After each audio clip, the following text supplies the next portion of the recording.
It's time. It's time. Launch the game. Do it. I'm ready. There we go. Okay, it's time. It's time. It's time. It's time. Oh my god, more Ace Attorney. We're gonna shoot for like, if everything doesn't go to shit, for like 5 hours, a little bit more. We'll see what happens. God, this game is a bit loud with these new. I got new headphones. With these new headphones, it's a tad loud.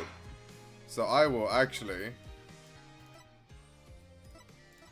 There we go. That seems fine. Yes. Okay. Anyway, load game.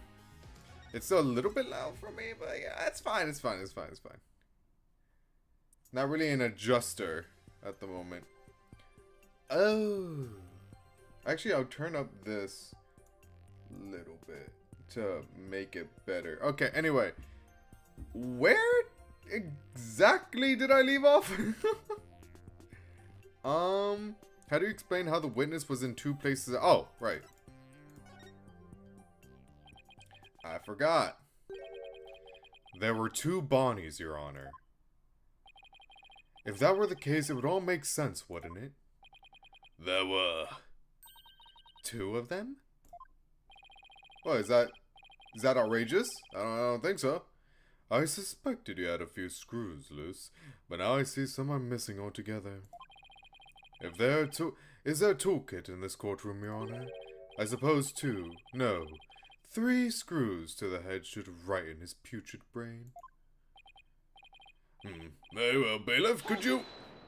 Let me cook, Your Honor.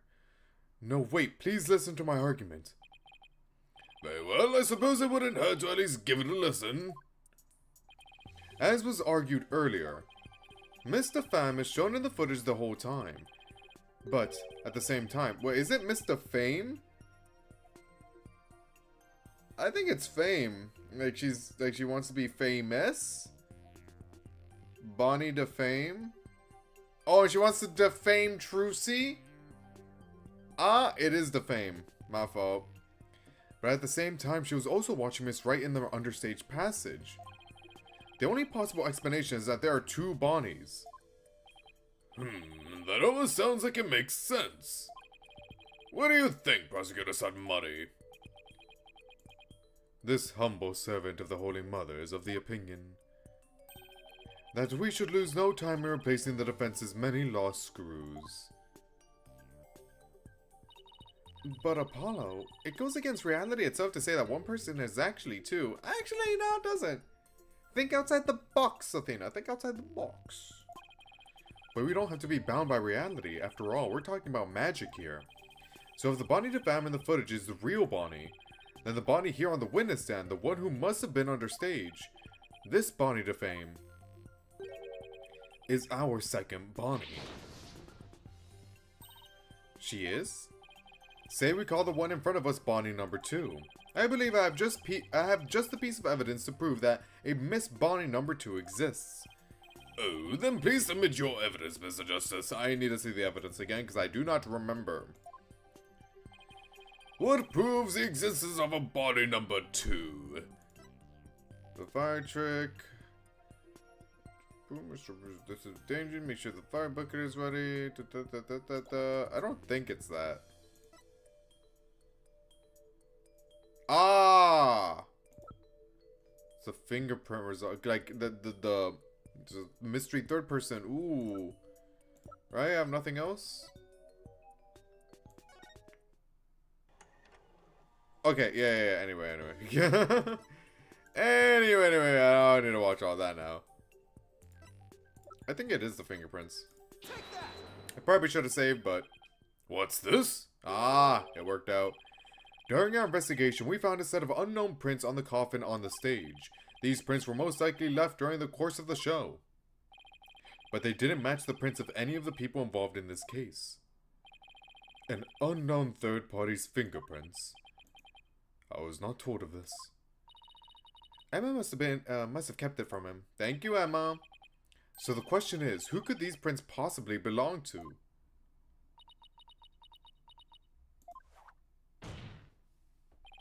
Mr. Fame, or should I say, Bonnie number 2. These are your fingerprints, aren't they? Wow, wow, wow, wow, wow, wow, wow, wow, wow. Enough of this foolishness. One person could not possibly be 2. Those fingerprints could have been left, not only during the show, but at any time. Ooh, dude. This song. Boy, I need to give the Spirit of Justice soundtrack a listen to. I must. It's not like you to lose your cool like that, Prosecutor Sadmati. And I'm sure you know that. Exactly when the fingerprints were made is not the main issue. What do you mean by that, Mr. Justice? The issue is, who do these unknown prints belong to? They're certainly not Bonnie DeFame's. But what if they belong to the person standing right in front of us? Oh, you mean Bonnie number 2 is the second Bonnie? That's typically, yeah, usually that's how it works, yeah. Is that what you're implying? It's preposterous to suggest that those prints belong to the witness. I say they must belong to some other unknown individual. Prosecutor Sadmati, can you really look at her and still say that? Oh!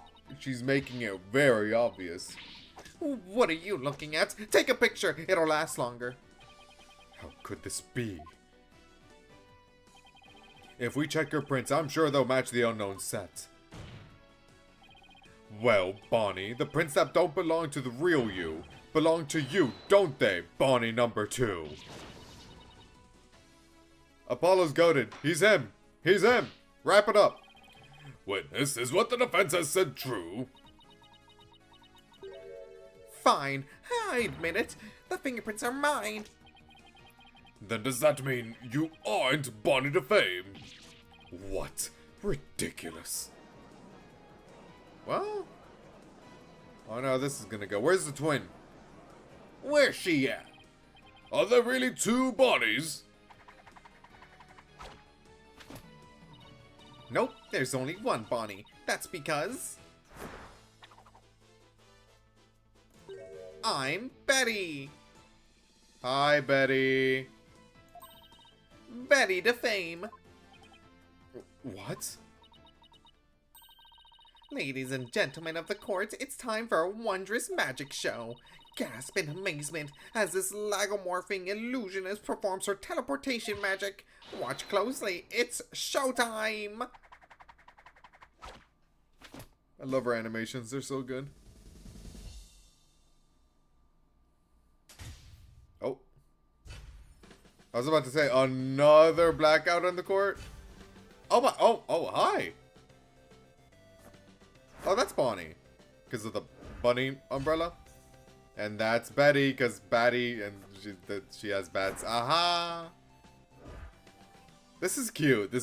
I love them! Oh my god, they're so cute! Wow, good show! What an amazing trick! The witness has suddenly split into 2 people! It's not a trick, no gimmick to it either.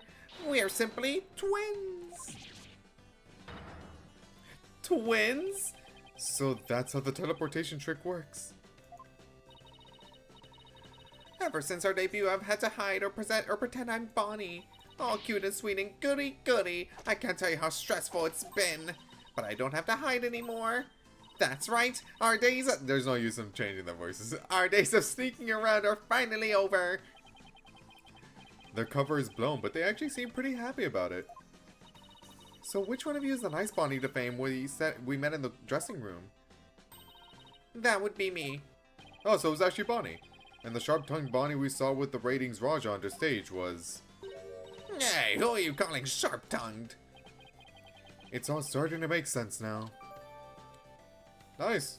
Bonnie, Betty DeFame. Okay, so why does Betty have to pretend to be Bonnie? I know I get it for the trick, but why does she have to be Bonnie? Is it like a thing that they are used to? Like, do people not like Betty? I mean, she is a handful. To be fair, so I kind of get it, but damn, you know. Oh well, alas, alas. It don't matter. Hold on, I'm checking something.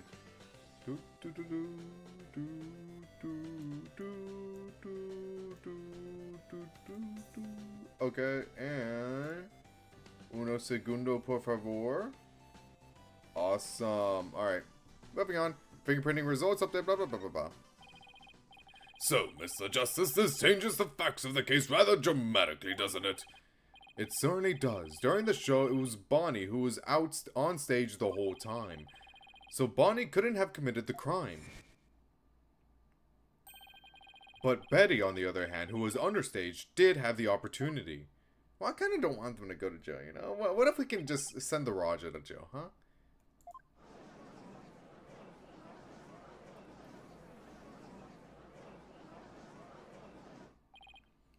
Well, so we now have 2 suspects. Wait just a minute there, lobster boy. I didn't do it. That's right, Betty might have a foul mouth, but she never killed anybody. Hey, who's got a foul mouth here? Oh, well, speak up, huh?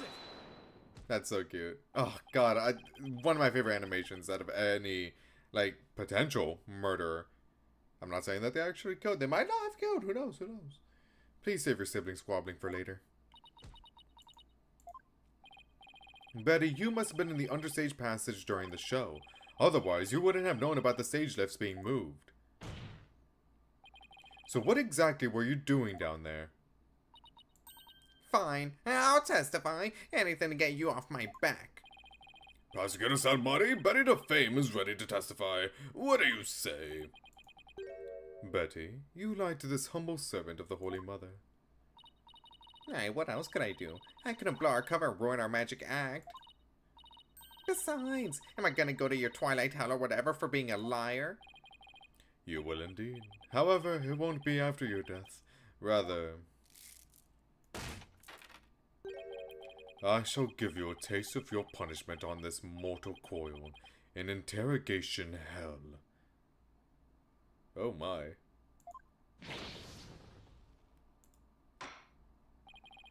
Now then, Betty DeFame, please explain to this court what exactly you were doing under the stage. Next testimony. What happened under stage? It's true. I had business in the understage passage because of the upcoming trick. It was the fire trick, right? The one Mr. Ruse was supposed to do. That's right. It's a very dangerous trick, so I had to make sure we were prepared for it. It was in the script, and I really wanted to see it, but I couldn't because of the accident. Shut up, you're gonna give it away. Anyway, I was real busy. Yeah, way too busy to have the chance to kill Mr. Ruse. Okay. How do I disprove that they were not busy? Or how do I disprove that they were busy? By proving that they were not busy. Is what I meant to say. Anyway. Well, that certainly was different. How's that for a flawless testimony and alibi? I love them. I literally can't get enough of them. Yeah, magic is real. It's not a trick or a gimmick. Dude, Bonnie is struggling under there. Oh my, she's floating! Your Honor? You can see she's being held up from below. You were supposed to pretend you didn't see that. It's a little something called etiquette. But it's etiquette, Apollo. I can't help it. Whenever I see a contradiction or inconsistency, I just have to point it out. I guess that's what makes Trucy's magic shows so interesting to him, is because that he can see a contradiction. Ooh, it really is magic to him. Ooh. And we know he doesn't have etiquette. Now then, the defense may begin its cross-examination. Okay, what do I even, like, begin here? I want to see the court record. Ah, right, it wasn't used at all. Right. What? Okay, and it says in the script here. It's true I had business in the understage passage because of the upcoming trick. It was the fire trick, right? The one Mr. Ruse was supposed to do. I had to make sure we were prepared for it. Maybe it's that one. It was in the script and I really wanted to see it, but I couldn't because of the accident. Shut up, you're gonna give it away anyway. I was real busy. Way too busy to have the chance to kill Mr. Ruse. Okay, I'm gonna save. It's either the third one or this one. I think?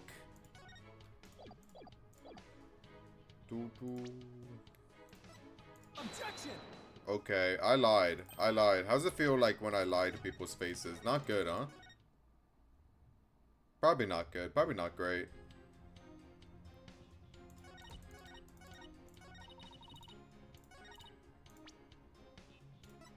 Objection!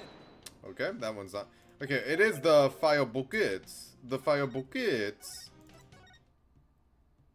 Unless it's not the fire buckets, then I have to come up with new ideas. But I might as well try what I have. Objection!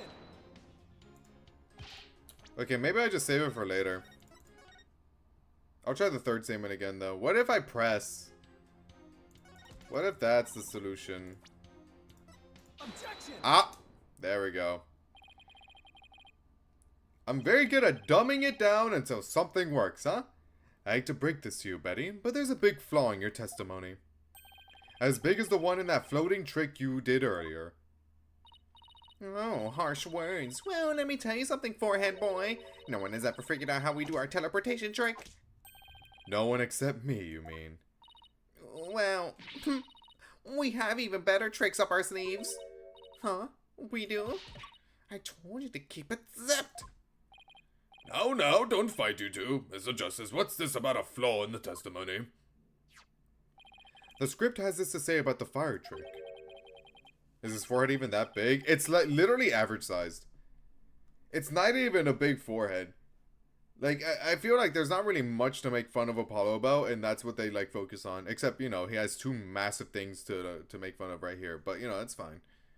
This will be dangerous. Make sure the fire bucket is ready.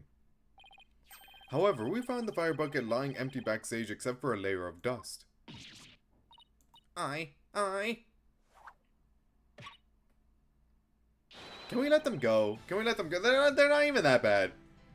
You didn't even attempt to get ready for the next trick, did you, Betty? You got me! I need fan art of them immediately.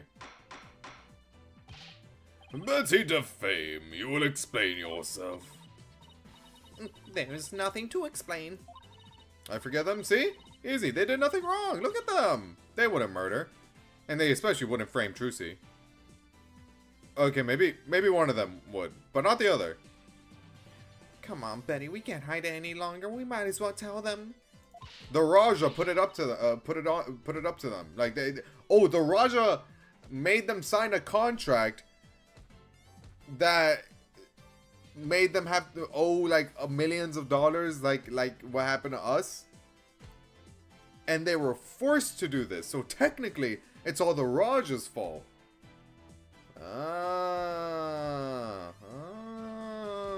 And so they can get out scot-free, or with like a slap on the wrist or something. I don't know. I forgive them. You can barely take care of yourself. Don't try and tell me what to do. Well, if neither of you will explain, I guess I'll have to. The reason Betty didn't prepare for the fire trick is because she knew the show wouldn't go on, I would assume. I'm gonna save though, because I do have limited lives and I kinda don't want to go crazy with it.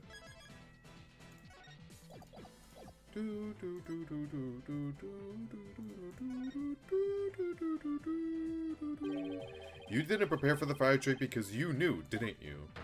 You knew that the body would be found and that the show would then be cancelled. Well, that is pretty damning. Don't be ridiculous, you insignificant speck of a man. I'm gonna yank those lame bangs off of yours off. Is that what you want? Huh? Whatever. They can grow back. Nice. You got her there. Now stop stalling and just tell us the truth already. I can't reveal my secrets. I'm a magician. I think I'm a magician doesn't really hold up in court. You have been chasing the shadow of an illusory corporate defense. And having chanced upon a convenient target, you have let yourself get carried away. Exactly. Where's your proof, huh? And yet, I can see that the witness's taste for false words has also been proven. I advise you to confine your deceitful trickery to your magic act, witness. Deceitful trickery? It's what it is, to be fair. Objection! As your coin-appointed therapist, I'd like to add something here, Betty. You finally let yourself be who you really are. But if you continue to hide behind lies, you'll just be imprisoning your heart all over again. But all these questions means you're trying to put me in prison for real, so I'll be behind bars either way. Does that mean you're admitting your guilt? No, of course not. I can't believe you people. Every one of you thinks I did something I didn't do. You... Lobster Boy, Cue-Ball Geezer, Headcase Brat, Cerberus Monk.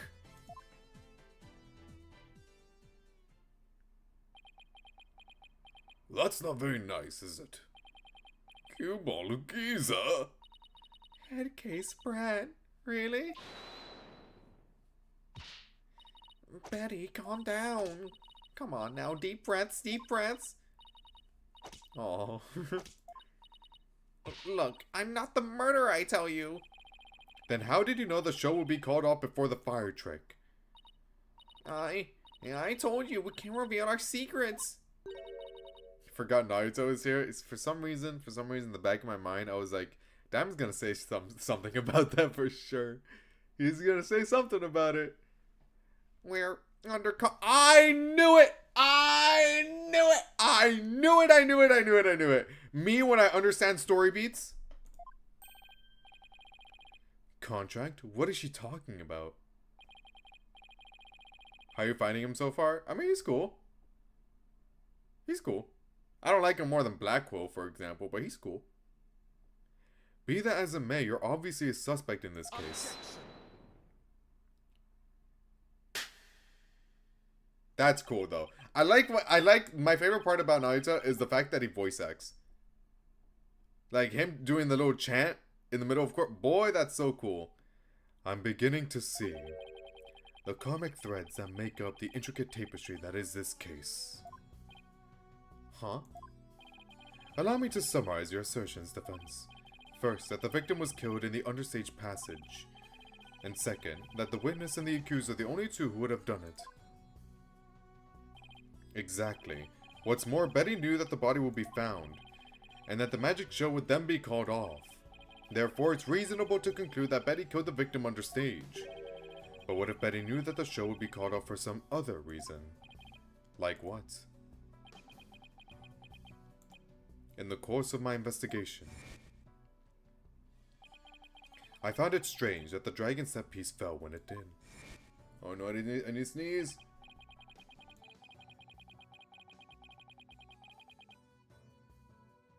Okay, I'm good. That, in conjunction with the body tumbling from the coffin in such a dramatic fashion, all seemed too perfect for mere happenstance.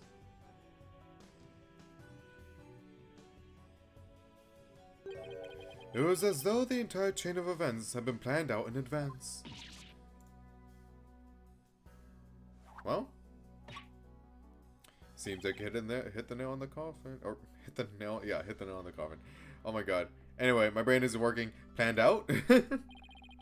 After deciding to take this case, I scrupulously studied everything I could about the mass media in this country. He's on Media Talk. I read the newspaper, old news reports. I even browse tabloid magazines. How very industrious of you! I'm impressed! During this process, I learned about a strange practice favored by the TV world. A practice called the hidden camera prank. What? There's a hidden camera?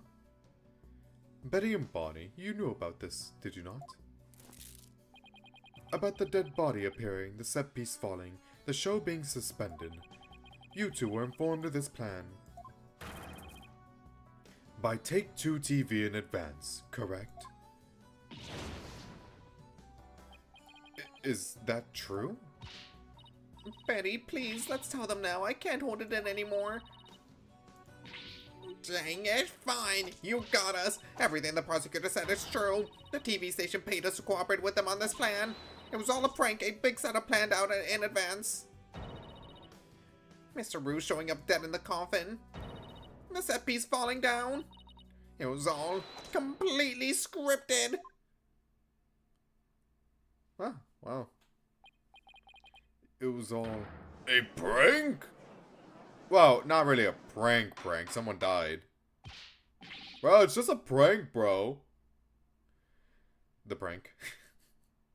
Wow, this is literally that meme. This case is that meme. Bonnie, is this really true? Yes, Mr. Ruse is supposed to pretend to be dead. That's how it was supposed to go. So he was in on it too? That's right, he was supposed to show up dead in the coffin. And then the set piece will fall down. Trucy will be shocked and start to panic. That's how the prank script went. So they didn't. So the bunny girls get to go free. I stay winning, bro. I stay winning. I vibe. I'm thriving. This is my ideal world. What the heck kind of prank is that? Well, someone wasn't supposed to die, to be fair. But we never thought he'd actually wind up dead. What if he just like did this to himself or something? Somehow? Yeah, that was the only thing that was different from the script. Poor Mr. Ruse. I'm so completely lost right now. Well, Betty and Bonnie, it certainly sounds like you have some explaining to do. Alright. I guess desperate times call for desperate measures. Just this once we'll share how it was done with you. So listen carefully, you'll never hear this kind of thing anywhere else. I love the little bats. I love the little bat. After our teleportation trick, I went down under stage. When Mr. Ruse's body appeared from the coffin on stage, it was time for Betty to do her job in the understage passage. That's right, I used a remote control for the winch connected to the dragon set piece. And made it fall down. I have a feeling I'll have to use the video for this. And just before the dragon fell, I called Trucy to the backstage so she wouldn't get hurt. After that, the plan was for Mr. Ruse to come back to life in front of a panicked Trucy. He was supposed to laugh and fly up and away. That was how it was scripted anyway. But for some reason, he really did turn up dead, so he kinda just stayed on the ground. What kind of sick joke is that? Someone doesn't have a sense of humor. Clearly. It sounds like a terribly mean-spirited prank to me. The poor defender was trying to do her magic show. I guess so. I'm sorry, Trucy. Whatever. It was all the ratings Roger's idea anyway. We should bring him in, by the way. Yeah, it sounds like just the kind of thing a guy like him would come up with. This is the prank plan script we got for from the ratings Roger. Okay, so I assume this is gonna be like the damning evidence, isn't it? Hold on. Mr. Ruse's body will appear in the supposedly empty coffin, which should cause a big ruckus. Can you stop smacking that cane of yours? After capturing a bit of Trucy's reaction on film, Mr. Ruse will come back to life, laughing and flying up into the air, causing another round of surprise. Okay.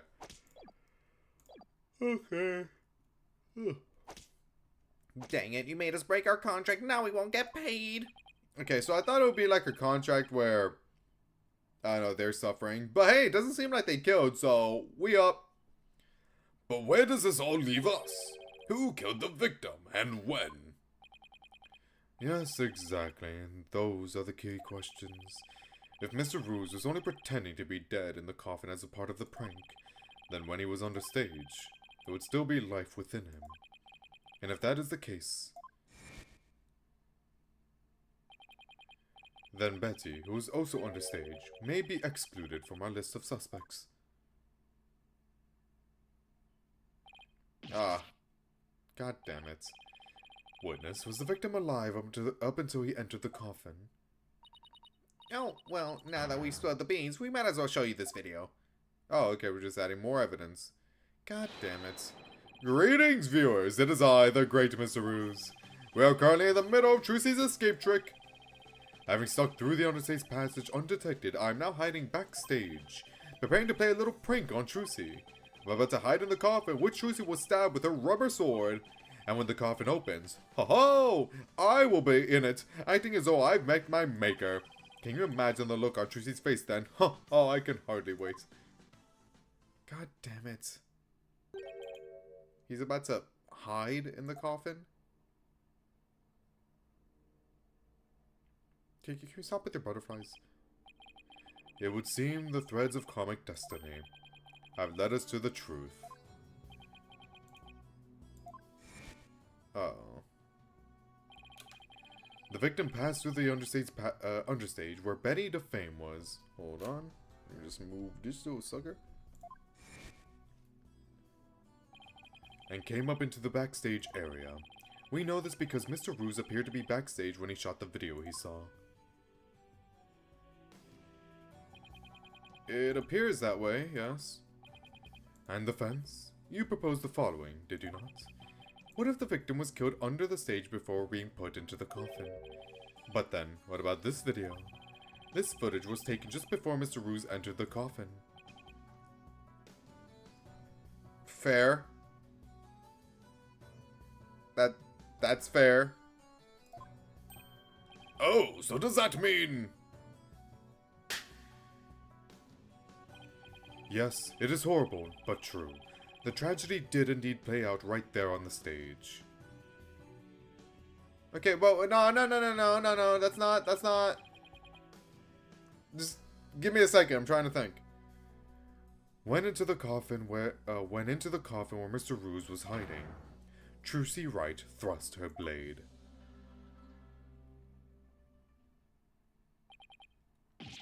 Yeah, fair. See, told you so. So are you saying the incident was a tragic accident that happened during a prank? It would be an accident if the accused had no knowledge of the prank beforehand. So let us ask the accused herself. Miss Wright, did you have prior knowledge of the prank? What? I... Tell him, Trucy, you didn't know anything about it, right? No, I did.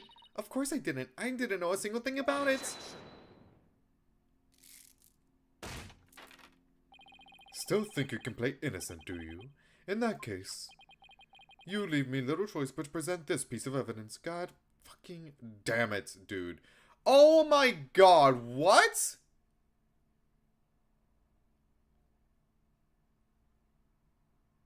Oh, fuck Raja.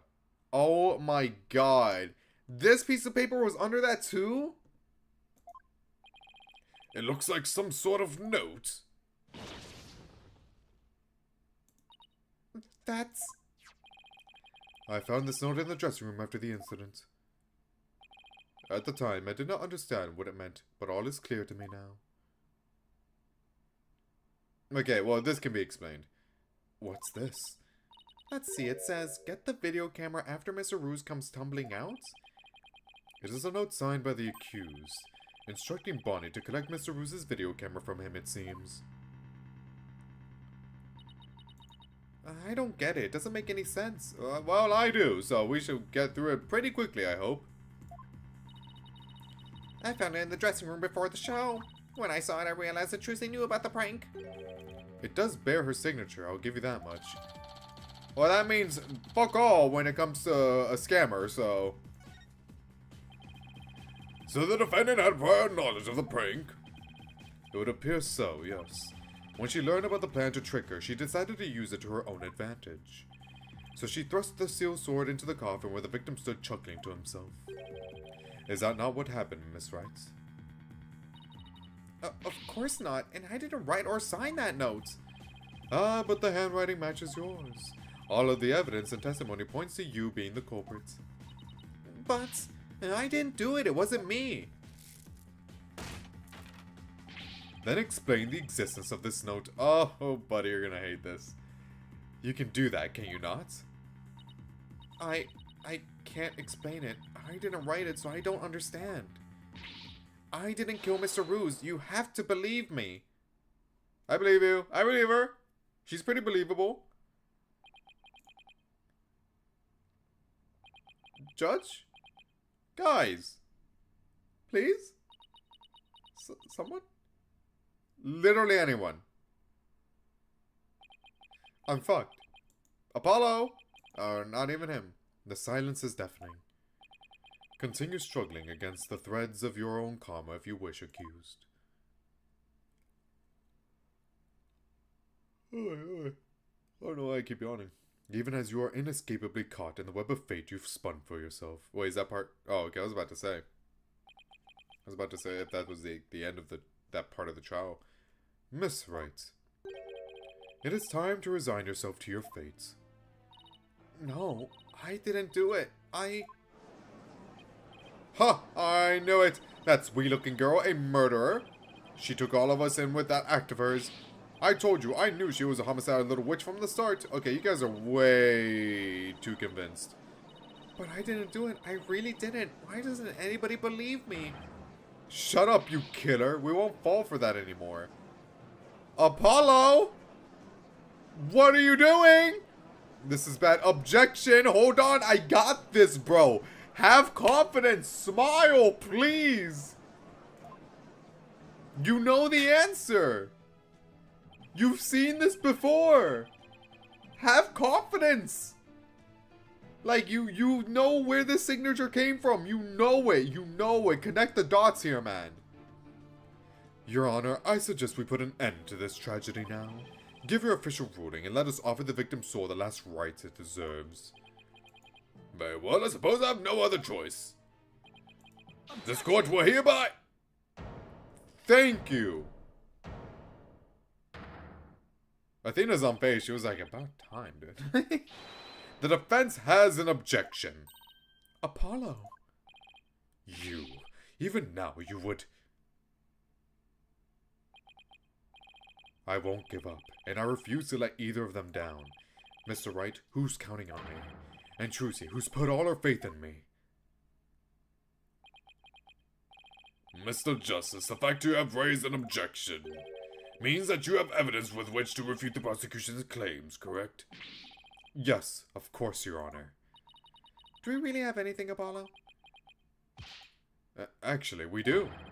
There's one piece of evidence we can present here. Okay, so why didn't you have that confidence before? While you saw Trucy freaking the fuck out? Very well, Mr. Justice, you may proceed. As we saw in the show footage, there's no question that the defendant thrust the sword into the coffin. The defense doesn't dispute this point.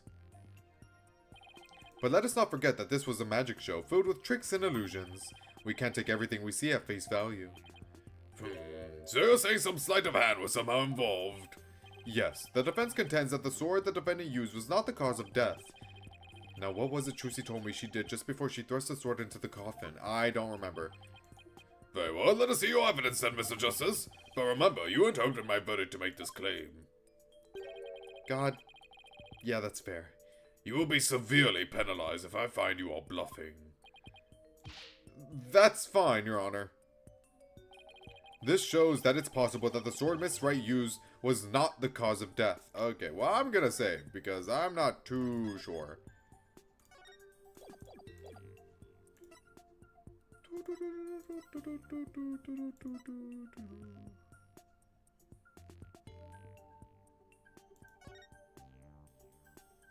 Oh, harness. And then when he was like sent up, something stabbed the guy, maybe.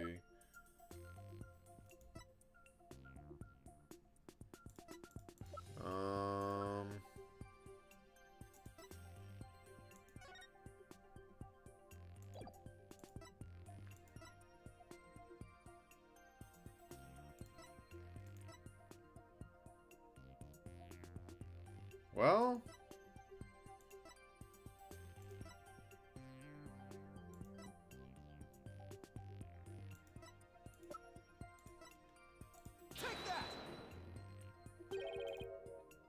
Okay, well, I thought I had something to do with the harness for a little bit there. My fault, my fault, my fault.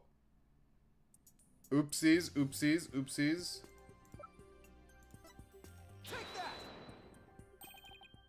What's this? A sword from the show. Maybe I just go with your gut, brother. Like, I was literally hovering over it, and I'm like, maybe. I'm gonna turn on the lights, 1 second. Boop. Alright. God damn it, dude. That pisses me off. Anyway. Oh, Lord. That's right, Your Honor. This rubber sword was in the sword stand under stage.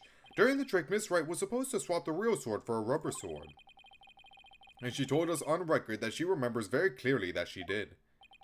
I see, so the sword the defendant thrust into the coffin was a rubber sword, was it? But then why was a steel sword found lying on the stage? Somebody must have put the steel sword there by swapping it with the rubber one. Just after the incident occurred, the dragon set piece fell and the theater was evacuated.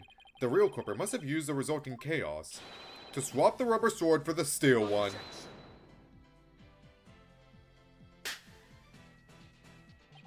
Do you not know when to give up, stink bug? That is not possible. Blood was found in the coffin hole that the sword was thrust into. It must have been left there when the accused withdrew the sword.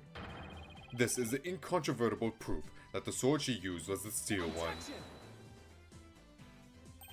But that blood could be the result of someone tampering with the crime scene after the fact. After the set piece fell and the audience was cleared out of the theater, there was plenty of time for somebody to plant that blood there. That's true. If the sword the accused used was a rubber one, then when exactly did you propose the victim was killed, given that Mr. Ruse was alive when he entered that coffin? Objection! Finding the answer to that question is precisely why we need to continue this trial. No, he's kind of spitting. I kind of like that lawyer guy. Like, he's cool. I like his hair. Let me express my opinion. By all accounts, it is certainly reasonable to suspect the defendant based on the evidence. But as to the question of whether the sword the defendant used was rubber or steel, I believe further discussion is warranted. I suggest we hear from the defendant herself on this issue. Very well, Your Honor. Yes, I saved it. Somehow. Too close for comfort, but still. Let's go! Let's adjourn for a brief 15-minute recess. I advise the prosecution and the defense use this time to prepare. Is that part one? Nope, it's just one entire part. Okay. Whew, that was hairy. Tell me about it. We barely made it through by the skin of my teeth. I can't say I'm crazy about the prosecutor's son Marty either. You know, with the way he says, let it go and move on, as if it's nothing. Let it go and move on, huh? Oh boy, am I interrupting a secret conclave of villains or something? Who is this? Oh, you... Oh no, you're going to jail, buddy. I'm watching you. Got your next evil scheme in the works already. What do you want? Keep making that face, champ, and everybody's gonna change the channel. Look this way, Trucy. Now smile for the camera. Let's see those pearly whites. Isn't that what the Grammary Creed tells you to do? How does it feel, Trucy? Everybody online can't stop talking about you. They're calling you a real witch out there.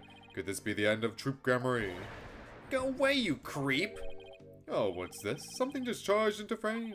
It looks like a yellow gorilla or something. Could it be Trucy's pet? Filming is prohibited inside the courthouse. Do you want me to get the bailiff?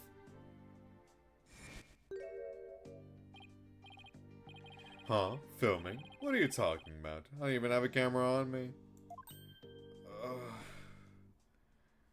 This guy fucking sucks, dude. Huh? What happened to the camera? It just disappeared right before our very eyes.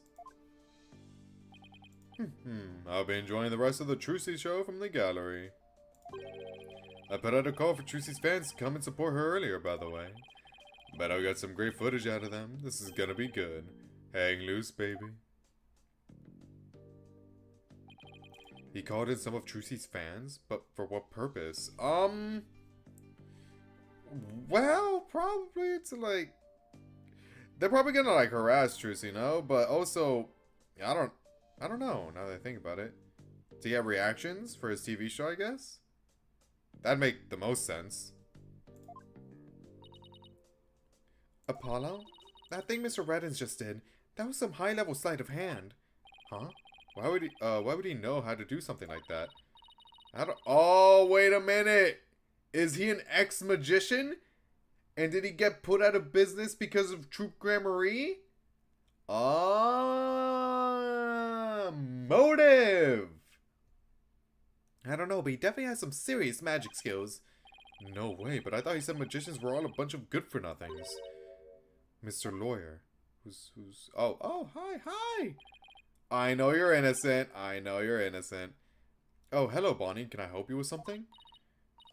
Well, there's something that's been bothering me. Really? What is it? Well, you see... Hey, dummy, what are you whispering to Lobster Boy about? Betty? What the heck do you think you are? Are you crazy? You want a piece of this? You know you have to talk to me first before you do or say anything, you harebrain. Shut your mouth, you dumb bunny. Come with me, now. Oh, god damn it. I was about to learn some vital info. I wonder what was bothering her. There's no way we're finding that out with Betty constantly hovering over her like that. Court is about to reconvene. Oh wait, that's the bailiff. Court is about to reconvene. Will you be alright testifying? Yes, it's just... I wonder what Mr. Reddens has up his sleeve, literally. I doubt he's bringing in actual fans. Yeah, probably not. I wonder what he has up his sleeve too. You better not be trying to get under Trucy's skin right now of all times. Oh, no, I'm sure he will. You're Trucy right, and you'll be fine. Oh, there goes Apollo with his best trick. That's right, whenever I'm feeling down, I always tell myself I'm fine. I know, dude, it's the 6th game. 8th game for me. Fully aware by now. Alright, I'll give it a try. I'm Trucy right, and I'm fine. Well, 3rd game for Apollo specifically, but still, I remember things. Thanks, Polly. I think I can do this now. That a girl. Good luck up there on the stand. You'll do great. Thanks. I'll be fine. I can do this. Alright, Justice, you can do this too. Time to focus on the rest of the trial.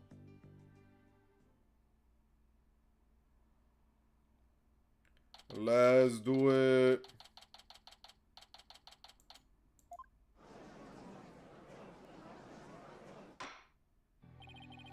Court is now back in session. Defendant, please step up to the witness stand. Trucy Wright, magician. Here comes the liar, the deceitful witch. Throw the murderer in jail, the last member of that criminal troupe. Boo! We don't want to see you on stage. By the way, the criminal troupe was... I thought we got that, but I guess they are still viewed as criminals? I don't know, I feel like that they still shouldn't really have that message behind them. Yikes. I guess... I don't know. I don't know. I guess they're just saying things. I doubt they're considered criminals anymore, no? No way, right?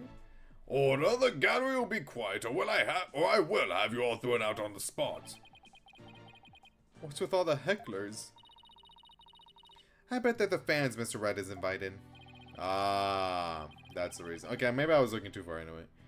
What a grade A jerk. Well, he's not going to psych us out. Now then, Mr. Wright. Oh, wait, Miss Wright. Why did I say Mr.? Oh, because I'm used to Phoenix, right? This court would like to know if you switched from the steel sword to a rubber one on stage. So please testify about this issue. She's just gonna try and trick us again with her magic. Hurry up and convict her already. Give her the death penalty. Nya, nya, nya, nya. Silence, all of you. I won't tell you again. Miss Wright, do you feel able to testify? Yes, I'm fine, Your Honor. Trucy, I knew I shouldn't have let her go through with this. I'd like to make a small request. How about, instead of testifying with words, I show you exactly what happened. Would that be alright, Your Honor? You can witness my stupendous sword-switching magic and judge for yourselves. In spite of everything, she's still smiling. It's the right blood. It doesn't have to be genetic, baby. Our Trucy is amazing, isn't she? She sure is. She's doing just fine up there. A true entertainer always keeps a smile on their face. She's faithfully following the Troop Grammary Creed even now. Oh, also the Grammary blood, which is genetic. She really is something else.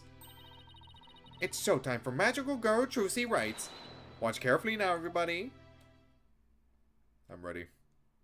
Oh, this is so unique. I love it. The stupendous sword switch. Next, testimony. Ladies and gentlemen, please focus your attention on this sword. Allow me to demonstrate just how sharp this blade truly is. See that? No tricks or gimmicks. A very sharp sword indeed. Now then, ladies and gentlemen, watch as I take this sword and... Presto! Swordo! There, I've switched it. Wait, I didn't see what happened. And now... Hup! She's bleeding! As you can see, the blade is not steel, but rubber. I actually didn't see it. What happened? What? Bravo, Miss Wright! Oh, the switch up is unreal. I can't see her do it at all. She's completely turned the room around. The hecklers are being drowned out by all the cheering. Where did the steel sword vanish off to, Miss Wright? In order to deepen our understanding of the case, please tell us if you would. I'm not asking out of mere curiosity, just so you know. I usually hide the steel sword backstage when I switch them during the show. So when you thrust the rubber sword into the coffin, the steel sword wasn't even on stage, but behind the curtain? Exactly. So you see, there is a trick and a gimmick to it after all. And as for where the steel sword went when I performed the trick just now, it's a secret. Wouldn't want to spoil the magic for you, would I? You just see someone in the crowd stabbed to death. Ho ho ho! That's our Trucy. Yeah, still. Miss Wright? That part where you spun around. That's an actual part of the sword switching trick you do for the show, right? Right. The other parts, like the apple, were just to help with my explanation here in court. That's funny. I think I found an inconsistency in her testimony. And it looks like I'm not the only one. I don't know what it's doing there, but now that I found it, I have to get to the bottom of it. Now then, Mr. Justice, you may go ahead and question the witness, but try not to ask dumb questions to spoil this wondrous magic. I assume... I'm not even gonna look at the video, dude. I just assume I have to present the video. I thought this was supposed to be my cross-examination. Let's do it!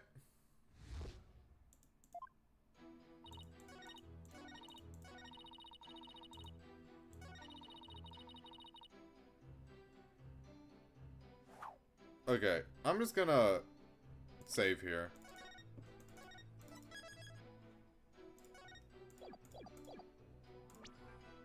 Where's the video? Objection! Yeah. Miss Wright, there's something I'd like to confirm with you. What is it, Apollo? There seems to be a discrepancy between the way you performed the trick for us just now and the way it appears in the show footage. What? But that can't be. I performed it exactly the same way both times. Then what's going on here? Oh. Doctored footage. Oh. Miss Wright, I have the show footage right here. And the part where you twirl your cape around is missing from it. What? But I did it! So, it really is the exact moment you switched the swords? Yes, that's right. I knew it. Release the undoctored footage right now, Raja. Well, I certainly never expected the defense to expose the accused's lie for me. Mr. Justice, does this mean that you are arguing that the defendant did not swap the swords during the actual magic show? Apollo? Seriously? Watch out! No, Your Honor, that wasn't my intention. I mean... I did swap them. I know I did. I'm absolutely sure of it.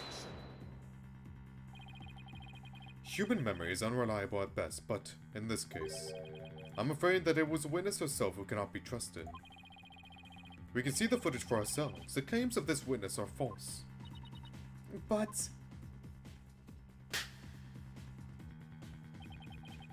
now that it has been proven that the accused did not swap swords, it means that the use of the steel sword to pierce the coffin was wholly intentional. Well, no. Just no. And by the way, was it not you, Mr. Justice, who argued that Mr. Ruse's death was not an accident, but murder? I assume you have no objections to that still. It was after all your own assertion. Objection! Oh. The defense has an objection to you, Mr. Apollo Justice. I demand you withdraw the discrepancy you pointed out now. Or you pointed out now. I said that weird. But there is a discrepancy, and it must mean something. I'm sure of it. Yeah, well, hold on, Athena. I'm thinking. 1 second. Would the defense team kindly save the spat until after court is adjourned? Now, after all of this debate, it seems we've come back around to the original arguments. The defendant knew about the prank plan that would place the victim inside the coffin. Well, actually, no. Actually, that's just wrong. What's more, the defendant did not perform the sword-switching trick on stage. Also wrong. Through her actions, I'm afraid I've come to see the true intentions of the accused. Her murderous intentions. It's such a shame. But I did switch the swords, I swear. You're knee-deep in it now, Justice. Well, come on, Apollo. Figure it out. Oh. Thank you, Bonnie. I was about to say Betty. Excuse me. Let's see, you are... which one again? Betty? No, that's not right. Botty. It's Bonnie. You were mixing the two names together, Your Honor. Oh, pardon me, and do you have something you wish to say, Bonnie? Yes, Your Honor. I'd like to testify. Let's go. Okay, we'll get to know what she wanted to say. About what? The more I think about it, the less possible it seems. I don't believe Trucy killed Mr. Ruse. Bonnie? Hey, what's the big idea? Such an incredibly gifted and talented magician would never commit murder. I refuse to believe it. Okay, so the only one out of the two that actually holds a grudge against Trucy is Betty. Like, alright, Betty. There's always gonna be someone more popular, bro. That's just how it is. What are you talking about, you harebrained hare? You keep your trap shut. I got a bag of baby carrots for you, so chew on those and pipe down. No, I won't be quiet. What's the matter with you? Didn't you hear me? Trucy said something to me once. Huh? She said no matter how scared you get, no matter how mean people are to you, you can't give in or give up. That's what being a professional magician is all about. Isn't that right, Trucy? That's right, Bonnie. I've always been afraid to stand up to Betty, afraid to defy her, so I did what she said. But when I saw Trucy today, she gave me strength. Oh, Bonnie deserves better, and Betty, better say sorry. Treat your sister better. She's just gonna try and trick us again with her magic. Hurry up and convict her already. Gave her the death penalty's crazy, dude. I'd like to make a small request. How about instead of testifying with words, I show you exactly what happened. Would that be alright, Your Honor?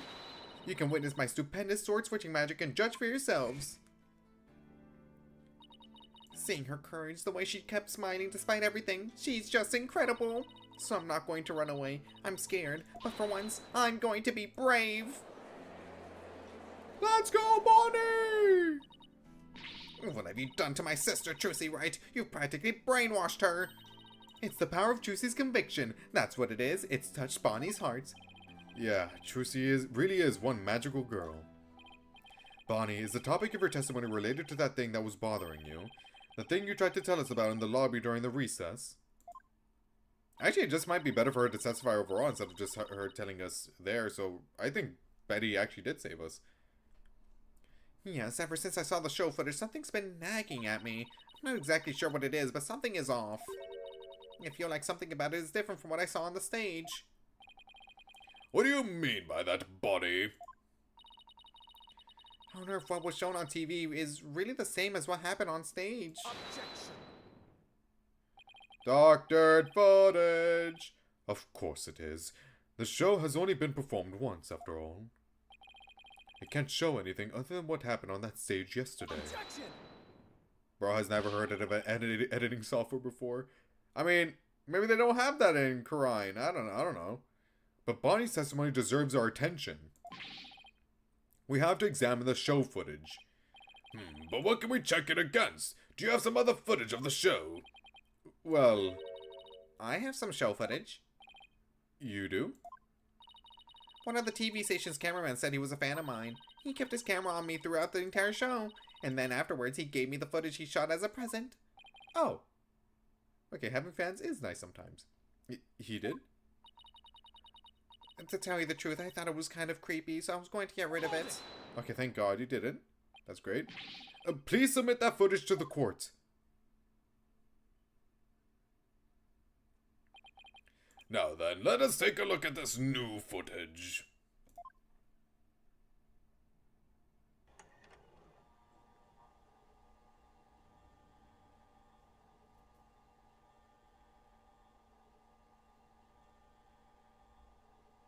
Oh, brother.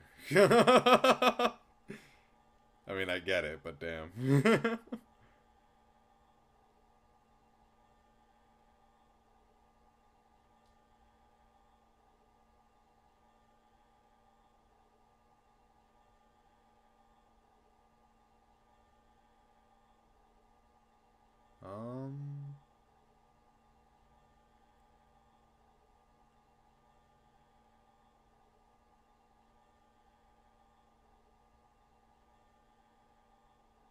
Not really much going on here.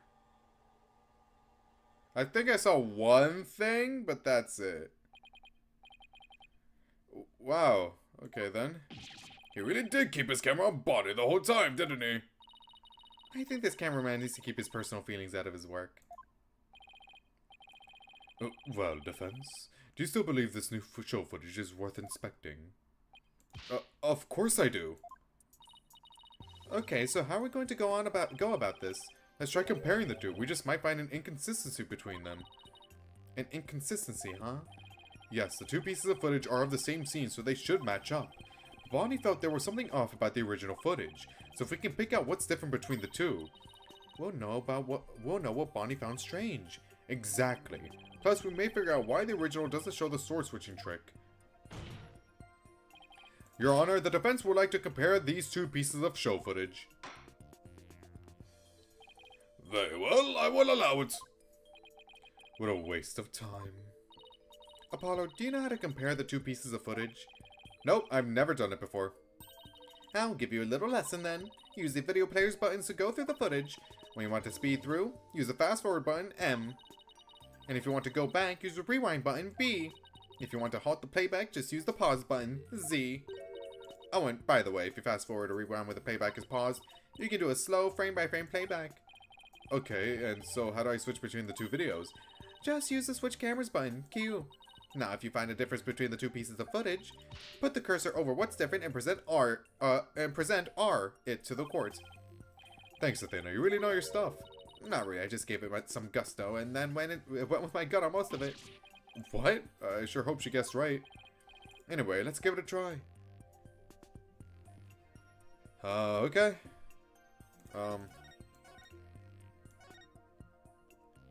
I'll just pause. I'll just like fast forward here. Actually.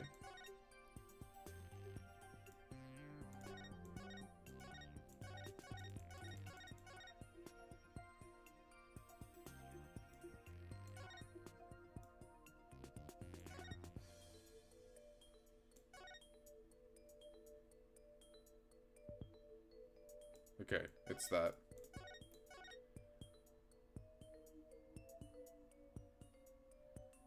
Hold on. There's no smoke, right?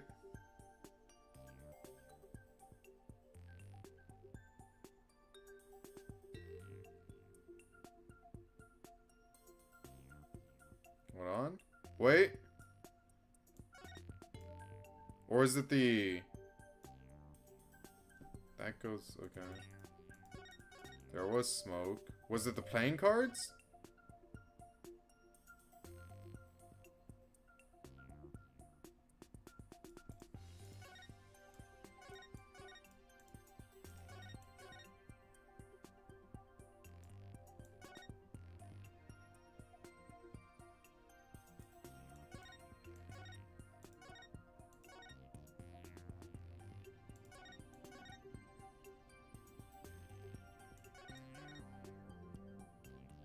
Brother.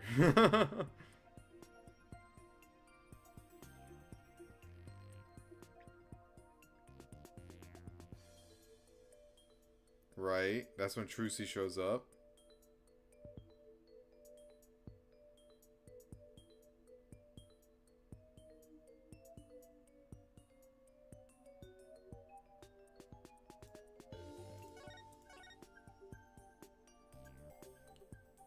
Take that!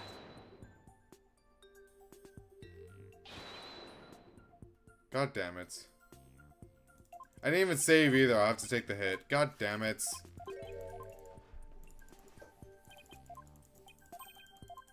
Oh, this one's gonna be rough, dude.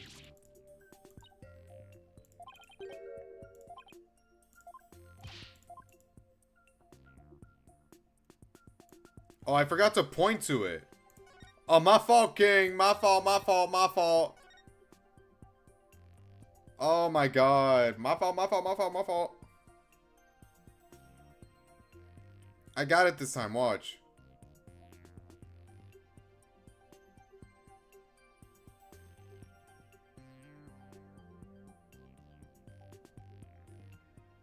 I don't remember seeing magic cards on, in Trucy's vid. Or the original footage.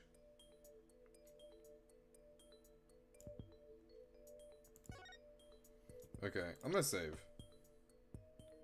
Can I not save? Wow. Take that! There we go. Okay, so I was right. I just fucked up. This is it right here. Take a good look at this scene and compare it to the video shot from the front. Oh, the playing cards don't appear in the video shot from the front. Hey, you're right. What's going on here? Miss Wright, what can you tell us about these playing cards? Oh, those? They're the cards I throw when I do the sword switching trick. What? Mr. Justice, does this mean... Yes, it means that the sword switching trick was cut from the TV show footage. So the footage was edited. Yes, with malicious intent. That is absurd. Well, we must get to the bottom of this right away. Bailiff, the TV station might still have the unedited footage. Go see what you can find out. Yes, Your Honor. What? Who? Oh, right. Alright, Brody, what do you want? It's you. Now hold up, Your Honor. This is all just a big misunderstanding, believe you me. Give a guy a chance to defend himself before you start pointing fingers. And who might you be? Right, sorry about that. Got ahead of myself there. Here's my business card. Charmed to make your acquaintance, Your Honor. Oh, well, how very polite of you. It's lovely to meet you too, Prosecutor Salmati. Please take my card. A business card. Oh yes, I read about this custom among businessmen in this country. I've even familiarized myself with the various replies. How do you do, good sir? Or, what's crack-a-lacking, homie, for example. Okay, respectfully, never say that again, thanks. Oh, you're from Take-Two TV, are you, witness? Come to think of it, I believe I've seen you somewhere before, I assume is what I said there. Yes, Roger Reddens, otherwise known as the Ratings Raja. He is a TV producer, and appears on many of his own shows as of late. He is best known for his catchphrase, hang loose, baby. Oh my, so you're the Ratings Raja. Oh my god, thank you for subbing. Appreciate it, appreciate it. Hang loose, judgy baby. Nice courtroom you got here. I never thought I'd get to meet you in person, but Prosecutor said Marty, how do you know so much about him? In preparation for the case, dude, he's on Media Talk. He watches all the media ever. Every media to ever exist ever. I watched all of his shows. I found the Ratings Raja goes to Burger Barn of particular interest. It inspired me to visit the restaurant straight away to learn more about the local cuisine. What? You went to Burger Barn? Who would have thought? Did you see Maya there? Did she visit? She tends to love those. He must have really wanted to try it, huh? Cause that line, whew. Compared to my ascetic training, an hour's wait is nothing. An hour? For a burger? Boy, that burger better be good as fuck. I recommend the Southwestern burger with jalapeno jack cheese, by the way. I'm having a really hard time picturing him in line for burgers. Prosecutor said Marty's unexpected enthusiasm for food aside. Mr. Reddens, what is this misunderstanding you mentioned? Well, for starters, it's true that the footage was edited. You'll get your hands on this anyway, so I might as well show you the unedited footage. It's a pretty long video, so I'll just show you the part with the playing cards. You can see the cards when Trucy spins around, so keep your eyes peeled. Alright. I shouldn't really trust his word. I mean, like, oh, this is the only part I'll show you. But it's the game, so I assume it's okay. Wow. That's basically nothing. But that was edited out for a reason. So must be damning. Did you see the part that was cut where Trucy switched the swords? She spins around, the playing cards go flying. Everything like it's supposed to be. Then it seems the defendant really did swap swords during the trick. Which means the sword Miss Wright thrust into the coffin was the rubber one. In other words, Miss Wright couldn't have killed Mr. Ruse. Objection! Oops. Yeah. Yeah, see, that's the first misunderstanding right there. What do you mean? Well, Trucy definitely did swap swords, as you saw. So yeah, maybe she didn't kill Mr. Ruse when she stabbed the coffin. But that just means he was killed after he showed up pretending to be a corpse. So you're saying that up until that point, everything was going according to the script? If that's true, then when and how exactly do you think he was killed? It was after the dragon set piece came crashing down.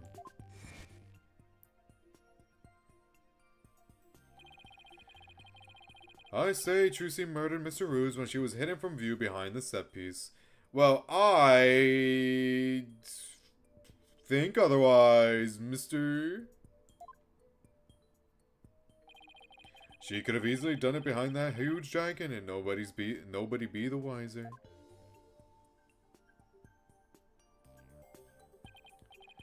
I see. Indeed, there's a ring of truth to your assertion. You bet. Plus, there's a suspicious looking shadow in the footage too. That I noticed. There are two shadows. There's two shadows. It's toward the end of the footage, just before the dragon hits the stage.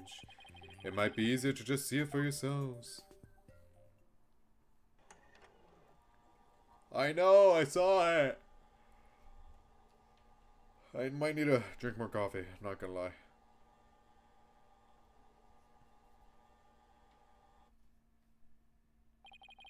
It's only for a split second, so it's hard to catch, but look here.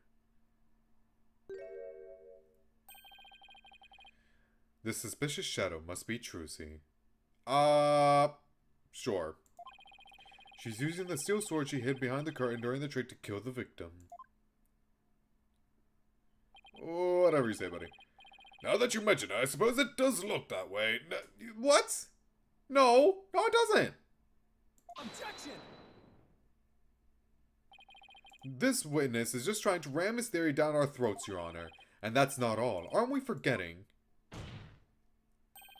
that the witness willfully edited the sword switch out of the footage? You see, there's your second misunderstanding right there. Your Honor, would you mind if I testified about it? I've seen people testify on TV, and I've always wanted to give it a shot. That would be fine with me, Prosecutor Sanmari. This is quite unexpected. It threatens to disrupt the comic course of this case. What, because you're gonna lose? Wah. Hey, lighten up, pretty boy. You're gonna like what I've got to say. Promise. Very well. However, if you do anything to impede the last rites for the victim, I will have you removed. Alright, with Prosecutor Sanmari's permission, please give us your testimony, Mr. Rettens. Roger Reddins, the ratings Raja, now Kaiser of the courtroom. I'm taking over the floor, so listen up, loyal viewers. Next, testimony!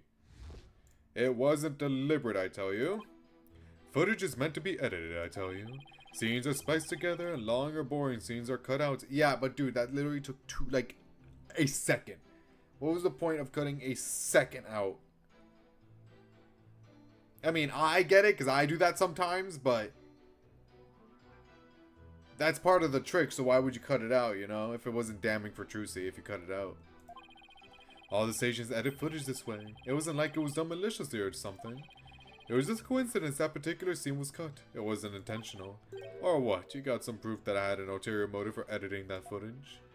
I do, and I think I know the statement to press it on if the game made it pretty obvious, I'm not gonna lie.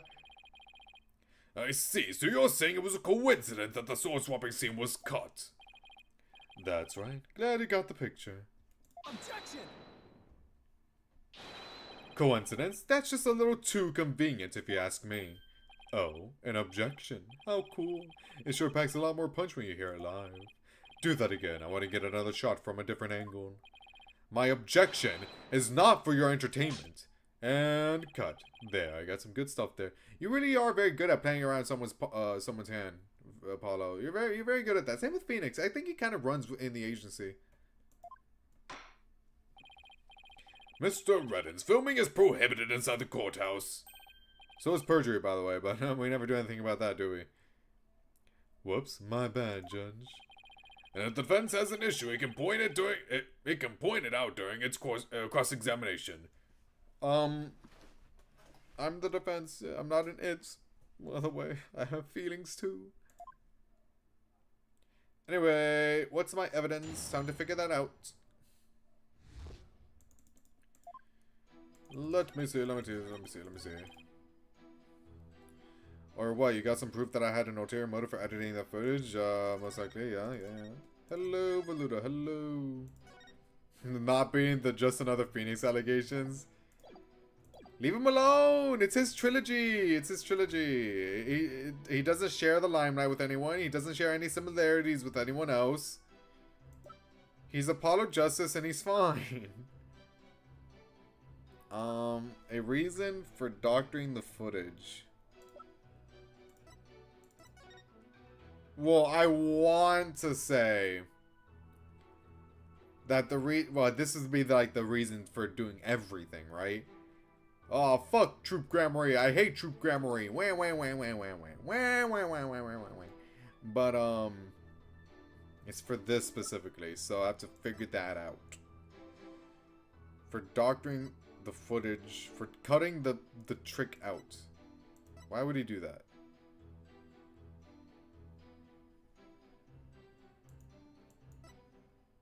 In order to disprove that she switched the swords. I already presented the sword stand, though.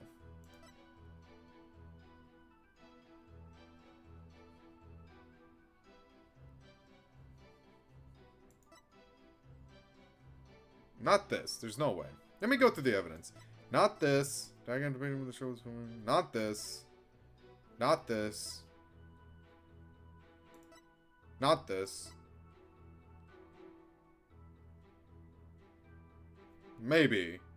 Maybe not. But maybe. Not this, not this, not this.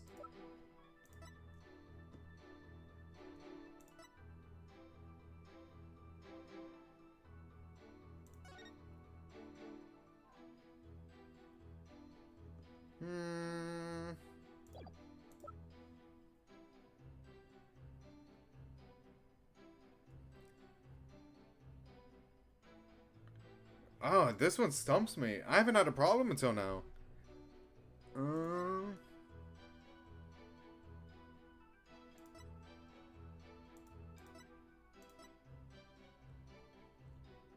I could just present everything, but that's not really fun.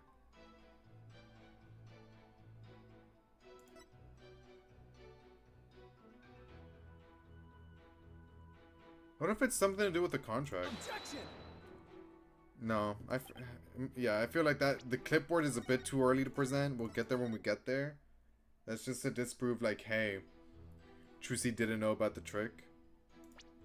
Or about this specifically. Or the prank, I should say. She didn't know about the prank. Objection! No. Okay, so I don't think it has anything to do with the contract. Interesting. I don't know. Kind of fucked. Objection! No, not that either. It's not even like my gut feeling anymore. Wow. My gut never fails. Gut, what's happening? Got some proof that had an ulterior motive for editing that footage. For taking out a second worth of footage. A whole second worth of footage. Objection! Not even the prank plan.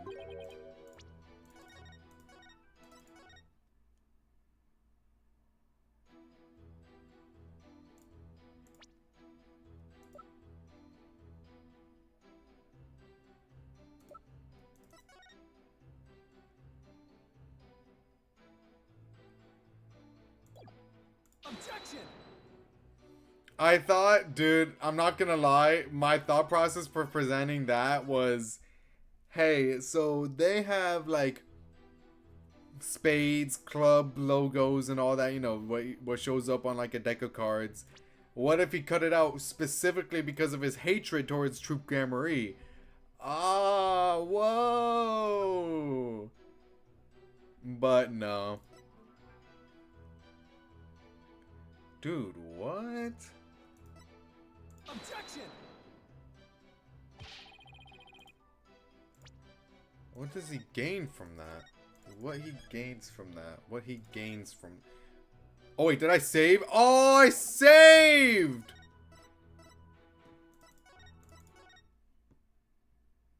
No, I didn't. No, I didn't. No, I didn't. No, I didn't. I didn't save.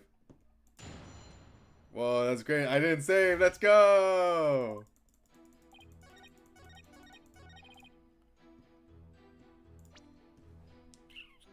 I should save here, though. I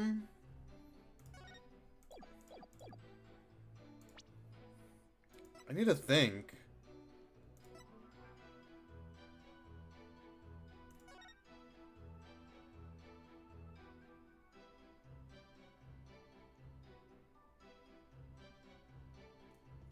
There's no way it's this. There's no way. Plus, we already, like, established this. A true entertainer always keeps a smile on their face is written inside. What does he gain from it?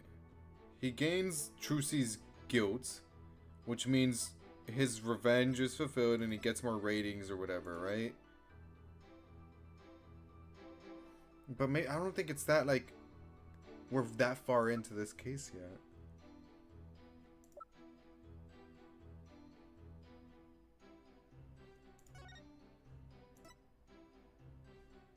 Damn it.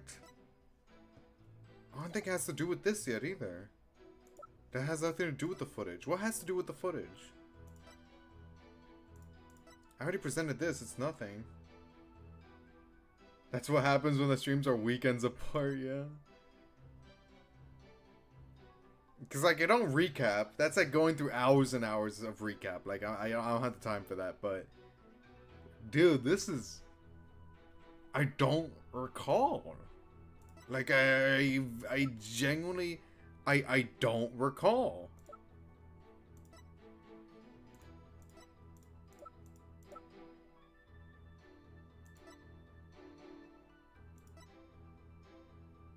I might ask for a hint. I'll be so real.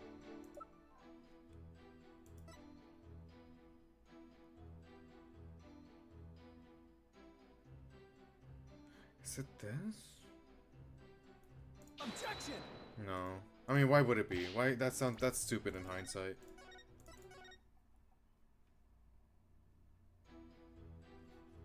Oh my god.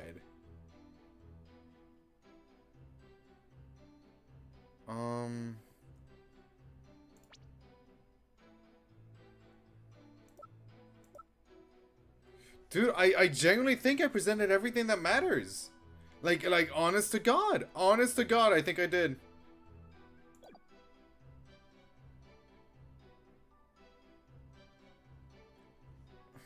I'm just gonna go back, I guess.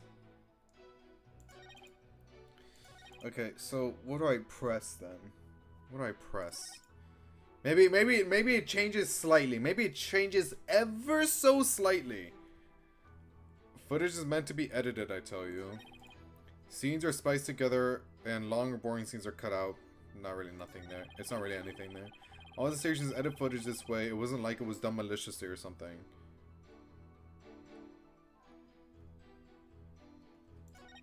It was just cut.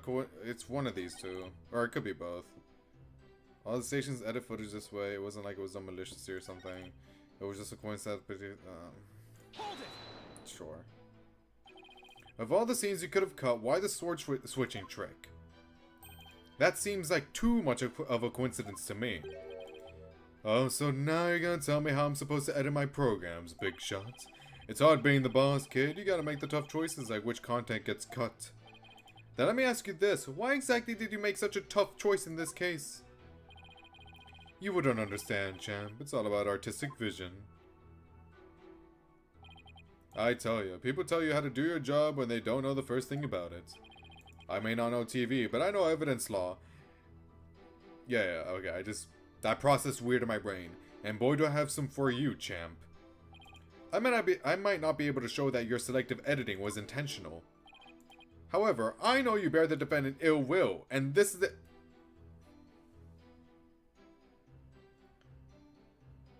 I actually got baited. Like, wow. I got baited so hard by that last statement. They tunnel visioned me. They were like, here, tunnel vision. I can't believe this. That's crazy. I mean, you got me. I'll admit it. I'll admit it. Got my ass. This is dirty. Like, no, for real. No, it is. It is. Like, unapologetically so. That's crazy. I know you bear the defendant ill will, and this is the evidence that proves it. Probably the contract. It's like the clipboard, maybe. This. Like, it could be any of these three, I'll be real. I'm gonna go with the contract, though. Take that! It's not the contract. Is it... Is this... Is it this? Take that! Okay, there we go. What's that you got there? This is the contract you had Miss Wright sign just before the okay, I present the fucking clipboard, but then you show the contract. Alright, bro. This contract between the first party, Take-Two TV, and the second party, Miss Wright, reads: if through the fault of the second party, the show must be cancelled in part or in full, the second party will pay $3 million as compensation to the first party. $3 million? That's a completely unreasonable sum. I couldn't agree more, and of course, Miss Wright doesn't have that kind of money. Nevertheless, Roger Reddins had her sign this unreasonable contract anyway. Or more accurately, he conned her into signing it. Con her? How did he do that? Well, I guess it's like to save us another question. Like, oh, I present the contract, and it's like, oh, how do you con her? And then I present the clipboard, but I guess it's redundant if I just do that. So just present the clipboard to get both out of the way. There's a trick to the clipboard that was used by Miss Wright to sign her contract. It houses carbon paper that can secretly copy her signature onto other documents. Oh, come on now. That's quite a nasty accusation you're slinging my way. For starters, you don't have any proof I had anything to do with that carbon paper stuff. Just because Trucy and her agency can't pay up, that doesn't mean I conned her. But $3 million, that's totally out of reach for the average person. Average person, that's totally out of reach for, like, anyone. Except for, like, the top 1%, brother. 99% of people cannot do that. In any case, this is important new information. Please add it to your testimony, Mr. Reddens. Where's the proof linking me to that trick keyboard or clipboard? You don't have any, do you? Okay, so damn it, dude. That's so I hate that they did that, but they got me good. What can I say? The clipboard, huh? I already presented the clipboard, so it's not like I present the clipboard again. The proof linking you to the clipboard.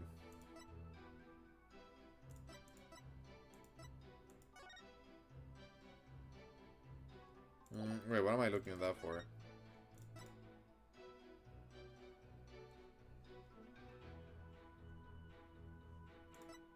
What's the proof linking him to the clipboard? Wait, is it this? Should I save? I'm gonna save.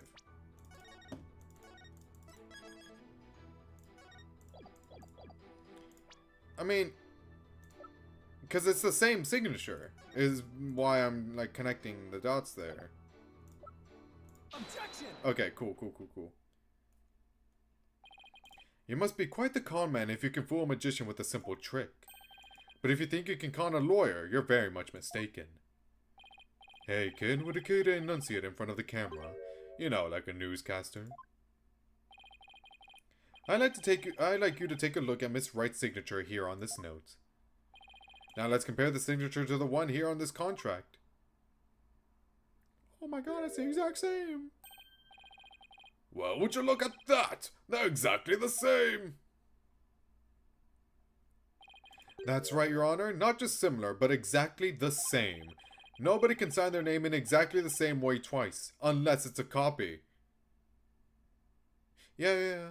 I mean, I can't. Maybe someone else can. These signatures are proof positive that you conned Miss Wright. Sorry, so you Phoenix. And they definitely prove your malicious intent. Say, not bad, lawyer boy. Didn't know you had it in you. This is really getting interesting now. It'll get great ratings for sure. I think the game audio is a bit low. I had to lower it down. Because I got new headphones and there's no like adjuster on it. But my god, they're so much better. I will increase it. Let me know if that works. Let me know if that's a little bit better. Or if this is... Let me know if this is good. This is really getting interesting now. It'll get great ratings for sure.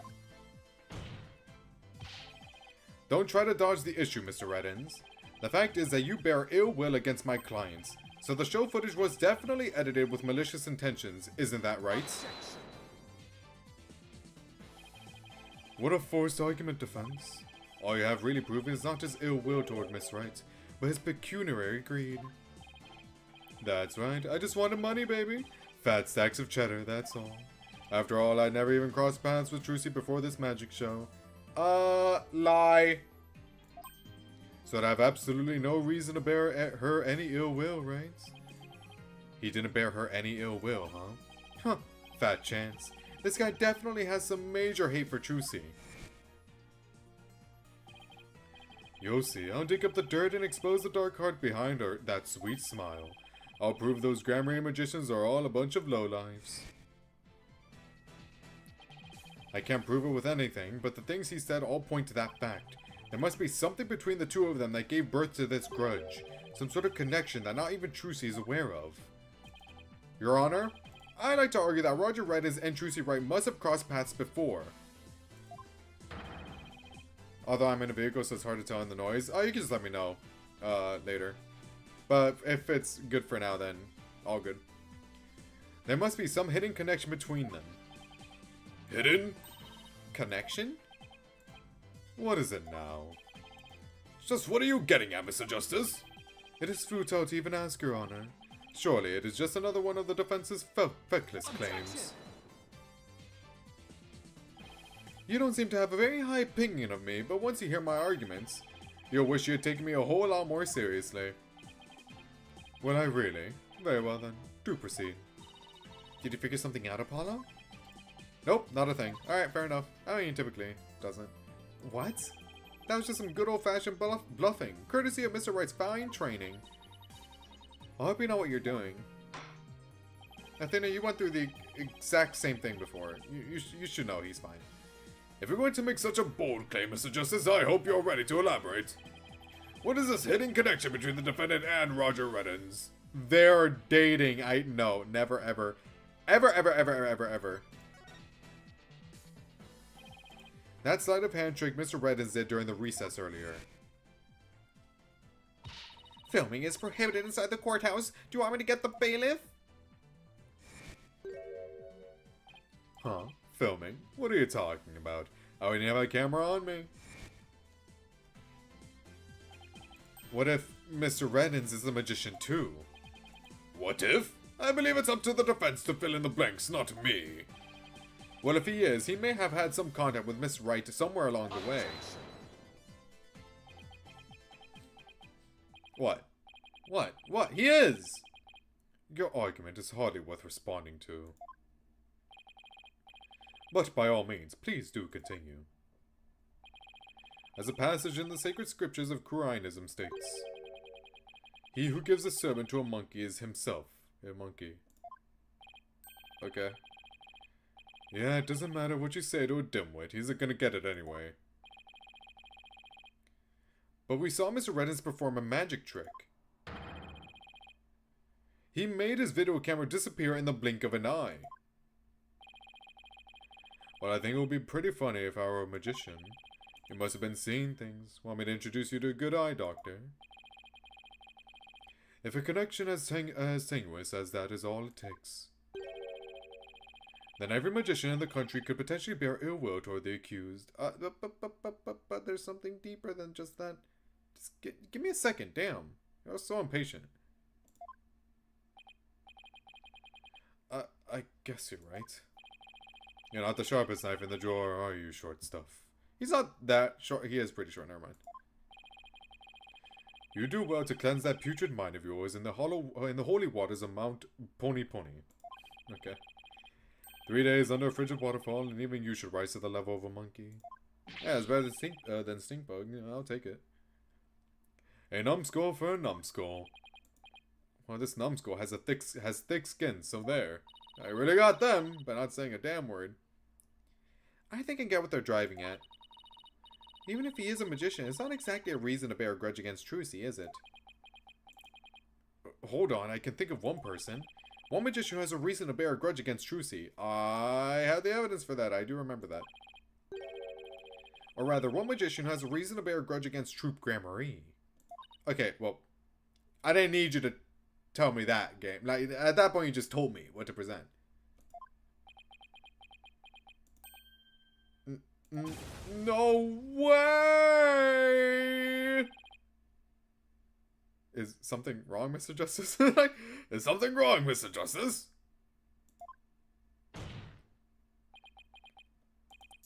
Your Honor, the defense wishes to submit evidence at this time.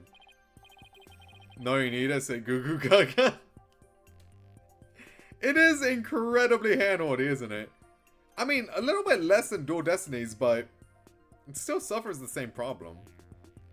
I see. What sort of evidence do you have for us? Evidence that points to the real killer, the one who had a motive to commit this crime. What?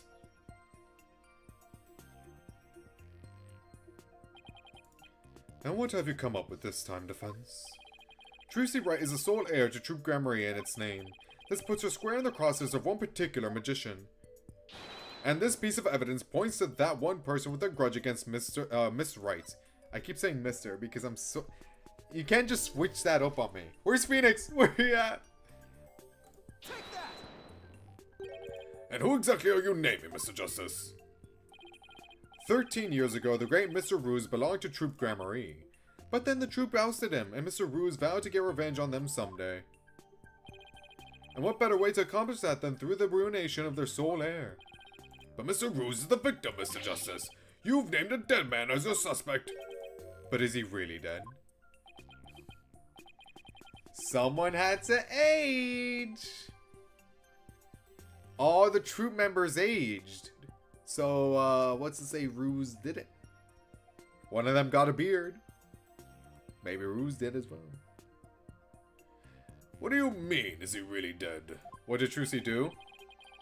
She committed murder, obviously. Until I prove it otherwise.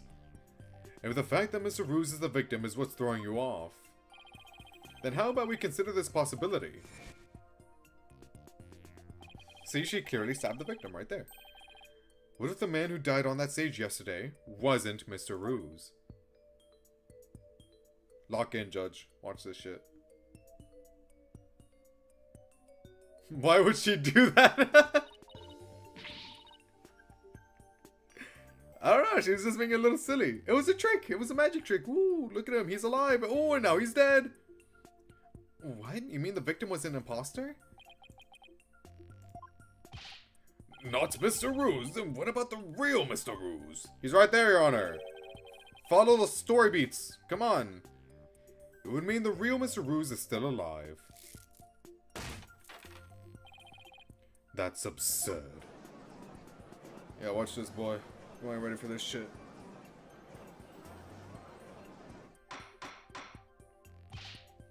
Mr. Justice, who is the real Mr. Ruse if not the victim of this case? It's all coming together now. I finally see the gimmick. The trick to this entire case. Yeah. This should explain everything, Your Honor.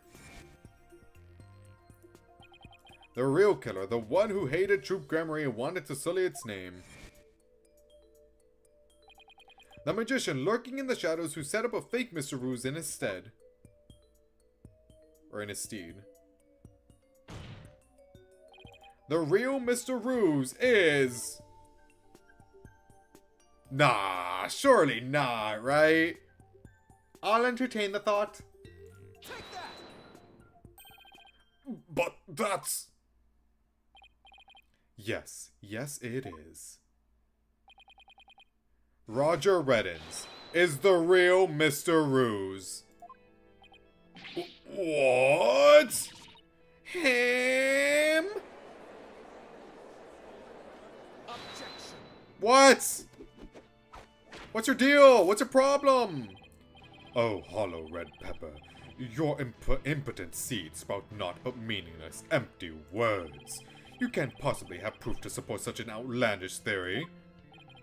It's not a bad idea for a soap opera, but not even die-hard fans of the genre would stick around past the pilots.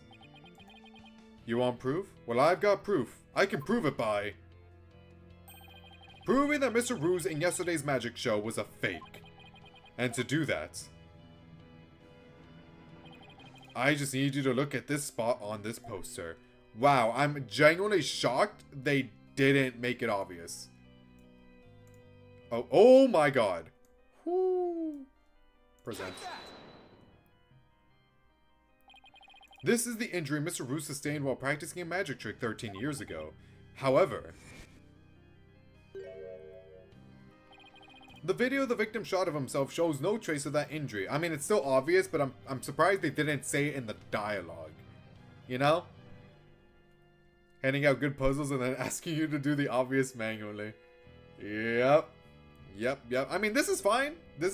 But they do that often. Like, that one time I was stumped because I was like, is it a trick? Like, I was convinced it was a trick because why would I do it manually? When it was that, I think it was during what, the Dual Destinies? It was either during the previous show or like the Dual Destinies last case, the special case.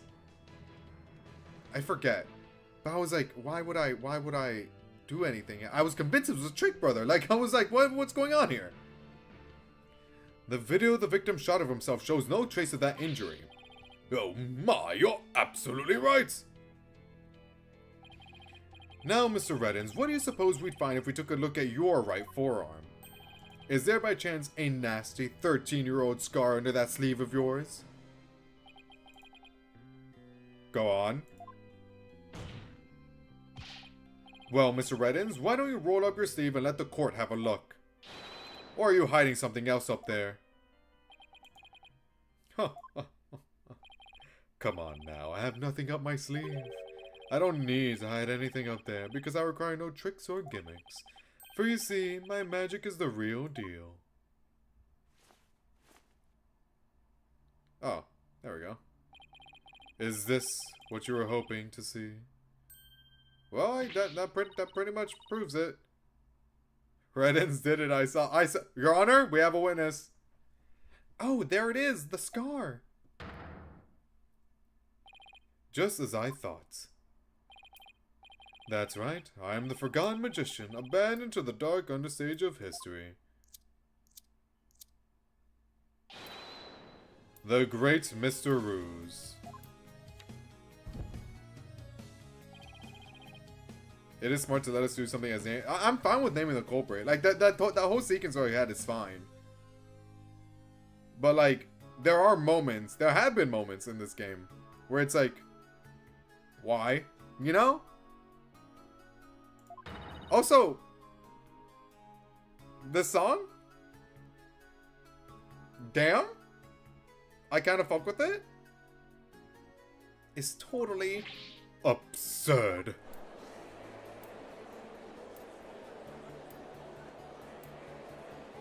Okay, can we stop flipping the coin? Huh? Oh. How ironic, wouldn't you say, that this odious mark carved into me by Troop Gramarye would bring me back into the limelight once more. Strange are the comic threads before me. If the witness is the real Mr. Ruse, then who is the victim who perished in the magic show? He was but a fan. I met him on one of my programs several years ago. He said he had become a magician out of admiration for the great Mr. Ruse. In confidence, I told him my true identity, and let him take on my mantle. And when did this man take over for you? About 2 years ago, I taught him my tricks, and even acted as his producer. And so a mere amateur became a popular magician overnight, courtesy of my magic on the stage we call television. Hope you enjoyed the show. You really had us all fooled. Mr. Reddens, or should I say, Mr. Ruse. In your hatred of Troop Gramarye, you killed the victim, Mr. Mystery, and then instead of Miss Right to take the fall, didn't you? You did it all just to tarnish the Gramarye name. Oh, I have no idea what you're talking about, lad. I set up the prank, that much is true, but it was simply a harmless joke on Trucy, I assure you. Yet she learned of the plan and made use of it to commit murder. That is how strongly the criminal element runs in the blood of these Gramaryes. But if it was a secret prank plan that very few people knew about, couldn't you have been the one to use it for murder instead? I mean, what? Yikes. What? His head! Just kidding. Okay. What the heck was that? I do like that this is supposed to be his cape. I didn't even, like, connect that. I thought that was gonna be, like, a sweater or something. Wow. It was right in front of my face, and I never even knew. Heed my words, loyal lad, for I fear your grasp on reality is slipping. I do believe I told you that my magic is real. It employs neither tricks nor gimmicks. Enough with the ambiguity. Why don't you make your point already? My alibi is as pristine as ever. Wouldn't you agree, Prosecutor Salmati? Yes, I suppose that is correct. The witness does have a solid alibi. What?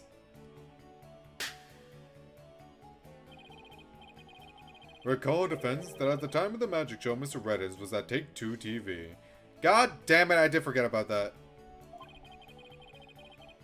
A fact that many people can easily attest to.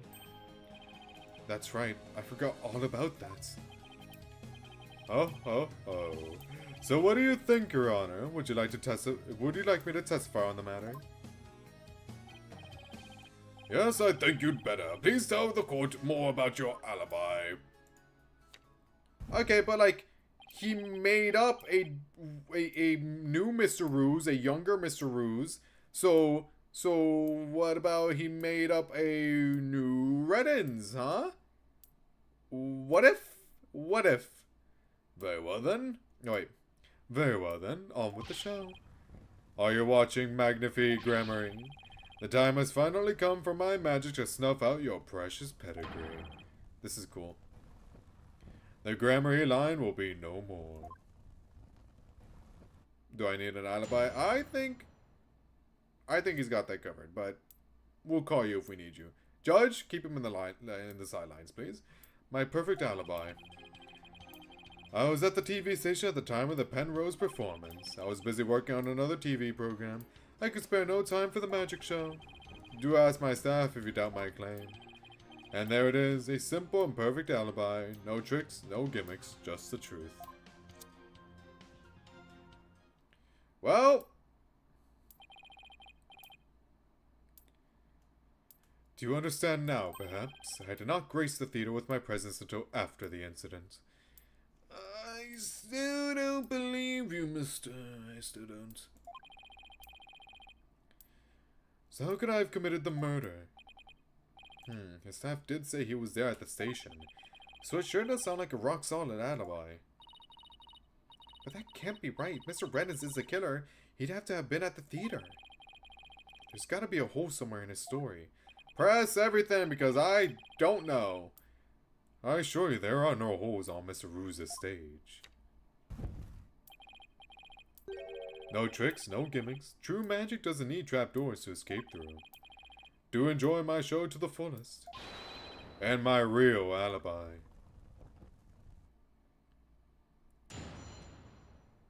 Well, I'll figure it out, I suppose. Hold it! But you did come to the theater eventually, isn't that right? Indeed, anxious to see how the show was progressing, I made my way to the theater. Let's see, my journey took about 10 minutes by car. Could he actually have been at the theater during those 10 minutes killing the victim? Ho ho, allow me to stab at reading your mind. Could I have been at the theater during those 10 minutes killing the victim? How in the... You're very easy to read, it's not that impressive.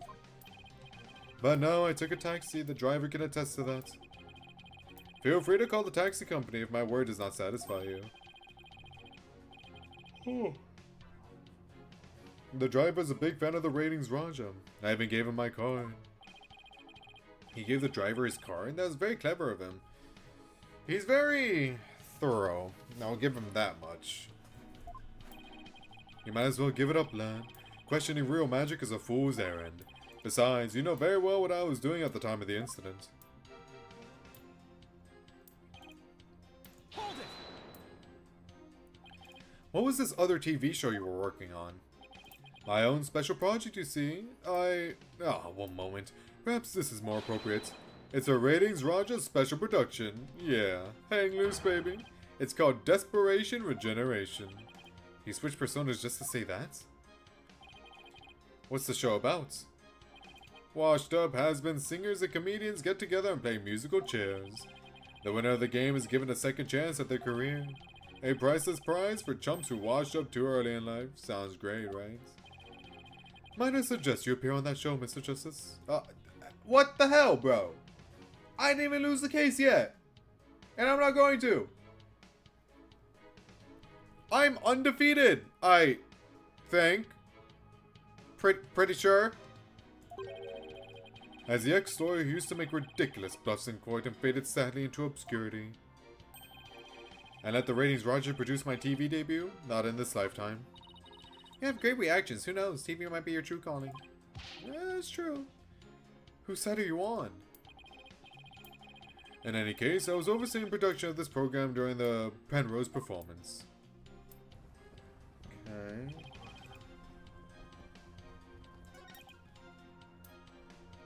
Hold it! I've got it. Do you have a brother? A brother that looks exactly like you, maybe. Again with the twins business. You think the audience will let you get away with using the same gimmick twice in a row? If you do not believe him, Defense, why not investigate for yourself? Though I am sure your efforts will prove to be thoroughly fruitless. I guess the twins theory is a little far-fetched. I mean, it worked last time. The perfect alibi, huh? It's no good, Apollo. I can't find a hole anywhere. There's gotta be some kind of trick to it. I just know there's a trap door in there somewhere. Man, I don't know! Is the staff, like, working with him?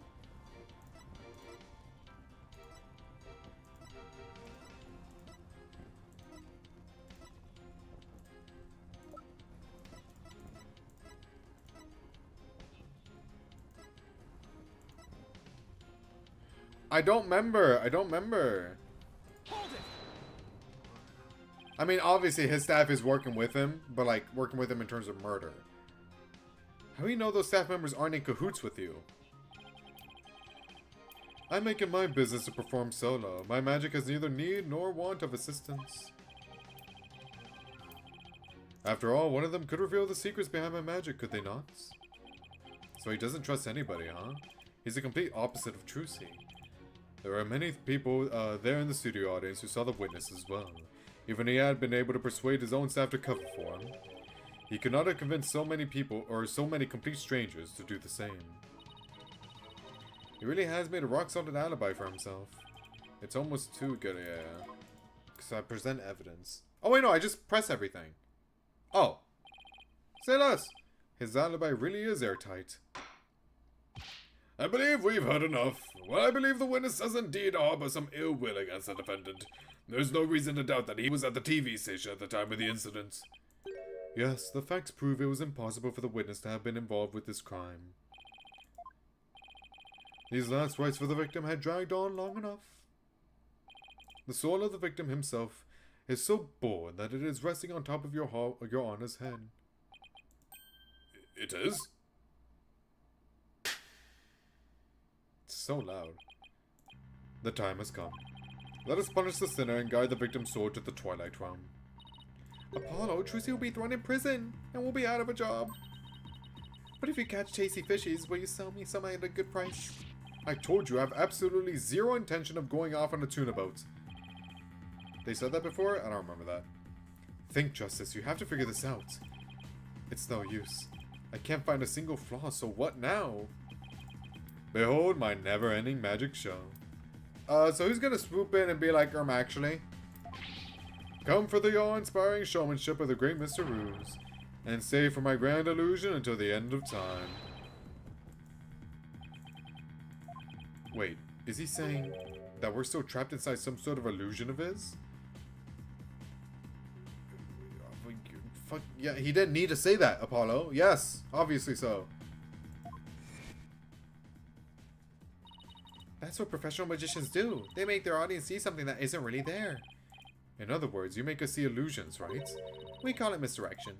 While we keep you busy believing one thing, we're busy making something else happen.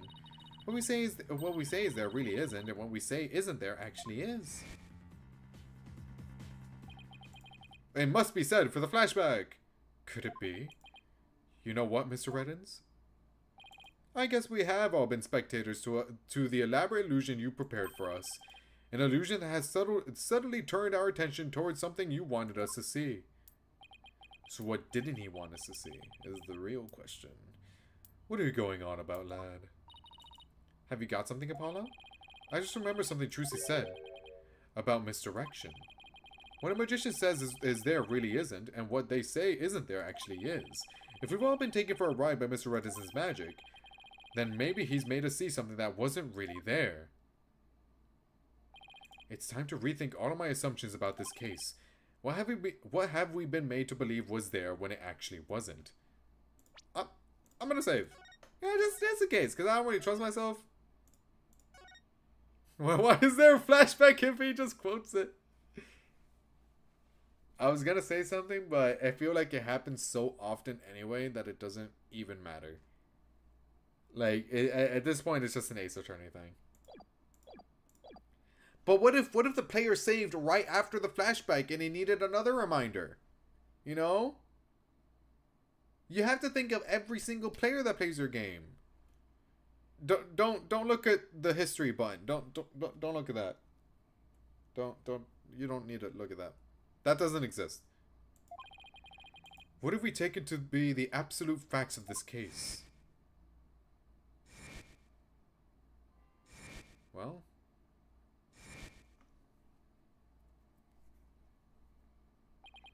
if I reevaluate the validity of all these things, then just maybe... Athena? There's something uncanny about this case. Okay, what is it? Raditz' alibi, it's too perfect. That's true, it's like it's impossible to break no matter how hard we try. But maybe that's the trick. Maybe that's exactly what he wants us to think. I'm not following. We're not making any headway here because we've been so focused on breaking his alibi. Oh, I think I get it. You're saying he's using misdirection on us, right?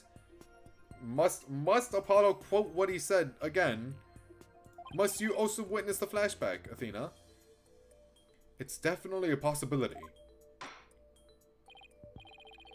Would the defense care to share with everyone what it's discussing over there? Your Honor, we believe that if we were to reconsider a certain assumption, we may finally arrive at the truth. It's a common writing method to foreshadow the complicated twist by presenting the version of it beforehand. What was that referring to again? I forget. It's been I think I missed that comment. Oh, obviously I did. I just read it. When we finally arrive at the truth, in fact, I think we'll finally see who's hiding behind the curtain, so to speak. Wait, is that why it's called? Is that why every Ace Attorney game is like Turnabout? Oh, the twins. Oh, true. What if he does have a brother? Hey, yo, what if? Hey, yo, what if? Is it? Was he actually spitting? Was he actually spitting with the brother thing? No way. No way, no way. And what is a certain assumption you're thinking of? This is the one key assumption that we've been taking for granted this whole time.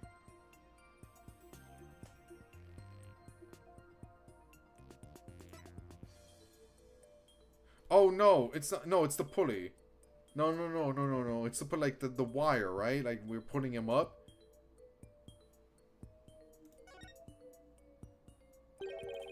Cause like it says here, not really here. Well, it does say here. Well, no, they changed it.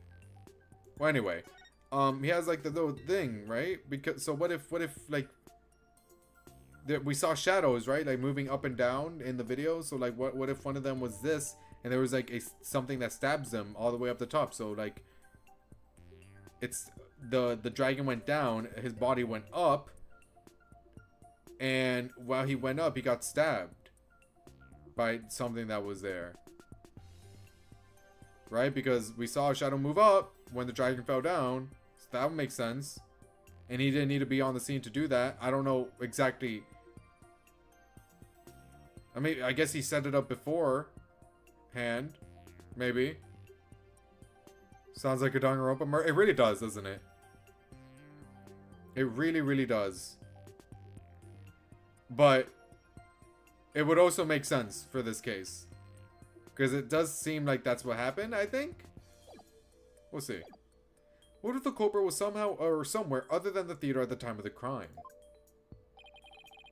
Let me look at the history. The history doesn't exist. What are you talking about? What if there was some way to commit the murder without actually being there? Don't look at the bottom of the screen. If that were the case, then Mr. Reddison's perfect alibi would become irrelevant. Objection. How could one person stab another to death with a sword without physically being there?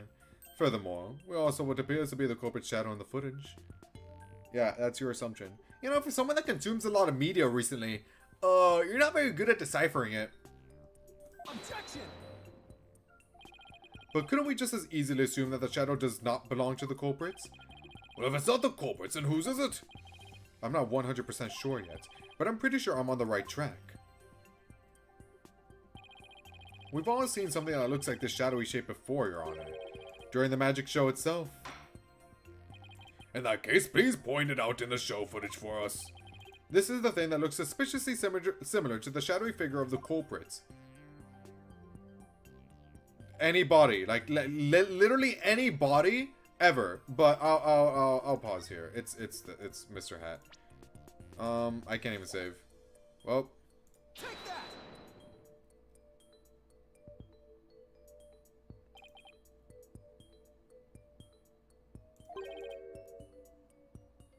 A little bit, no? Oh, did I take a hit? It's not Mr. Hat? I guess not. Okay, fair enough.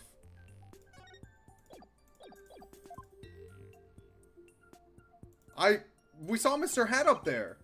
We saw Mr. Hat up in on the catwalk. So I just, assumed. Okay, fine, I'll take the hit. One life, baby, one life.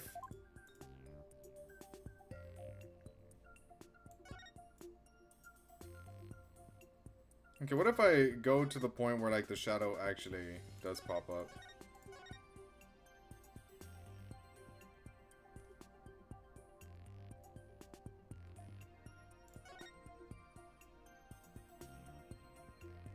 Wait.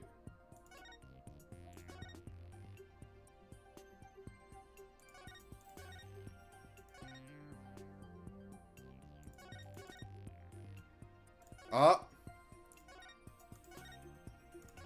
What if I do this? Take that!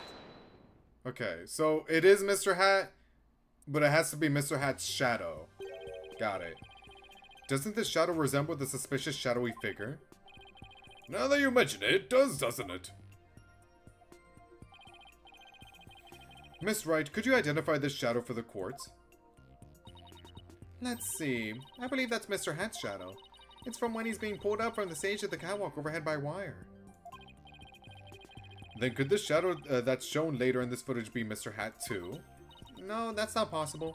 After Mr. Hat was pulled up to the catwalk, he stayed up there. In other words, this second shadow is from some other figure being pulled up. Some other figure? I'm afraid you'll need to be more specific than that, Mr. Justice. He's right, we've come this far. I'll just have to figure it out from the clues I have on hand. What is the second shadow shown in the footage? Man, I have to save after every single one now, huh? Anyway. Take that! If we consider what was happening on the stage at the time, there's only one answer. The shadow belonged to the fake Mr. Ruse. In other words, Mr. Man of Mystery. Sorry, Mystery. Slightly mispronounced it. The victim? Please take a look at the prank plan script. Mr. Mystery was to pretend to be dead and then fly up into the air after that. Isn't that right, Mr. Reddins? Indeed. And what of it? I contend that that's exactly what happened. The victim was wearing a stunt harness around his waist. It was most likely attached to a stunt wire so that he could be pulled up into the air. So you're suggesting that after pretending to be dead in the coffin, the victim flew up into the air just as the prank script says? Exactly. We just couldn't see him go flying up because the dragon was blocking our view. And that last trick, ladies and gentlemen, is the true piece de resistance of the culprit's murderous magic show. Well, got him sweating. About time. Don't tell me. You've got it all figured out. Yes, I think so. If we could just look beyond Mr. Redison's last bit of misdirection, we should finally be able to see the real truth. The victim must have been pulled up to the catwalk just like Mr. Hat. And hit the cushioning up there with considerable force. I just have to figure out what else happened up there at that time. Are you ready to elaborate, Mr. Justice? Yes, Your Honor. I'm ready. In that case, please answer this. Why did the culprit make the victim fly up into the air like that? To falsify an alibi, most likely. I'll save regardless though, because I don't trust myself.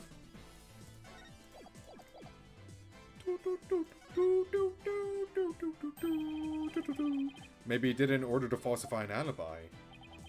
And just how is that accomplished, defense? Well, after being pulled up by the wire, the victim was zipped off to... Okay, I didn't mean for... I didn't... He did falsify an alibi, though. He did falsify an alibi, though. Whatever, dude. Dumbass Apollo.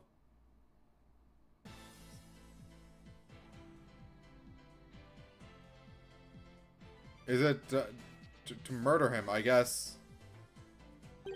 Just why did the culprit have the victim fly up after he appeared in the coffin? I mean, I should have said to murder him, but I know that... I wasn't expecting Apollo to say that, though, you know? I wasn't expecting Apollo to say that. He zipped off to the... No, he used it to falsify his alibi. He murdered him there in order to be like, oh, it was actually over there. I was at the TV station. That's where my thought process went. And how did the victim actually die when he was only pretending to be dead in the coffin? If we can figure out how these two questions relate, the answers should become clear. Could it be? Mr. Mystery must have thought he was still just part of a prank when he appeared on stage. He probably didn't suspect a thing as he was being pulled into the air after Miss Wright was called backstage and just as the set piece fell. But the culprit had already planted the real murder weapon in a cushion in the catwalk. Danganronpa murder!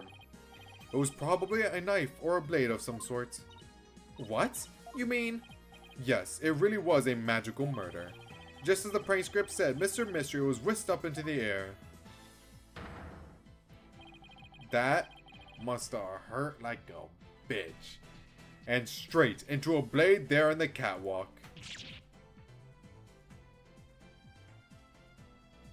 In other words, this murder was committed remotely through the use of a magic trick. What? Remotely? Using this method, it wouldn't matter where Mr. Reddens was at the time of death.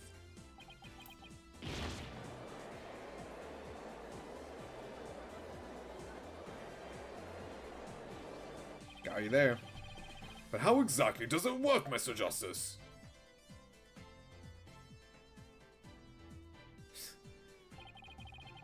We gotta use our 3D models. Just before the murder occurred, the dragon set piece was up in the cow. It does look significantly better than like Apollo Justice, for example. Like the fourth game, my god, it looked rough there, but this they improved a lot. The dragon set piece was up in the catwalk. It and Mr. Man of Mystery were connected to each other by a wire at the time. By carrying out the prank plan, Betty made the dragon set piece fall, which caused Mr. Mystery to rocket straight up and into the blade and the cushion. But why didn't we find a blade? Where'd the actual, like, bloodied blade go? Is it still there? The cushion was high up enough to be hidden from the audience's view. That's why nobody saw the blade. Oh, then that big gash in Mr. Hat's cape.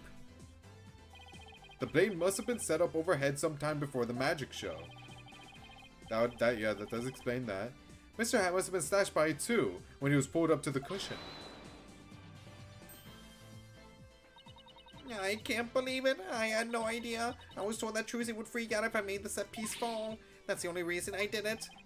You were used, Betty. Roger Reddens used you. I thought he was my little puppet to boss around, but it was the other way around. After the incident occurred, Mr. Reddens arrived at the theater. He got the murder weapon and swapped the rubber sword with a bloodied steel one. That's also when he lowered the victim's body down to the stage. Oh, okay, I guess that's where it went. Fair enough. How'd the sword switch trick work then? Were there 3 swords?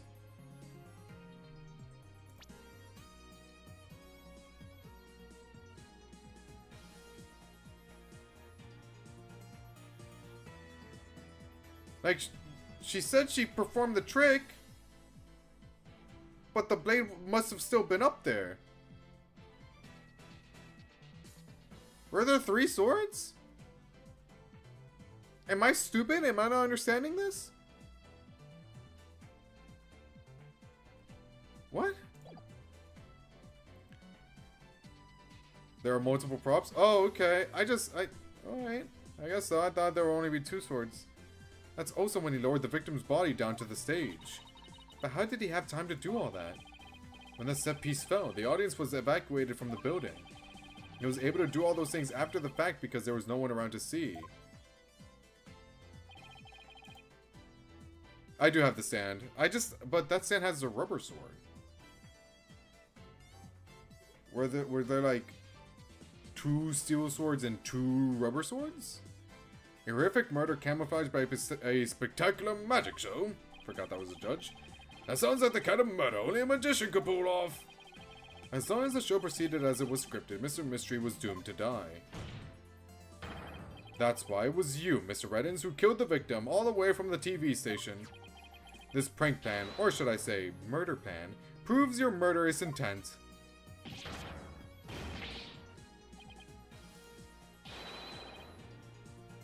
Bro hates Grammary. What? You literally saw him freak out. What else could you possibly have to say? Enough. You dim-witted, ignorant, imbecilic, putrid red pepper. He can't possibly have a counter-argument to make. Talk about not knowing when to let it go and move on. Do you have a rebuttal or something, Prosecutor Sunbody? No blade of any kind was found in the catwalk. If it didn't, then Reddins could have brought one. I don't know. I mean, it makes sense. Realistically, it makes sense. I just wish they brought it up. Which means you have no evidence to support your theory. But Mr. Reddins retrieved it after the fact. I mean, they brought it up now, but I wish they, like, set it up a little bit beforehand.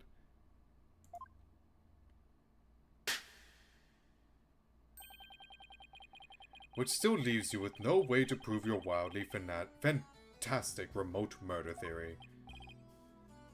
But without proof, does it not make more sense to believe that the murder was committed there on the stage?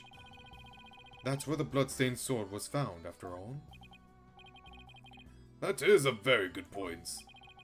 As the only person who could have committed the crime there on that stage. Trucy Wright remains the prime suspect. Yep. That's all you do. All you do is talk.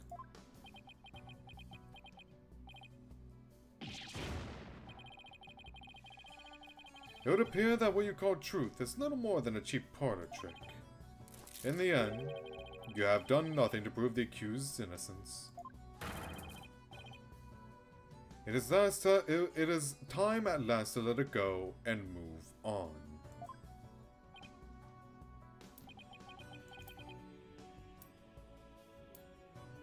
Whatever, dude. Whatever. Are you seeing this, Magnifique Grammary? My magic is exacting punishment on your granddaughter. The Grammary name is done for. Apollo, we need to hit them with a decisive piece of evidence here. Is it time for the thinking? Is it time to think? I know, that's just what I was thinking. Mr. Justice, do you or don't you have anything to prove that the witness committed this remote murder you proposed? Of course I do, Your Honor. This entire incident was carried out exactly according to the script. Right, so theoretically there should be no evidence for us to find or use. Which means our best bet is to see if something unscripted happened. There's gotta be something Reddins couldn't have foreseen. And once I find it, that's how I'll expose his murderous trick. Get ready, Mr. Reddins, because I'm about to reveal the secret to your magic. Probably. There are no tricks or gimmicks here, just some good old-fashioned logic. Oh! Whoa, this is different. It's going straight now. It's not horizontal anymore. As long as the magic show went as scripted, the murder would happen without fail. Everything in this case was carefully planned so that no evidence will be left behind. I'm gonna save. Just in case I take damage. Which I doubt I'd take damage, but... Still, one thing happened that definitely wasn't in the plan. What part of the magic show wasn't a part of the show's original script? When in revisualization near the end of the episode, where you make a handful of deductions to flip the case on its head with a red line and blue background, choose... Okay, so it's not this yet. What part of the magic show wasn't a part of the show's original script? Bonnie's mistake? What was it again? Bonnie's mistake, surely. What was the Bonnie's mistake again? I forget.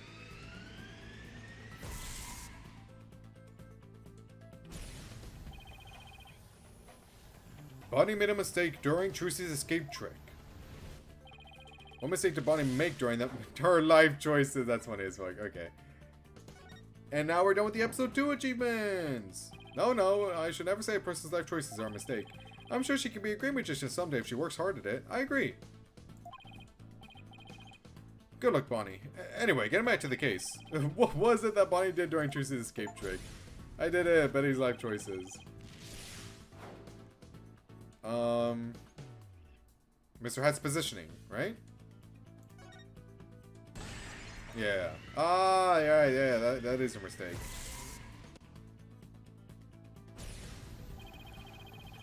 Because Bonnie placed Mr. Hat to the right of the coffin instead on to the left, Trucy had to reappear on the side of the coffin opposite to the one in the show's script. But the culprit didn't know that when he first arrived at the theater, which means he was bound to make a slip-up when he tampered with the crime scene. Which part of the culprit's cover-up attempt was affected by Trucy's new position? Not the blood in the coffin hole. The edited show footage, maybe? Okay, yeah, fair enough. That's my fault. I'm not really thinking.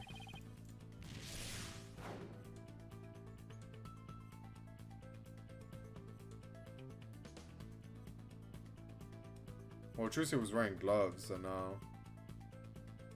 Blood in the coffin hole, why? But that was after. Right?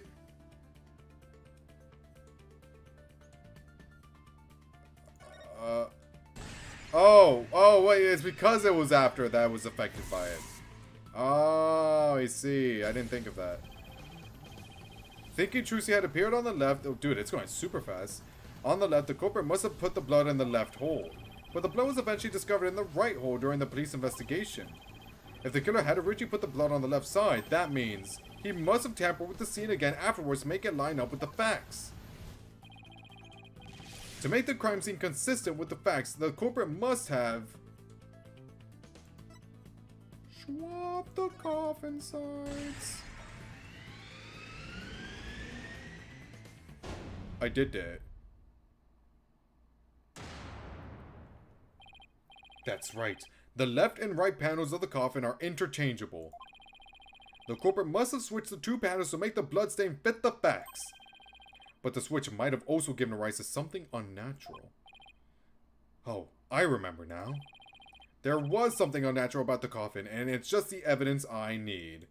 What was unnatural about it again? I kind of forgot, I'll be real.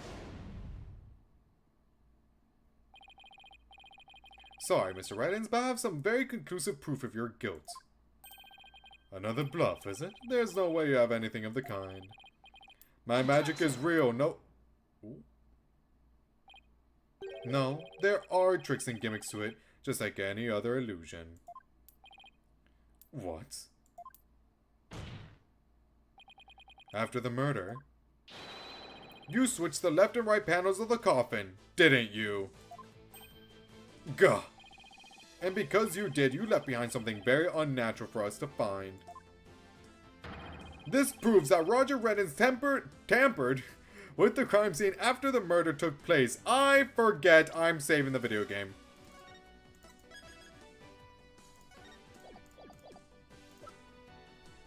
What did he tamper with again? I kind of God!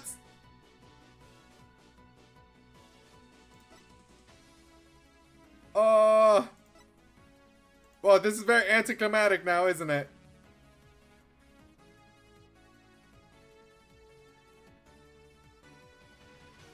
Take that. Okay, fair enough. Fair enough, Judge. Fair enough.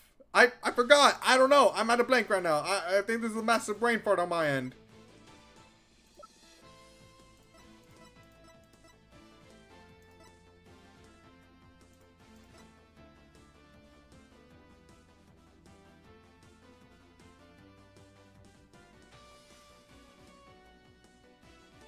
Is it this? Take that. I'm not watching the footage again, brother. I'm not doing it.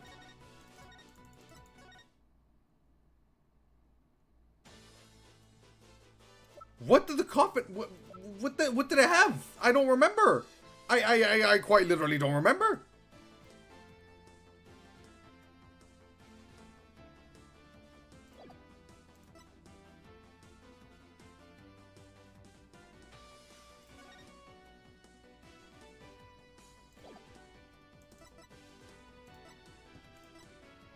I don't remember. Straight up.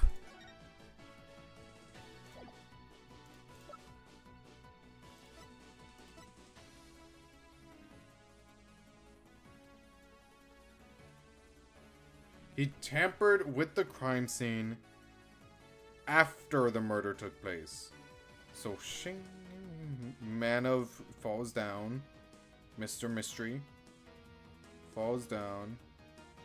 And then he had to have switched the coffin sides. So when did he do that? What evidence proves? Is it the fingerprints? Take that. Thinking things through works out great for me. That's typically how it works with these games. Who would have thought? The fingerprinting results. What about the fingerprints as unnatural? Let's take a look at the prints the victim left inside the coffin, shall we? If the victim was facing forward in the coffin, his prints should have looked like this. However, what we found was... that they were facing the opposite direction. It's quite unnatural for the prints to be facing this way, wouldn't you agree? You're gonna lose. Ha ha ha ha. It is strange, isn't it? But how did they get this way? They got this way because the culprit thought the magic show had gone according to script. The culprit thought Mr. Hat would be on the left side of the coffin. And that Miss Right would also pop up to the left of the coffin as per the show's script. He then assumed she had thrust the sword into the hole on the left side of the coffin. That's why he put blood in the left hole when he was trying to cover up his crime. Bonnie, you saved her ass. My God. But sometime after leaving the bloodstain, the culprit must have realized his mistake. He found out that due to Bonnie's mistake, Mr. Hat was to the right of the coffin. I can't even read anymore. And that despite the script, Thank God this is the only case with Trucy. Miss Wright had thrust the sword into the hole on the right. In short, the hole with the blood on it was on the side opposite the one that Trucy used. To make the blood's location fit the facts, he had to tamper with the evidence yet again. So he tried to cover his tracks by switching the coffin's left and right panels. And that's how the fingerprints in the coffin ended up backwards. Because the culprit switched the two side panels around. The prints ended up facing the opposite direction. But instead of going to all that trouble with the panels, why didn't the culprit just wipe the blood away and redo it on the other side? I'm afraid that wouldn't have worked, Your Honor, because of a little something called lumino testing. Huh. Yeah, I'm an investigator. Right, luminol, I almost forgot. Luminol can detect trace amounts of blood even if it's been wiped away, right? That's right. Wiping the blood away would have only served as proof of his meddling. How about it, Mr. Reddins? I did a pretty good job figuring out your trick, didn't I? Objection. What? Trucy Wright could have done the same just as easily. You have no proof that it was this witness who tampered with the evidence. Do you see how he's reacting? Objection. But I do have proof. What? A person who was in the magic show would never have made the mistake of putting the blood on the wrong side. Least of all, Miss Wright, who surely would have remembered she was on the other side. Oh my, you're absolutely right. Why, you impudent! I'm sure you've realized by now, Prosecutor Sadmati, that your claim that Miss Wright is the culprit just doesn't hold up. Objection. You and... Oh, I didn't even read that. You and the accused are most certainly bound for hell. Really? Miss Wright and I? Because I think you're the one with the ticket there for trying to convict an innocent girl. My face! My beautiful face! Oh, that's clever. Prosecutor Sadmati, are you alright? As for the true culprits, he is someone who knew how the show was supposed to go but didn't actually see it, and someone who had the chance to tamper with the crime scene after the incident, and the only person who fits the bill is you, Roger Reddins. Grammary! All of the secrets to your tricks have been revealed. And with no tricks left, I'm afraid your show has been cancelled. Permanently. He's so cool. He's so cringe, but he's so cool. Freak out, freak out. All of my secrets have been revealed, you say. Freak out, freak out. Don't make me laugh, boy. Mine is a true, real magic. There are no secrets to reveal. Behold, ladies and gentlemen, the true power of the great Mr. Ruse. Witness a magic far greater than troop grammaries. Burn. Crumble. Fall to my furious flames. The great Mr. Ruse will bring an end to you all. And now for the final heir to the Grammary name, right here, right now. You too shall Huh? No, this isn't right. Oh! Oh! No, I didn't do anything wrong. No, it's not my fault. I'm not the one to blame. I'm the victim here. What? Oh! Oh! Stop! No! Ah! Curse you, Grammary!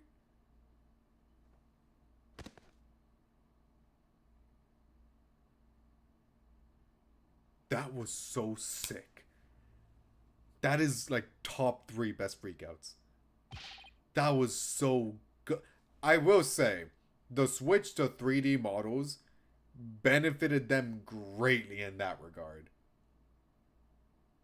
The freakouts get better and better, it feels like. Curse those Grammaries. It's all because of them. Even now, they wound me. Curse them all to the abyss. Do you really hate us that much? Hi, Trucy. Hi. Does your hatred run that deep? Deep enough to kill an innocent man? You're damn right. You have no idea what humiliations I had to suffer. Your grandfather, Magnifique Grammary, kicked me out after I got hurt practicing my magic. He said I was too unskilled, that I would mess up on stage. He threw me out of the troupe just because he was worried about his own reputation.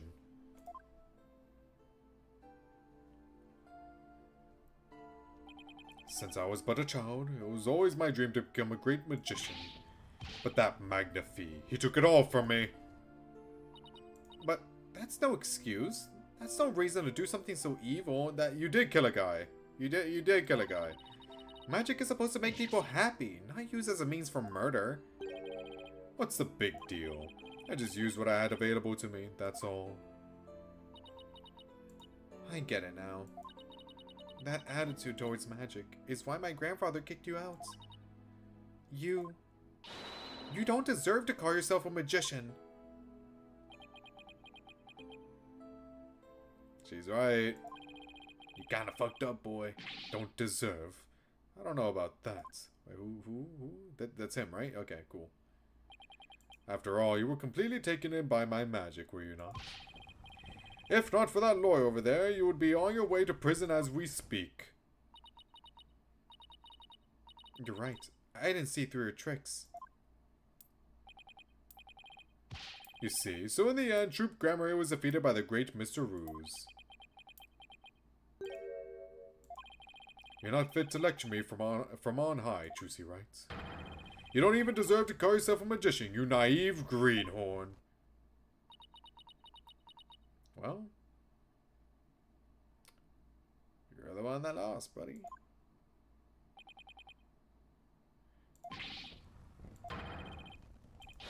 Take that, Grammary. You lose. Whatever you say. If anyone needs to learn to let it go and move on, it's this guy. You're still on that? You're still on that? This court and my prison can both burn in the flames of my creation.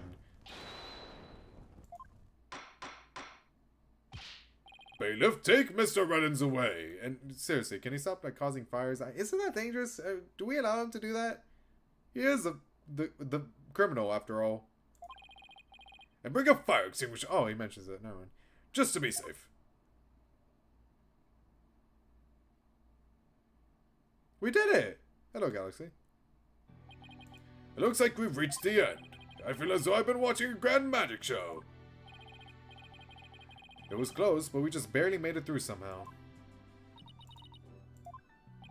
Huh? Why does Trucy look so down? Miss Wright?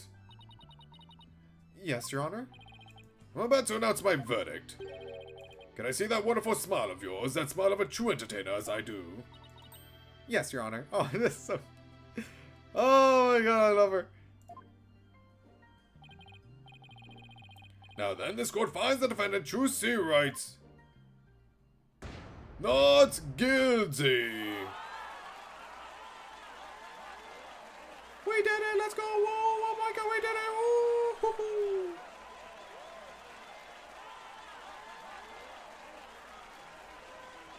Suck it! Naruto! Forgot his name for a second. Court is adjourned.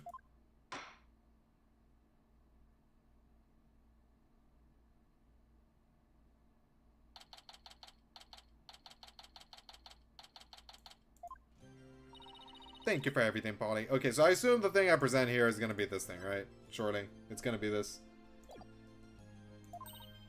Oh, Trucy, grazie a Dio. Oh, thank God, is what that translates to. I understand a little bit. I understand a few words. Now you can open your show tomorrow, just as planned, and no one will hate you, right? Everyone will say, I'm sorry, Trucy. I'm super duper sorry, Trucy, right? Surely. Yep, and it's all thanks to you two. Oh, but now that Mr. Roos is gone, I need to find somebody to replace him. No. What if I get stabbed? I don't like the way she's looking at me. I am so happy they're okay. Let's go, dude. Yes! I always get what I want. Always, always, always, always, always. I'm so sorry about everything. Yeah, what are you apologizing for? Roger Reddens used us. We're victims too. Even made me an accomplice to murder. But Betty, we have to take some of the blame for this too, you know. Even if we didn't know he was planning to kill Mr. Mystery, we did cooperate with him. It's all my fault, isn't it? Neither one of you is to blame. The only one in the wrong is the person who used magic to commit murder, Roger Reddens. Don't you think I know that? Say what you want, but don't think for a second that I don't still hate you. I guess she really does hate me. But Betty, why? You used to be a huge fan of Trucy's. Shut up, I've always hated her. Really? But if we hadn't seen Trucy's magic show, we never would have tried to become professional magicians ourselves, right? That's so cute. Oh, I love that. Speak for yourself. But Betty, you still have her autograph from... Shut up! Was she acting that way this whole time because she secretly loves Trucy? It's a tsundere of sorts, Apollo Justice. Wow, Trucy, I never knew that being the best could be so tough. Come on, Bonnie, we're leaving. We have to get ready for tomorrow's show. You're really excited about performing Trucy again, aren't you? That's not true, so zip it, dummy! Polly, do you think I really am a naive greenhorn? Not really. Huh? No way, she's not.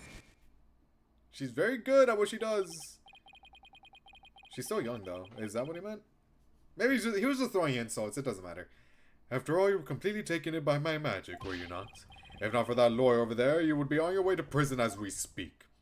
Oh no, if it wasn't for the lawyer in the courtroom. Oh, proving his client innocent. Pff, the horror. You're right, I didn't see you through her tricks. You see, so in the end, Troop Gremory was defeated by the great Mr. Ruse. Oh no! He defeated the 18-year-old. Whoa, the horror! Oh, what? Oh, what? What? No way! It's the small victories that matter. You're not fit to lecture me from on high. Trucy writes. You don't even deserve to call yourself a magician, you naive greenhorn. Trucy, don't tell me you're taking what Mr. Redden said to heart. Well, maybe a little. I didn't see through his tricks and I let myself be taken in by his magic. It also took Apollo a while, though, to be fair. I can't trust myself anymore. Disagree. I disagree heavily, actually. Maybe he was right. He was right to call me a greenhorn. You shouldn't take stock in his words. He doesn't even know the first thing about you. Huh? You're a wonderful Grammary magician. You should be proud of yourself. Thank you, Apollo. But what makes you say that? I know you're a wonderful Grammary magician because of this. Take that! My grandfather's notebook? The Grammary Creed. A true entertainer always keeps a smile on their face. When you performed your magic trick in court today, you showed the world your dedication to your troop's creed. Even through all the jeering, you kept a smile on your face and won the crowd over. You are everything Magnifique could have hoped for in an heir. You're a great magician, Trucy. A great magician? Oh, is she gonna cry? Me? You really are. That's why you don't have to worry about what Redden said. Thank you. Still, I couldn't have done it without you. I would have lost my nerve if I had been alone up there. We should probably call Phoenix, by the way. He's probably worried sick. Really taking our time with this conversation. But I was able to keep on smiling because of you. I love these two so much. Me? And I gotta go eat. Well, we'll be on episode 3 by the time we get back. Objection, Redden's is bad. Well, I can't really say hold it because I do agree with that sentiment, yes. What happened to Phoenix? He's in Karine. He's not in the country at the moment. I remembered what you said to me in the detention center. After all, you're sure you swapped the swords, right? Yes, I remember doing it. Then I just know it wasn't your fault, Trucy. How can you say that? We don't have any proof it wasn't me. Well, technically, at the time, we did. I mean, I know you're a great lawyer, Polly, but I believe in you, Trucy. And I believe in your skill as a professional magician. So I'm going to prove your innocence. Don't worry, you're going to be fine. Your words were what kept me going. Apollo, thank you from the bottom of my heart. Now I can be everything it was meant to be. And her initiation is done, Trucy. You no longer have to be convicted of murder. It's fine. Right? Maya, Trucy, Athena, we all went through it. We all went through it. Except Apollo. Apollo, Ace of 27. Huh? Maybe one day. Now you can be everything it was meant to be. Trucy's real smile is the best. I'm so glad I could help make that happen. Hey, Emma. Hi. I kind of forgot you were here. Emma? I'm really sorry, Trucy, for everything. Did Phoenix go to the real Japan? No, he's in Karine. He's where Maya is at the moment. But why? Well, I wasn't able to convince Prosecutor Samani what a good person you are. Well, I'm sure he realizes it now. And I had to testify against you too. You have nothing to apologize for. You were just doing your job. Where's Maya? She's in Karine. You're too kind. We'll probably see her in the third case. I think it's about time, actually. I don't know about... Huh? Is something wrong, Emma? Oh. Well, what happened? Oh, Sabmati! Prosecutor Sabmati? What are you doing here? Detective Sky. Yes? I require your forensic expertise in order to close this case. Come, let us go. Wait, Prosecutor Sabmati! The trial is over, Mr. Justice. You and I are strangers once more, with no further need to interact. Strangers? Have you really forgotten all about me? What? You've really changed, Naruto. Telling me to let it go and stuff. What happened to you? What do you mean you've really changed? Brother, you just met the guy! This is the first, like, the courtroom is the first time you've interacted with him. What do you mean, you've changed? You barely know him! Oh, lawyer of impure soul. I have nothing to say to the likes of you. Are you serious, Naruto? Now, if you will excuse me. There he goes. What was that all about, Apollo? How do you know Prosecutor... No. No. No. Let's just say we're old acquaintances. What?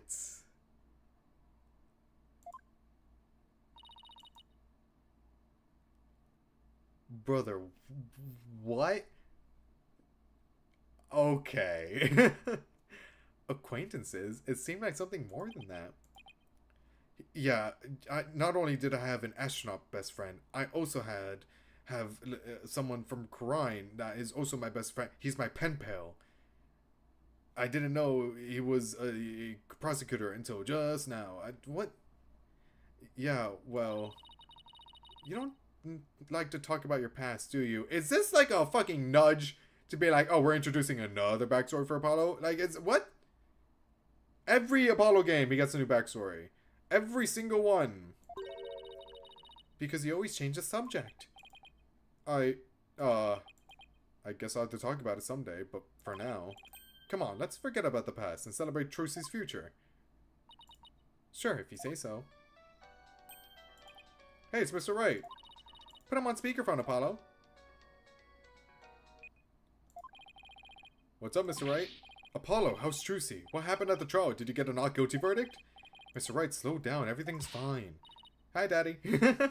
Okay, now. She was found not guilty in a very dramatic turnabout.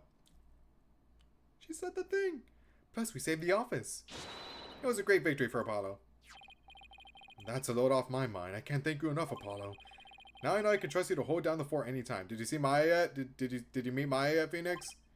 Me? Really? Yes, you're a real full-fledged lawyer now in my eyes. I would hope, brother, it's been 3 games. I would hope so by now. A full-fledged lawyer? I still can't wrap my mind around it. Thank goodness you were there to take care of everything. And thank you, Apollo. No need to go that far, boss. Especially not in front of everyone. Oh, and by the way, I won't be able to make it to tomorrow's show, so I was hoping you could go. You'll do that for me, won't you? Of course. I wouldn't miss it for the world. Full-fledged? It's been 3 games, Apollo. You've been one. So Daddy asked you to come to tomorrow's show, huh? I mean, it's nice to have Phoenix's recognition, but, like, you've been one. You know that, right? You've been a lawyer. That's my assistant, right? No, he just asked me to go cheer you on. Okay, then I'll be sure to save you the best seat in the house, Polly. The best seat in the house? I really appreciate the thought, but The best seat in the house just happens to be on stage. Good, then it's settled.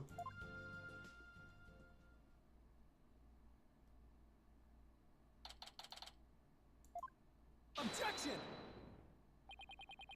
I should have known. Yeah, that makes sense. This is what she meant! Magical girl Trucy Wright will now perform her greatest illusion yet. There are no tricks or gimmicks here, ladies and gentlemen. This is real magic. Wait a minute, you're kidding, right?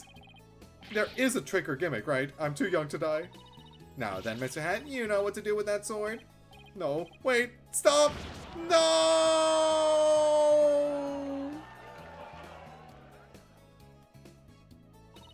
And that is how Trucy and Grammary Land ended on a rousing high note, with a big round of applause and Polly's ear-splitting screams. What kind of an ending is that? Is that it?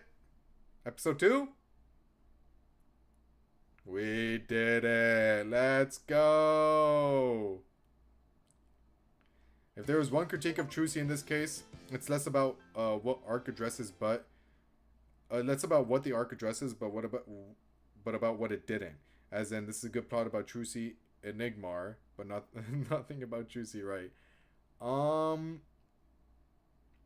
It's good for the Trucy family, I guess. Like it provides. It's not really an arc for her, I will say. There's nothing like super revolutionary. I guess the only thing that you would get is like the greenhorn comment. But even then, it's resolved in like 2 minutes. Because Apollo's like, actually just believing yourself. Ha ha ha. I mean, it's cool that it revolves around Trucy. I like everything that revolved around her. And I think it was a very interesting mystery. But as an arc, it doesn't really work. Like at all, actually. But if I view it as not an arc, then it's great, you know? I can't really even call it an arc. It wasn't really an arc. Nothing changed. There was no arc. But, whatever. Episode 3, The Rite of Turnabout. Wakey wakey 201. Got some more questions. Back and crying. Okay, who does? Oh, they dead? Oh, they dead. Sound the alarm! Prisoner 201! Oh, never mind, he's gone. Well, you know, with Dad's back on the streets, things will be on the up and up for us. Keep your voice down. You want that rebel hunter to find us or something? Come on. Uh-oh. Small fries compared to... Huh? Woo! Who does? Damn, bro!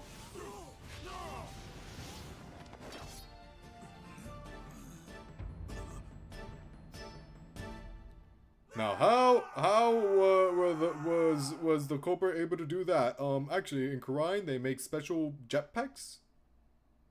They make special jetpacks in Karine, if you didn't know, and that's how the victim boosted like that. Temple. Another fine day in the kingdom of Karine. It's so peaceful here. I can't believe it's been 2 weeks already, but... this place is really starting to grow on me. Still.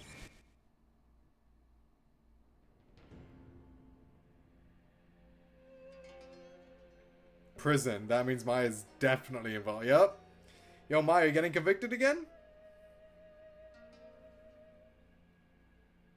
It's a masked individual. It could be anyone. That means it could be Maya.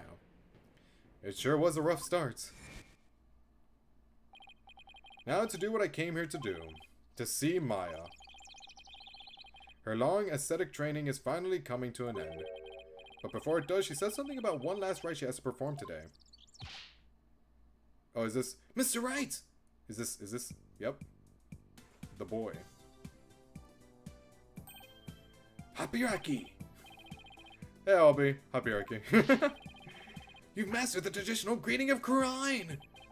I don't know about that, but I guess all that practicing is paying off. Have you gotten used to life at the temple? I'm grateful they're letting me stay here, but the mornings are a little too early for me.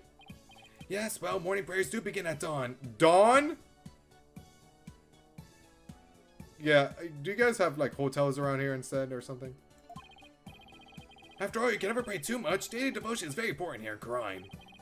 Hats off to you guys. I don't know how you do it. And today's a special day, full of even more prayer than usual.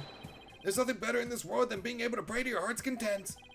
I can think of a few things I'd rather do.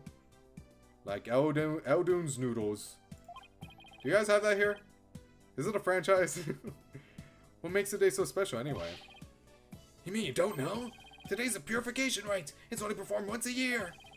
That's what Maya must have been talking about on the phone yesterday. I wonder what a role in it is. So what exactly is Maya going to be doing for this purification rite? What? Didn't she tell you? She's gonna get convicted of murder. She's playing the role of Lady Kira. It's only the most important part of the entire rite.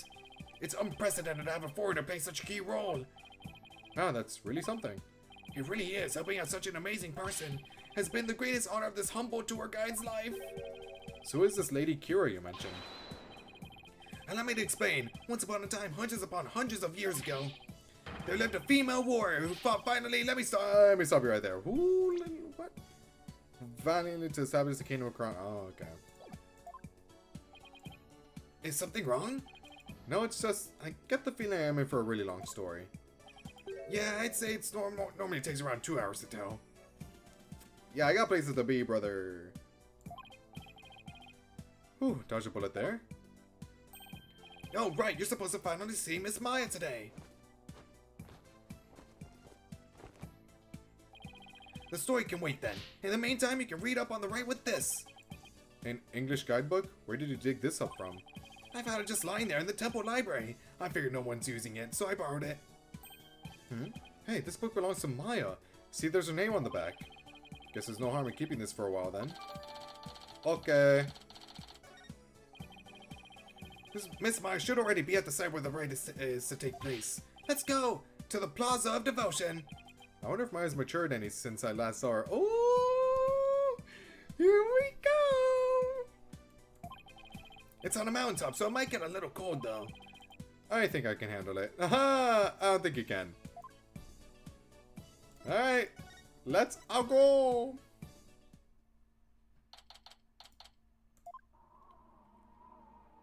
This is very impressive. It's so cold. It's like the air itself is made of ice. But look at all these people.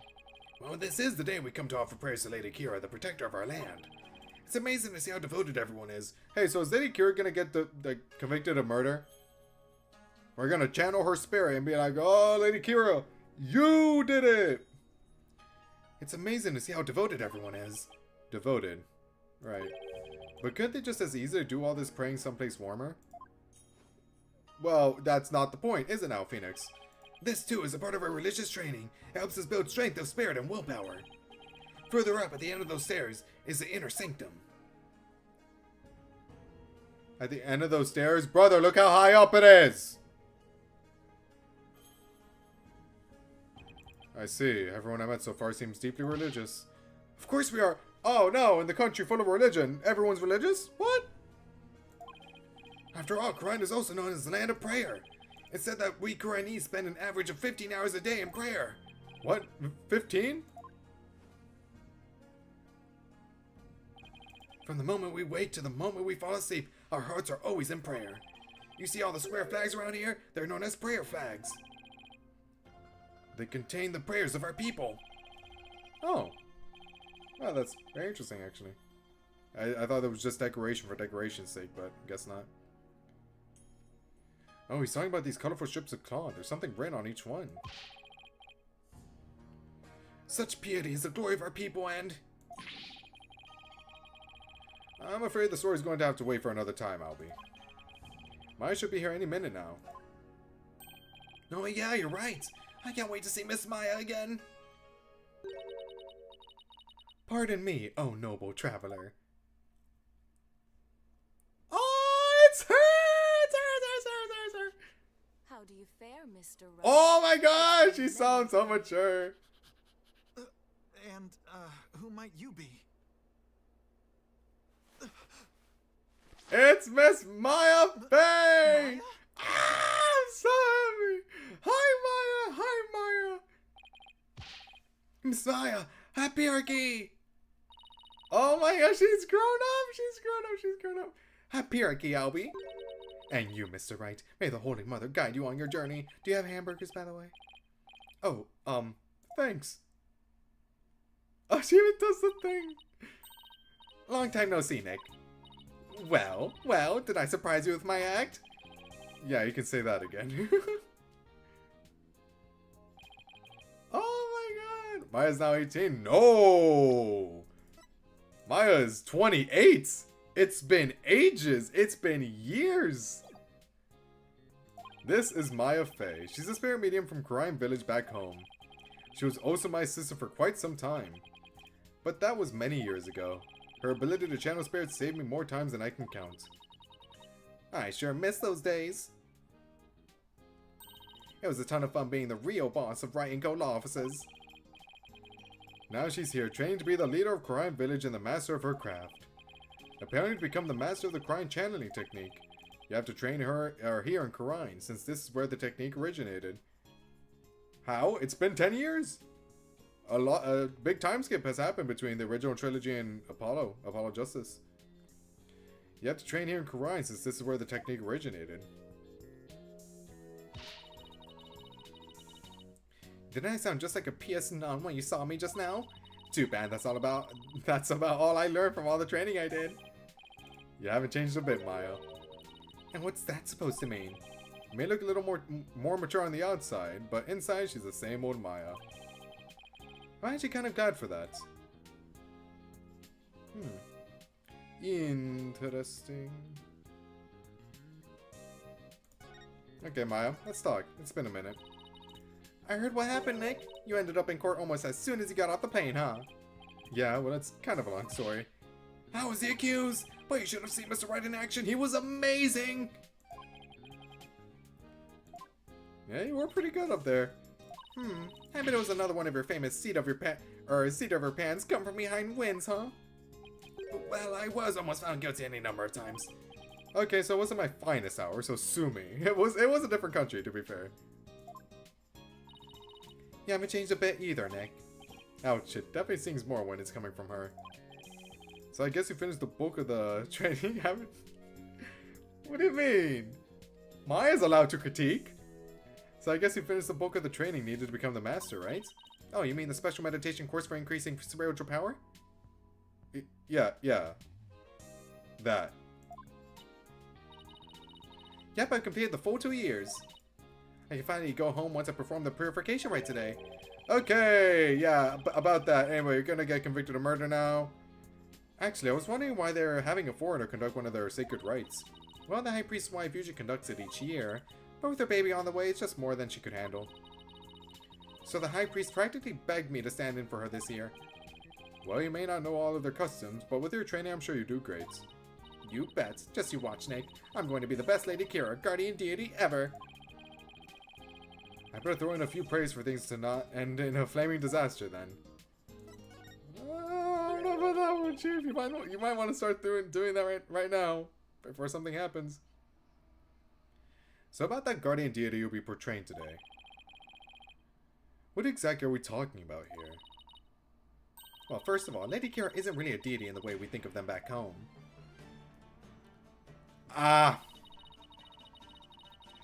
God damn it, she is gonna be convicted of murder!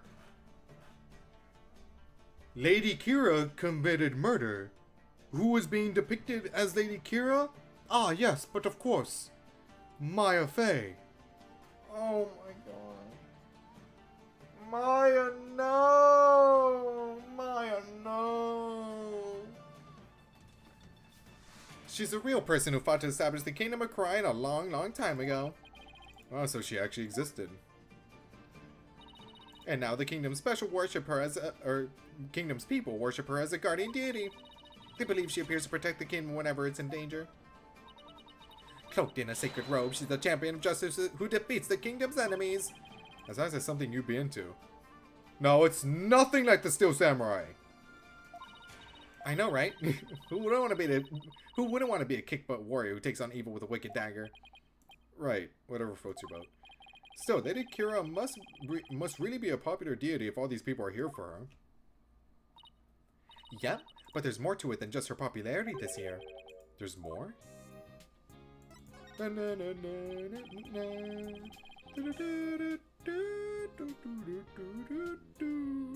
why is this ride attracting such a large crowd this year? Because there's been actual sightings, you know, of the real deal. Allow me to explain. A mysterious figure clad in Lady Kira's robes appeared, just like in the legends. And she began capturing members of the Divine Dragons right and left. Right and left? Why do you say it like that? You're kidding, right? They say it's only a matter of time till she gets their leader, the revolutionary Dirk, too. So Lady Kira's a rebel hunter now, huh? It's a bit hard to swallow, though. I mean, even if they are trying to disrupt the peace, I doubt the actions of a band of rebels can bring a legendary figure back to life. I didn't believe it at first either. But there's a real picture of her on the front page of today's newspaper. Oh. So, Lady Kira hasn't committed murder yet. Got it. Sightings of her go back to 2 years, but this is the first actual picture of her to ever be taken. I can't believe someone was able to actually capture her on film. But couldn't this just be some Lady Kira fan? You know, like you, Maya? You mean like a cosplayer? Those rebels are no joke, Nick. They're trained in hand-to-hand combat and stuff. You think some regular cosplayer could take on some people like that dressed in a costume alone? Have you met Tsumugi? Ultimate cosplayer? Clearly, someone hasn't played Danganronpa. That's why she has to be the real deal. It gives me chills just thinking about it. I bet Lady Kira's spirit possessed the secret robe or something. A spirit possessing a piece of clothing? Maybe you should cut back on all those action superhero shows, Maya. What's that supposed to mean? She's still pouting. Oh my god. You're just jealous I'm so young at heart. I've got a real officer run now, so I've got to keep it real, right? I don't know who you're talking about, but that's definitely not me. It's you. You really lost your head since I last saw you. Those spikes of yours have grown really dull. There's even one that's drooping. Can we leave my hair out of this? Anyway, I swear that Lady Kira people have been spotting is the real deal. Besides, it's just so much more fun to believe it's true, you know? I can't believe you really buy all that. Brother, it's Maya. Obviously she buys that. Although I wonder who's under that robe. Cool. But Mr. Wright, she's the talk of the town. She even gave me this great new food idea. It's gonna be like a soul bun, but based on Lady Kira. I'm calling it the Kira bun. Talk about a Kira business strategy. Aha! Clever! Clever, but little bit of a stretch, but clever.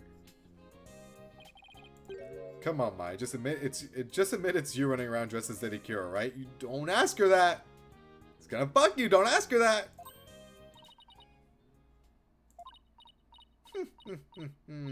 Wait. Wait, actually? I guess the jig is up. What? Is it really true, Miss Maya? Indeed, it is I, Lady Kira. After hundreds of years, I return in this lovely young lady's body. What? Only a minion of the Divine Dragons could see through my disguise. Now feel my wrath, foul lawyer. Yeah! Mr. Wright! Okay, so I assume you're kidding? Just kidding. Okay, cool. Whew. No, because seriously, that would have made things worse for you later. I mean, come on. I may be dressing up as Lady Kira for the right today, but there's no way I could ever beat up one of those rebel types. I don't know. That was a pretty solid left hook she just threw. No, you were just trying to be funny. You really had me going there for a second. No one can be that naive, right? Well. Do you remember your previous court case in this country? Well, I hope you enjoy playing superhero at the right today. When you put it that way, I'm even more hyped about it now than I was already. What the? Oh, I hear the sound of the High Priest's footsteps. I better get going. His footsteps? During the ride, he wears these really big bells on his ankles. That way I know he's coming. Pretty handy, right? Well, see you later. And that is gonna be super duper duper important. I doubt they're actually meant to be a stop slacking warning system for you, Maya. Miss Maya's always so bright and cheerful. Yeah, I'm glad to see she hasn't changed. As in, at all. I wonder if this means that, well, maybe she has. I hope she has. It's been like 10 years. I hope there's some change. I mean, it's nice seeing her like this now, because, you know, nostalgia, but I hope we see like some maturity in like some sense of the word. Just to be like, oh, it's not just a different, it's like it's Maya but a different skin. Otherwise, I wouldn't really like that, but we'll see. As in at all. I wonder if this means her training's been all for naught. I hope not. It's Acolyte Zealot! Acolyte Zealot? Hello, Acolyte Zealot. Look, he's the one praying in the red and saffron robe. He's a disciple of the High Priest, Abba Inmi. Abba Inmi. Lobotomy. And lives and lives and trains at his house. See how he prays at the core without moving a muscle? Yeah, I could never do that. It's Abba Inmi. Abotomy. Oh, wait. That's a word. That's a word. That's a singular word. Abotomy. It's at the tip of my tongue. Oh. Abba is a title, not part of the... Oh. Never mind. Never mind. The purification rite is about to begin.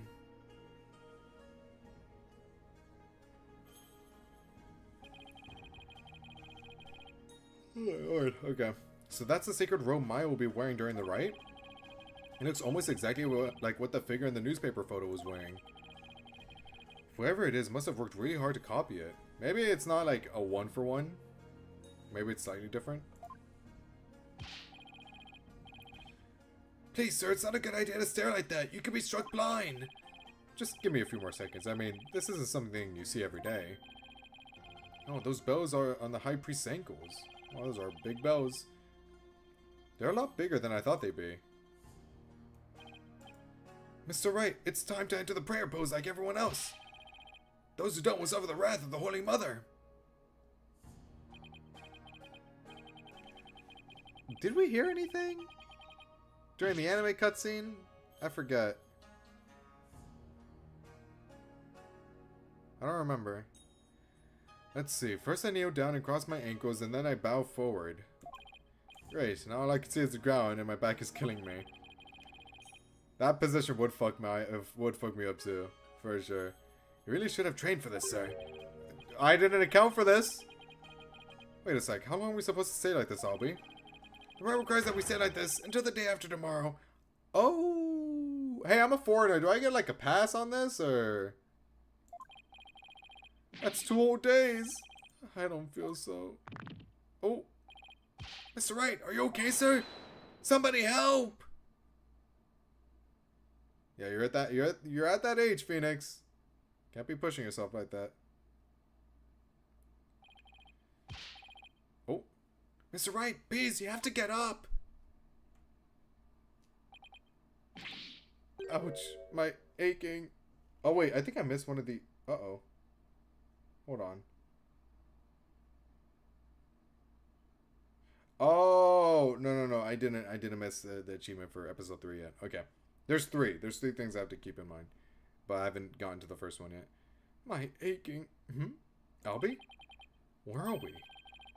The High Priest's house at the foot of the Plaza of Devotion. I guess I passed out from that back pain. They must have carried me all the way here. Something's terrible happened.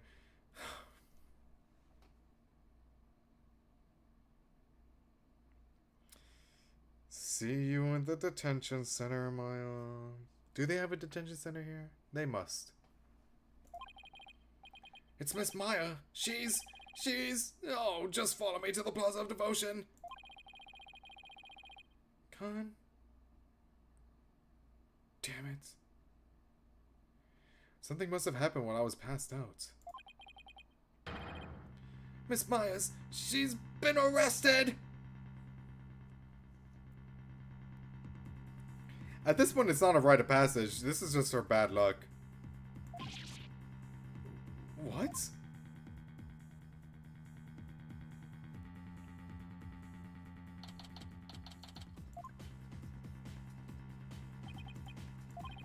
Where's Maya? Just take it easy, alright? But I'm telling you, I haven't done anything wrong. You can talk all you want back at the station. Let me go! Maya, or maybe it's Phoenix. Maybe Phoenix is the problem. She was just fine. She was fine right before he showed up. So what's going on? Maybe it is Phoenix. All the problems that Maya faces just because of Phoenix. Nick, I didn't kill him. I swear I didn't. Quiet, you. Come along peacefully or suffer the consequences. Wait a second. What on earth is going on? I don't know who you are, but if you don't get out of my way... Hey, back off, officer. Who's this? Emma? What the fuck is Emma doing here? Emma? Emma Sky? What's she doing in Karine? I'm so sorry, Mr. Wright, but we're placing Maya under arrest. What are you doing here? We didn't want to come up with another detective, so we just decided, hey, Emma's in Karine now. Alright, take her down to the station, but with respect. Got it? Yes, ma'am. Nick!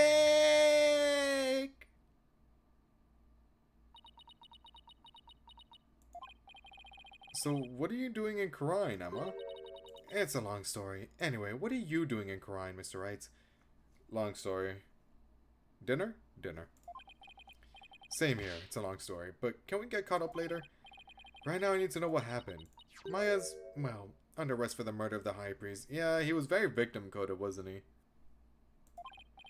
Wait, the High Priest was murdered? Okay.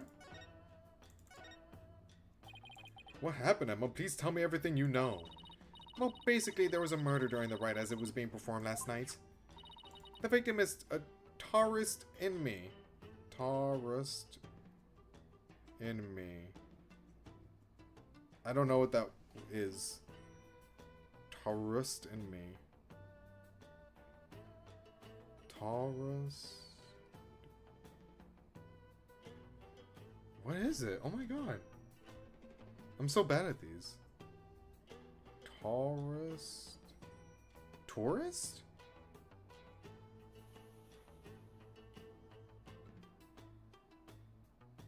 Is tourist? I'll be your guide and tourist in me. Tourist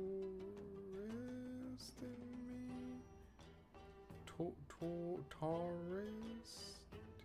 Trust in me. Oh, oh! I can't trust if you're dead, dude. What? Oh. The High Priest who was presiding over the rites. Wait, hold on. Last night? You mean to tell me an entire day's passed since the purification rite? I'm so bad at those. I'm like really, my brain just doesn't process it. That's right, sir. You passed out for a whole day from your back pain. I never knew my back's like a ticking time bomb.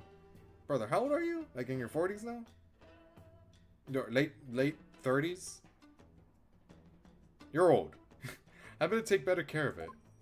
I say you're old, right? You're like not even middle-aged yet. So but to the youngins, you're old. The murder took place at the Inner Sanctum where the rite was being held. The Inner Sanctum. Up there. Go climb. It's the place where the spirit of it's the place where the spirit of Lady Kira is enshrined.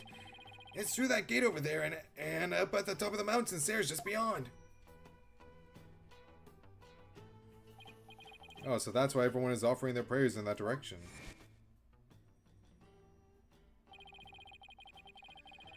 Have it in me, and Miss Maya went up to the Inner Sanctum to begin the rites. Just after they finished the prayer, you fainted in the middle of. Yeah, my bad. My fault.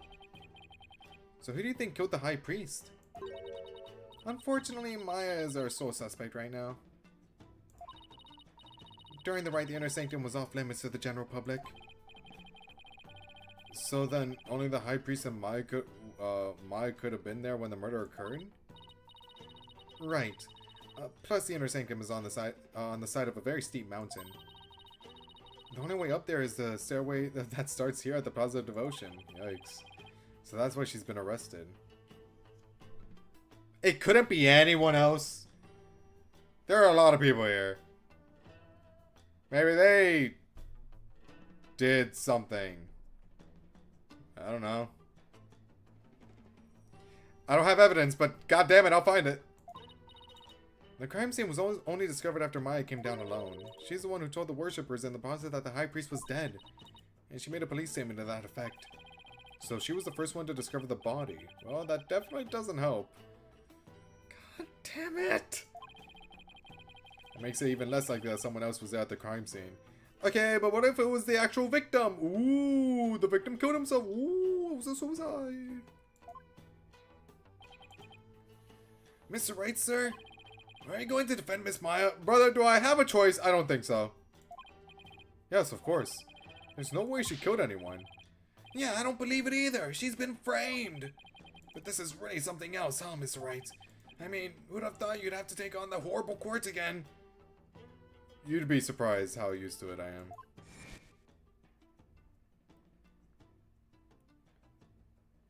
I guess I have to do the gimmick again.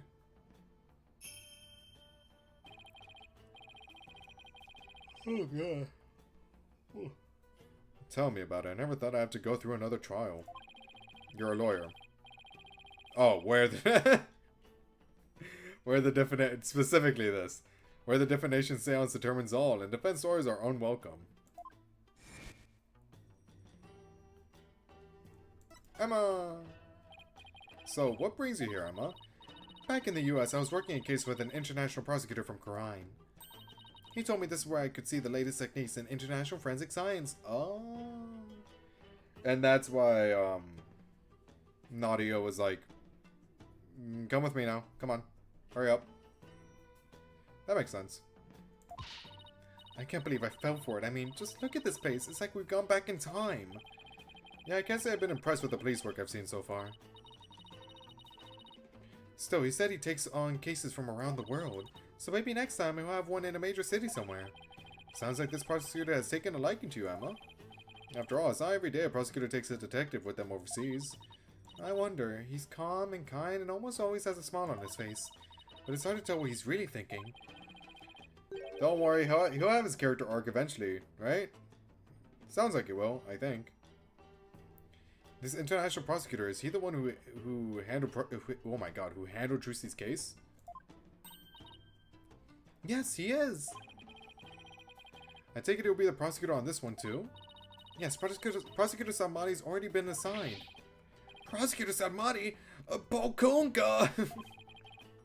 You know him, Albie? Of course, everyone in Karine does. He's a highly revered individual, both as a prosecutor and a monk. He's not all that. If Apollo beat him, you can beat him. If you go up against Prosecutor Samadi, you'll incur the Holy Mother's wrath. But it's my job to as a lawyer. Oh, right, sorry. Just great. A prosecutor who's also a revered monk in a deeply religious country. Oh my lord. I might go grab coffee after this conversation. This trial is shaping up to be even more uniquely Kurinese than the last one. I'm not sure I should be saying this, but he's a formidable opponent. Yeah, I heard Apollo had a really tough time, so I better give it everything I've got. It's Apollo. He tends to fuck up sometimes. Anyway, I'm glad you're here, Emma. They treat lawyers like criminals here. Come to think of it, Prosecutor Samadi mentioned something to that effect. I'm not sure how much I can help, but I'll do what I can. Thank you, Emma. It's so nice to have someone on my side. Really? Are you sure you aren't going to get in trouble for helping the enemy? He did come down on me pretty hard when I tried to help Trucy in that last trial. Let's just say, I'll help where I can. Thanks, but don't go getting yourself in trouble on my account, okay? Prosecutor Samadi sounds pretty strict. So first things first, let's start with this. Hot off the press, it's the High Priest's autopsy report. Was blood loss from an abdominal wound delivered by a bladed weapon. I wonder what the bladed weapon is. It can't be the knife from the crime scene. Not from the crime scene. From the anime opening. No way. The victim bled to death from a deep stab wound to the abdomen. The murder weapon is believed to be Lady Kira's War is bad dagger. It's used. Wow, how very woke of you, dagger. It's used during the rite, however. The dagger has yet to be found. Lady Kira's dagger, huh? I think Maya mentioned something about a dagger. Who wouldn't want to be a kick-butt warrior who takes on an evil with a wicked dagger? Right, whatever floats your boat.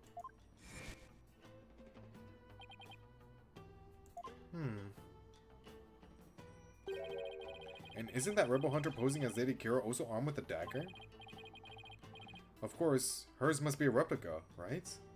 Or maybe the one that trusted me was stabbed with is the replica. Maybe. I don't know, it's just a hunch. I don't know. There's nothing to go off of here. Would it be okay for me to go take a look at the crime scene, Emma? The police have already wrapped up their investigation, but the location itself is off limits to the general public, so I'm not sure. I'm literally not the general public, though. I am lawyer. I defend Maya now. Let me go to the detention center, and I'll go get that right up for you. Emma, please, I'm begging you. Just like the police, I need access if I'm to mount a viable defense. All right, then. Leave it to me. I'll explain the situation to Prosecutor Samadi and the police later. Thanks, Emma. You have quite a climb ahead of you, so be sure to watch your step. Wait, you're not coming with me? Oh, no, I'm not climbing up there again. No way. Is it really that bad? I don't know, if you open your eyes and look up, you'll see. I wonder if my back can handle it. You get to go to the inner sanctum? Oh, you're so lucky, Mr. Wright. Why don't you join me, Albie? That's crazy talk, sir. If a commoner like myself were to set foot in there, I'd surely be cursed for all eternity. I am positive it is not that deep. Because the inner sanctum is off limits. Oh wait, because the inner sanctum is off limits for you, huh? Oh well, guess I'll just have to face this all by my lonesome. By the way, what about all those people still praying here? Aren't they going to go home? I think they're stuck. The customs of this rite require that they not move from this spot until tomorrow afternoon. It doesn't faze them to have police milling about. Some of them are even off-duty cops. Well, I guess this is what it's like to live in a deeply religious society, huh? Well, I still haven't missed anything. No loot. Oh! I can. Let's go to detention center. I like the look of it. It looks really nice. Looks like Maya's still being questioned. I'll just have to come back later again. This looks really, really nice.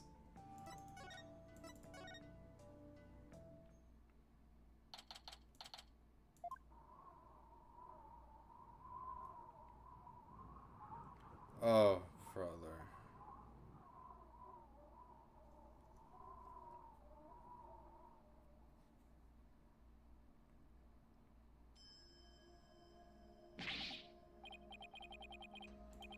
Well, before I do this, I'm going to take a break. I'm actually going to go grab the coffee I said I would. We still have, what, 2 hours left?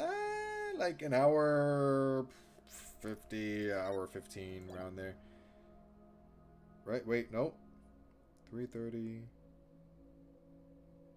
1:30, hour 45 to hour 50. There we go. So roughly 2 hours left. Alright. I'll be right back. I'm gonna take like 5 minutes to myself.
Did I say 5 minutes? I meant 6 minutes. Anyway, let's do it.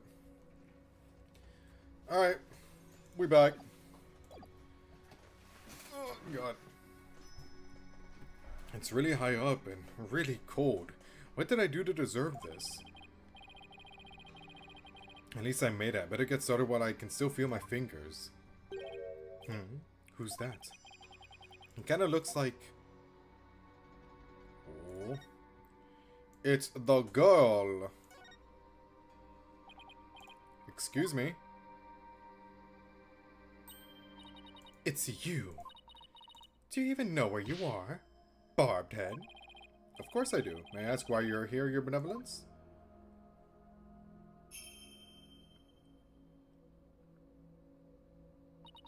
I came to pray for the High Priest's soul. But what are you doing here? This is one of the most sacred spots in Kharinism. Unscrupulous lawyers such as you have no business being here. But I'm not unscrupulous. Quiet! You dare to find fault with my insights at every turn the other day. She's still sore about that trial. It did happen very recently, to be fair. You kind of, like, the girl that was never proven wrong got proven wrong, like, for the first time in 20 or so years. For the first time in her life, pretty much. She's only 14. So, yeah, of course she's butthurt. Talk. As you know, your benevolence, a murder has occurred and I need to investigate. But we know the killer is one of your own. In my country, suspects are innocent until proven guilty. Plus, she is a serious student of spirit channeling who came here to study. So can't you at least give her a chance to explain what happened? All practitioners from overseas are big, phony balonies. Phony balonies? And her wish to train in the homeland of spirit channeling is but a bit of for prestige. It seems like nothing has phony balonies. I love her insults. It seems like nothing I say will convince her otherwise, thanks to that last trial. Tweedledum and Tweedledee really did a number on her impression of foreigners. As the defense attorney on this case, I really need to investigate this crime scene, and I need to do it now.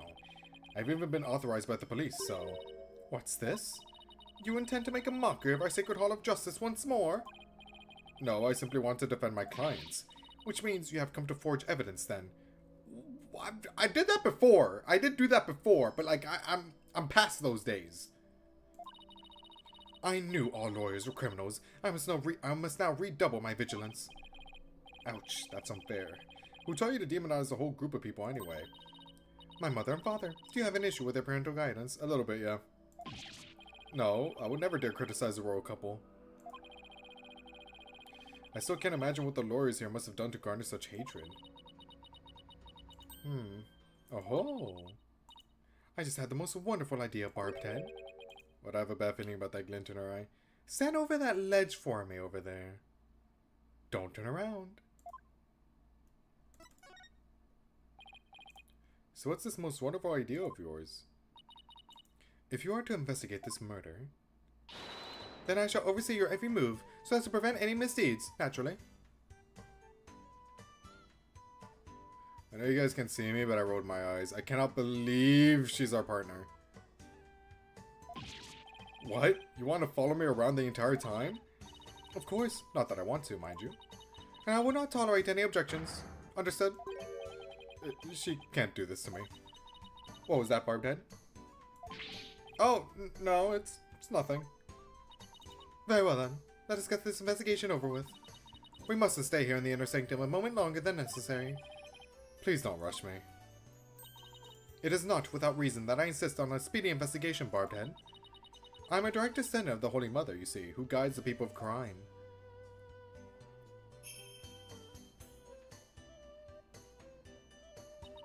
As such, I must not sully myself with the blood of battle that Lady Kira bears. The blood of battle? If it's that big of a problem, why don't you head on down now? I won't do anything, I promise. No, lawyers are never to be trusted. Now make haste, so that we may leave here soon. Oh, and one more thing. What now? Your victory the other day was but a stroke of fortune. But this time, my insight shall reveal the absolute truth. So brace yourself for a defeat, most bitter lawyer.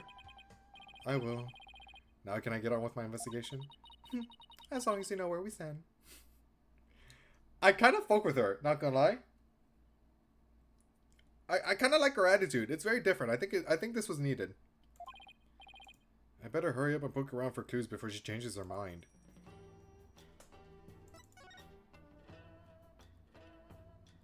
Whenever I go to Morocco and get woken up by Phasure, what is the first prayer of the day and it takes place between dawn and sun? Yeah, no. The earliest I wake up is like 10 a.m. That's why stream starts at 11 a.m. my time. Let's take a closer look, shall we? Boop. It's been stained red by the High Priest's blood. No, it's Kool-Aid? The spring shall run red upon Lady Kira's return. What's that from? An old legend. I can very much believe a young girl will be our part. Oh, you know what? Now that you mention, yeah, now that you put, yeah, that's fair. Actually, I should have expected this. I don't know. She kind of seemed like out of the realm of possibility, out of the realm of the partners that we typically get. You know, like we look at Maya, Pearl, and now and Trucy, right? They're all giddy. They're all like eccentric. They all have their little quirks. They're all not belittling in the humph, oh ho ho ho type of way. She's very different in that regard. But I can see it for sure. Wait, does that mean that the rebel? She's very different, and I really appreciate that because it kind of felt like we were getting very samey. But now we're kind of like deviating from that. That the rebel hunting Lady Kira in the newspaper is the real deal? Nah, that's crazy talk. Alright, what's this? A bloodstained scrap of paper. Looks like some kind of note or letter perhaps. But it's written in Chinese, so I can't read a lick. Let me see that. Once the flame is lit, then will be... This is simply impossible to read. Wait, what is it? The stamp in the lower right. It's the mark of those insurgents, the Defiant Dragons. The rebel group? What's it doing here? Is there some kind of connection between the High Priest and the rebels?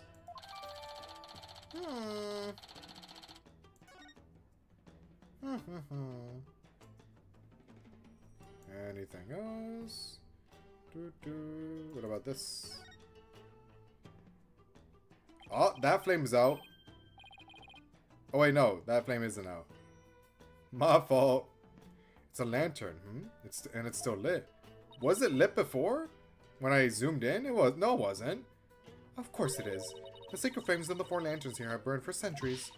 Anyone who extinguishes even one of them would be put to death immediately. So that's why they're outfitted with glass wind guards. Still, I better keep my distance, just in case. So the moon and these lanterns were the only sources of light up here at that night? No, one of them's out! One of them's out! Up, up, up, up, up, up, up, up! Rayfo, you're gonna throw a fit when I tell you this! The rite is performed by the light of the full moon because moonlight is a purifying force. I see. No touching. I wasn't going to. Oh, Rayfo, just you wait, buddy! Watch this shit! Uh-oh, you're gonna be super duper angry. That lantern looks broken, but it's hard to make out the details from this angle. I'll take a closer look when I'm in a better spot. What do you mean? Open your eyes, brother! Look at it! It's out! What do you mean better spot? Does being like 30 some shit like really affect you this much? Let's take a closer look, shall we? And arrows, god damn it. I'm blind, alright? My fault. Oh.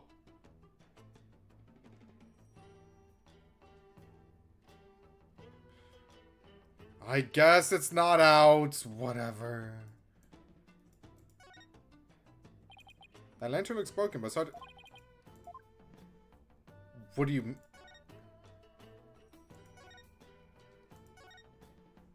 What?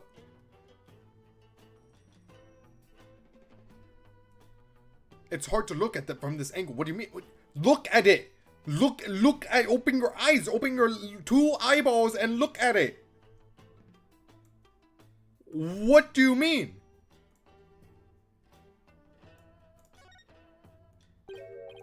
There's something hanging off the ritual curtain here. Ah, it's a parachute. They landed on here. They took a plane. These look like the prayer flags down at the Plaza of Devotion. Except, they are arranged like no prayer flags I have ever seen. How so? How do these flags have been sewn together? Hey, you're right. You know what? I was about to say, how did you not see the fucking stitches, like, literally all over the thing? But also, he didn't open his eyes before, so yeah, that's fine. It's like they're one big banner now. There's something written on a piece of it. Donated by Taurus and me. It seems this piece is from a donation Abbott and me made at some point. Cool. This still bothers me. This bothers me so much. You don't get it. During the rite, the inner sanctum was fully enclosed by the ritual curtain, making this case something of a locked room mystery. We always need one of those. Ooh.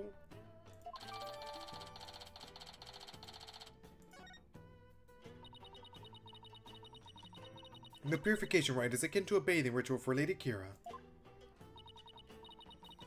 Therefore, it must be closed off from the outside world. Oh, so the inner sanctum is like a private bathroom.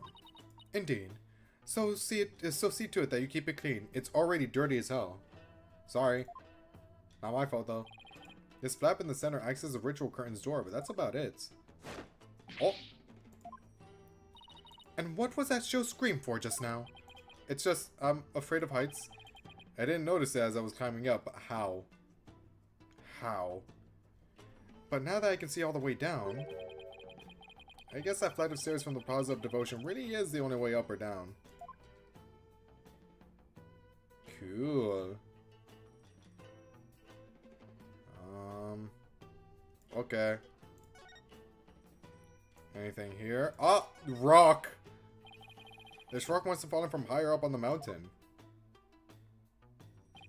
It's like the perfect perch for taking a peek over that curtain. Well, up I go. Ah. Heights. Wow, what an incredible view. It almost boggles the mind. Get down from there this instant. Right, sorry. I'll be right. Are you afraid of heights? Shouldn't this be like... Shouldn't you be shitting yourself right now? I would. Look how high up you can't see the ground. Looks like the inner sanctum is just slightly higher up than the top of that mountain. I wonder how that's going to be important. Someone shot an arrow from there and then... boom. Someone used the knife as an arrow from that point and shot it all the way over here. And then it stabbed in me right in the abdomen, and that's how he died. Oh my god, I nailed it. I guess that confirms that the stairs from the Plaza of Devotion are the only way up here. And they took a plane to get up there, and then they somehow, some way, the parachute landed on this side. The parachute made of quills, or the little flags. I was about to say quilts, but that would be a... Anyway, you know what I'm saying. I think I better go take a closer look. This is the angle you wanted? Fuck off. Whatever, dude. This lantern is damaged. The wind guard is completely broken. Damaged? What's this you're doing? Aren't you watching my every move? Shouldn't you know this answer? No, I didn't even touch it. Then perhaps a falling rock struck it. I'll request that it be repaired when we are finished here. Of course, I doubt you will live long enough to see it restored. What? Is that a threat? I'll be back to take a look, you'll see. Is this also like like a rock? Was the rock here and then it was moved to other side, so rock is there now? Maybe? There's no snow here. Maybe it was removed because it would interfere with the rites? The day before the rite, the temperature in the area plunged below freezing. Even the Plaza Devotion was covered in a layer of white frost. Ah. Must be the elevation. It wasn't all that cold back in town, as I recall. Yes, typically, as you get higher up, it gets colder. That's usually how it works, yeah. The snow has obviously been cleared away here, and the lantern is broken. But with global warming, you never know what might happen. Who knows? Might be boiling hot up there. I still have that camera I brought to take pictures of my trip. I should snap one of this area here, just in case. Cool. Nothing else particularly interesting here. Okay. Anything else? It's a statue of a bird. Guess I'll take a closer look at it. Bird. Look, the bird's missing its eye. I feel sorry for the poor fella. Are you the one who took it? Of course not. This statue has been here for ages. I suppose some damage is to be expected. I shall ask my mother to have it repaired. No wonder there are no lawyers left. I'd leave too if I were always treated like this. You're not that bothered by it, bro. You're kind of used to it, no? You're kind of surrounded by people all the time that treat you like this. I don't think I'll find anything else of interest around here. Oh, not even evidence, huh?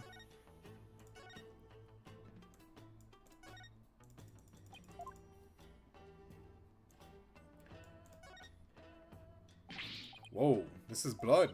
Yep. This is a statue of a warband. Oh, and the dagger has... The hilt of it has like a bird on it because it's a warband bird. Ah. The bird on which Lady Kira based her appearance. And all of this blood is from the High Priest, huh?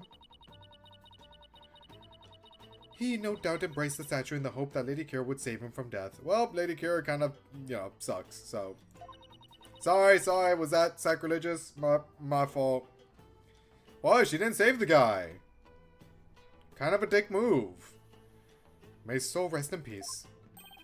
Considering the amount of blood, he must have been stabbed with considerable force. There's no way Maya will be strong enough to deliver such a blow. I don't know. 10 years is a lot of time to strengthen those arms. Besides the costume, anything else? War bad. Oh, is war? Oh, war bird. Oh, you know that didn't click. I was kind of focused on the war bad thing, the woke bird. Ugh, the woke got to the animals too. God damn. Damn you, Biden. Damn you! Isn't this Lady Kira's robe? Oh, Holy Mother, Lady Kira's robe is... I know how you feel, but we should leave it as is to preserve the crime scene. You imbecile. This is the actual robe Lady Kira once wore. It is? What the heck is it made of? They're turning the birds gay. The audacity! It's getting into the worms that the birds eat. Damn you, LGBT. Damn you. I mean, nothing should look this good after a few hundred years. That's why the water is red. Next thing you know, it'll be a rainbow. It's getting into the water too. The water is turning the birds gay. If I say it's the actual robe, it is the actual robe. That foul murderer shall not get away with this. It is tough to see a piece of history sloppily tossed on the ground like this, though. It even looks like it's been mended a number of times. This robe kind of smells. How dare you insult such a sacred piece of clothing like that? No, I meant that it smells like incense. Oh, I see. That scent you detected is from the sacred incense used to purify Lady Kira's robe. Whenever a rite is to be performed, the robe is first scented with sacred incense. If this still smells like incense now, the scent must have been much stronger than last night when the victim was killed. Ah, that'll be a part in the seance. Whenever we do our little gimmick. Looks like that does it for this area. That does it for all areas. Oh, I guess the big mural, huh? What an amazing wall painting. So this is Lady Kira. Next thing you know, Phoenix will call Miles daddy. Yeah, I'm not going to ever do that. Ace Attorney's gay, but it's not that gay, surely. Do you see that red mark upon her brow? That is the character for death in Chinese. Oh, how menacing. It is a mark of resolve to fight to the end. There are many different marks we make on our bodies, each with a different meaning. Interesting. That's it, right? There's nothing else? Come to think of it, you have marks on your face. Your benevolence. So, you have marks on your face, your benevolence. So did the High Priest. The High Priest marks are those of a monk, while mine are of a royal priestess. All members of the Corinius clergy have such marks upon them. That's cool. The shape and location of the marks vary in accordance to conditions like status and age. So, when is someone gonna have a mark and be like, actually, the reason you're guilty is because this mark is not where it's supposed to be, you loser! He did it, your honor! Or your benevolence, or your whatever the fuck we call the judge here. And all records about them are kept at Temple. So it's kind of like a national ID registry, huh? Cool. Is that a weapon in her hand? I don't know. What does it look like to you? Yes, it is Lady Kira's dagger, the very same one used in the rites. It is made to resemble a warband. The bird Lady Kira fashioned herself after. Your Majesty. Oh, it is your Majesty. It is your Majesty. That is true.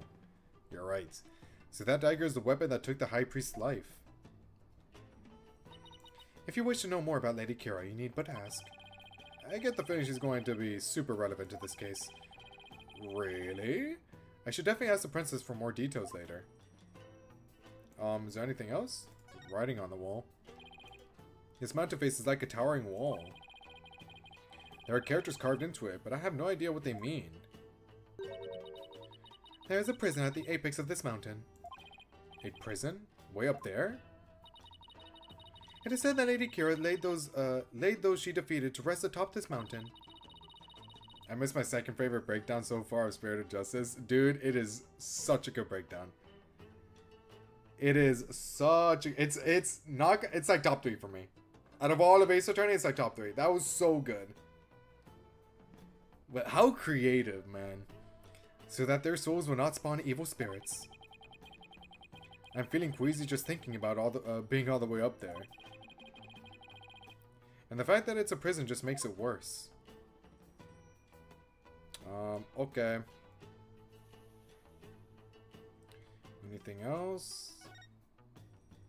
I didn't miss anything, right? I can just talk to her now? I'm gonna check again, just in case. It doesn't seem like I missed anything.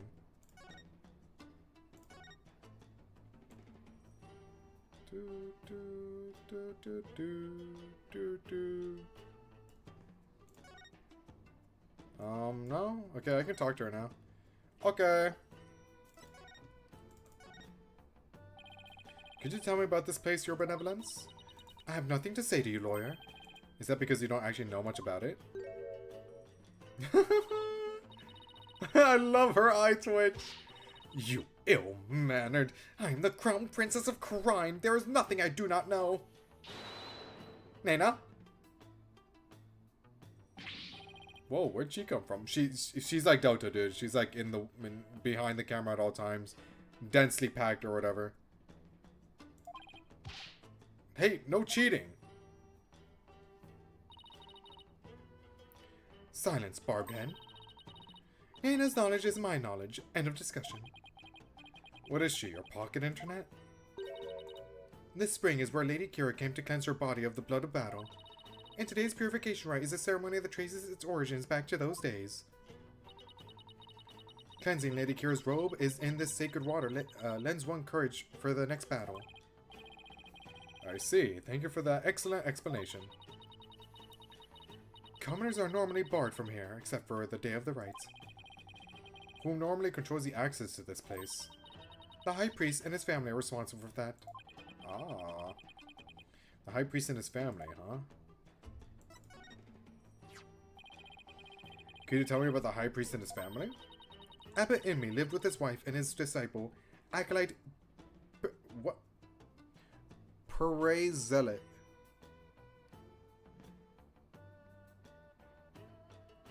Praise a lot. Got it. Got it. I got it. Acolyte prays a lot. Ah, because they pray a lot. Aha! It's funny. A young man the couple took into their home upon finding him near our kingdom's border. Speaking of his wife, isn't she the one who usually plays the role of Lady Kira? Yes, but as she is with child, the role was appointed to someone else. The killer no doubt offered to stand in, as she saw it as chance to slay the high priest. No, you have it backwards. He was the one who asked Maya to stand in.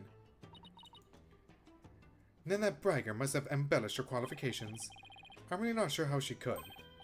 Besides, why didn't you stand in for the high priest's wife then?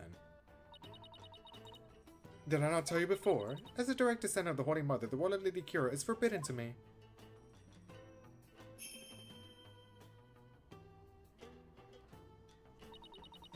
I thought trust in me was thrust in me at first. Well, this would it be the first time that Ace Attorney would be a little bit colorful, to say the least. For those descendant of her holiness must not defile their bodies with the blood of battle. Oh yeah, you did say that, didn't you? I should probably talk with the high priest's wife and Acolyte Zealot later too. So could you tell me more about this Lady Kira? As an outsider, I suppose your ignorance is all but unavoidable. Okay, well, go to Japanifornia. Go to Japanifornia, and I'll make fun of you all the time.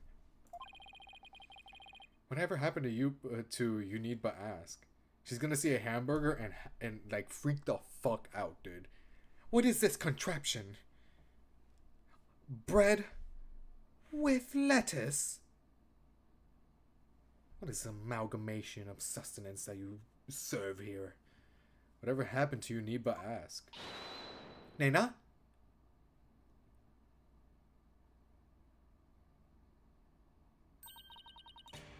Lady Kira was the Holy Mother's younger sister. Oh, I love Spirit of Justice music. I love Spirit of Justice music. But unlike her older sister, she lacked the ability to channel spirits. However, it is said that none could equal her skill with the dagger. A dagger? Well, this became relevant fast. The Holy Mother guides our souls, and Lady Kira keeps the peace with her dagger.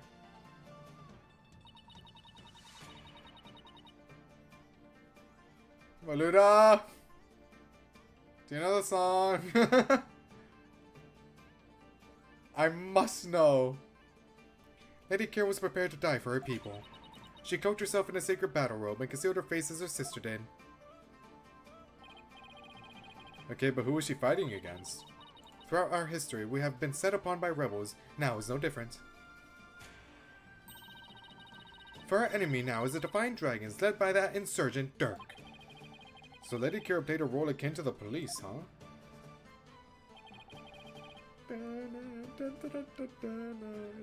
Oh boy, I fuck with it so much. So what's with the bird imagery? Lady Kira's robe is fashioned in the likeness of a warband. It is a fearsome bird that is unique to Karine. I see. What about the recent rebel hunter, Lady Kira? Who do you think she is? I've heard about her, but I have yet to ascertain the truth. However, I believe her to be a vigilante, or more precisely, a patriot. So even the Princess Rafa doesn't know the true identity of the rebel hunter, huh? Interesting. That about does it for the Inner Sanctum. I should probably head back to the Positive Devotion and let Emma know I'm done. After all, she's the one putting her neck on the line for me to investigate this place. So, like, we're on good terms now, right? Like, we hung out. We hung out one time. You don't hate my guts, right? Surely? Yeah, I'm gonna believe that's the case. Anyway, bye!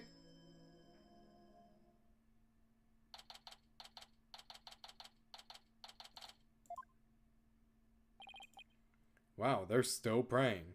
You were told the end date for it. Has that time passed? The answer is no. Therefore, yes, they're still praying. Phoenix, come on now. The religious devotion of our people is a pride of our kingdom. Come what may, they will continue to pray until tomorrow afternoon. Well, I will say this. This level of devotion is certainly to be respected. Now, to find Emma. Dun, dun, dun, dun, dun, dun, dun, dun, dun. Oh, you there. Wait, hi. I want to ask you something. Okay. Do you know me? And do I know you? No. Well, I'm Phoenix. Phoenix Wright. I'm a lawyer. God damn it, he's gonna be relevant. No! No! I want to know if you know who I am! Larry Butts. Is it? Huh? How should I know? I've never seen you before. This guy's acting really strange. I wonder if he has amnesia or something. I should talk to him a little more, just in case he's connected to this case somehow. Are you having trouble remembering who you are? I'm sorry if I offended you.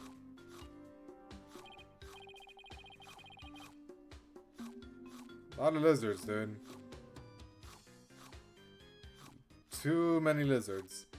I thought he was going to pull a weapon on me. I'm not even gonna hate on it because I never had lizard. What would I know?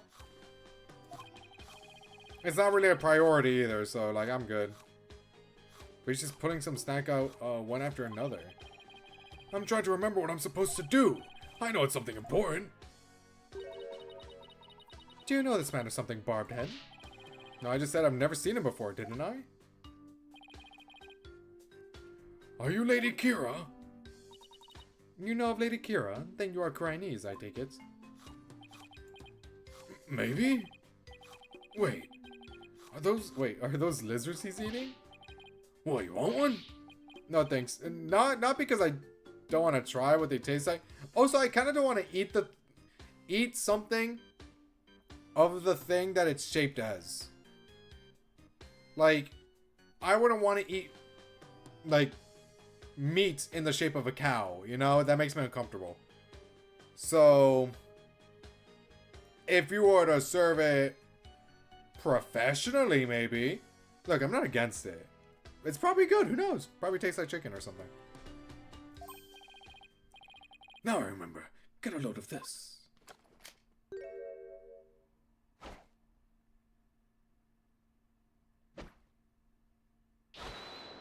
What? Well? Well, what?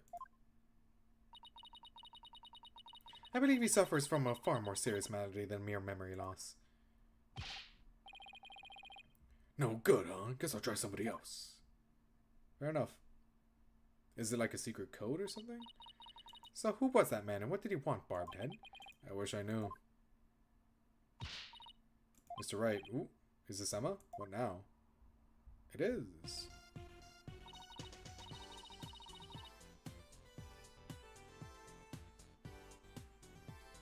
I'm just taking in the music again.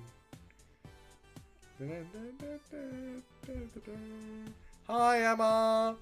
What's wrong? I didn't surprise you that badly, did I? Oh, no, it's nothing. Actually, I've been looking for you. I wanted to tell you I investigated the crime scene.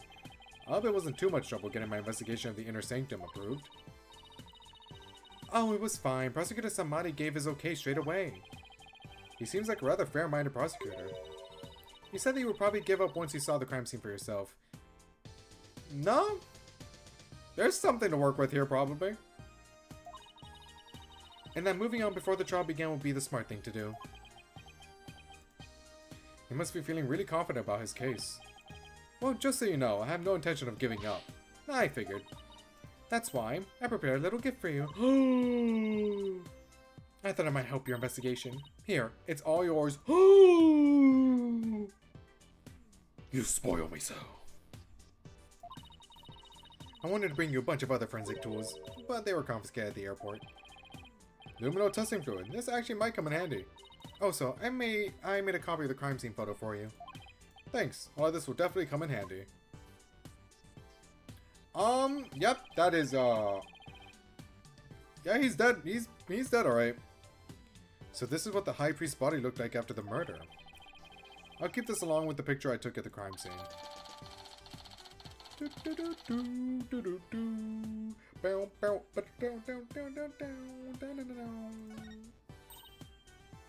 Oh yeah.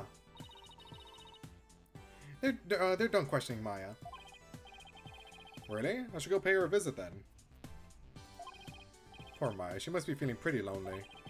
I should let her know that I'll be defending her too.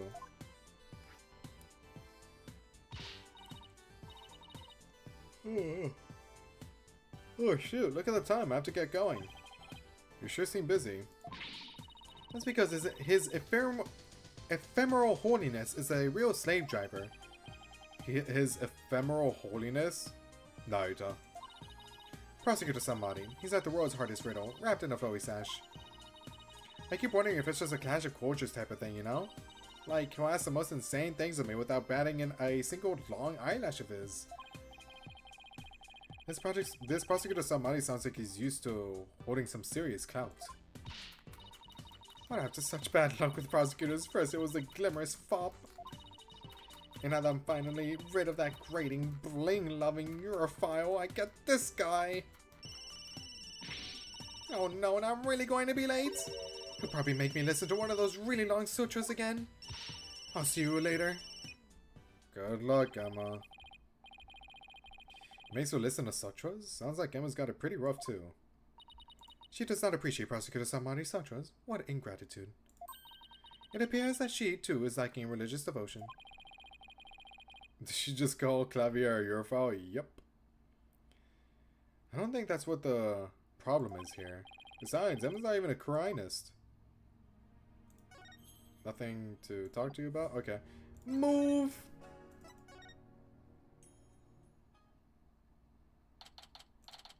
Hey, Maya. Nick! I knew you'd come. Maya, she sure looks tired. How are you holding up? It wasn't me, but no one will believe me. I have to admit, I'm still a bit in shock. Who'd have thought you'd get caught up in something like this? And so far from home. But I'm going to defend you, so hang in there. We can do this if we work together. This is all my fault. I mean, you came to Karain just to visit me. Honestly, I think Phoenix just attracts it, dude. It's not really your fault. We hadn't seen each other in ages, and then this happens. I haven't seen her this down in ages either. Come on, remember who you're talking to. Besides, I thought you'd be used to being the usual suspect by now. That is such a wild thing to say to her right now. Wow. I guess you're right. And you save me each and every time. Yep, so just tell me everything you can and let's go from there. Barbed Head, stop stalling and go straight to the matter of true import. We know she is the murderer, therefore it is time for her confession. Your benevolence. What brings the royal priestess to a place like this? I am watching over the story to keep him from tampering with anything in this case.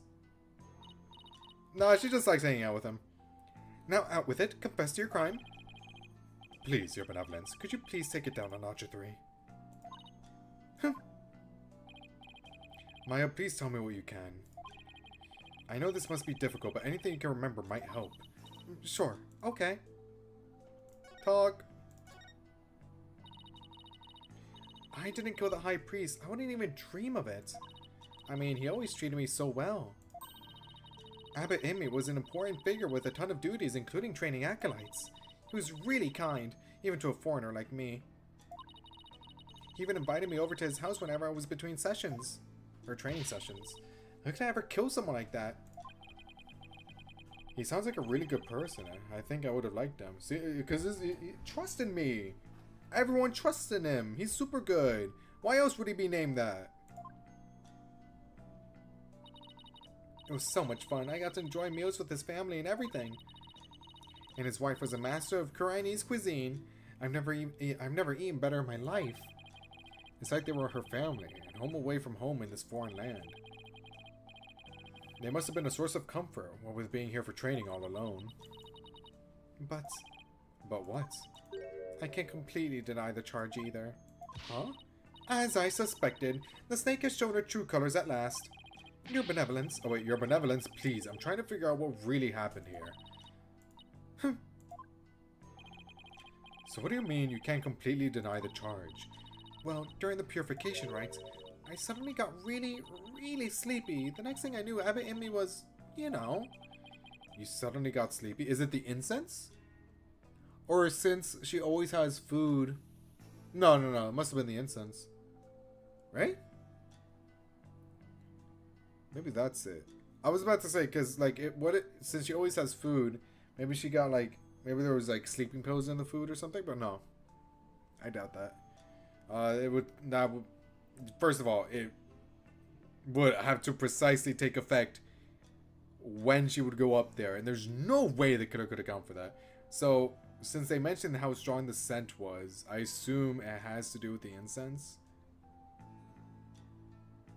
Also, I don't think there's sleeping pills that could specifically take that long to take effect.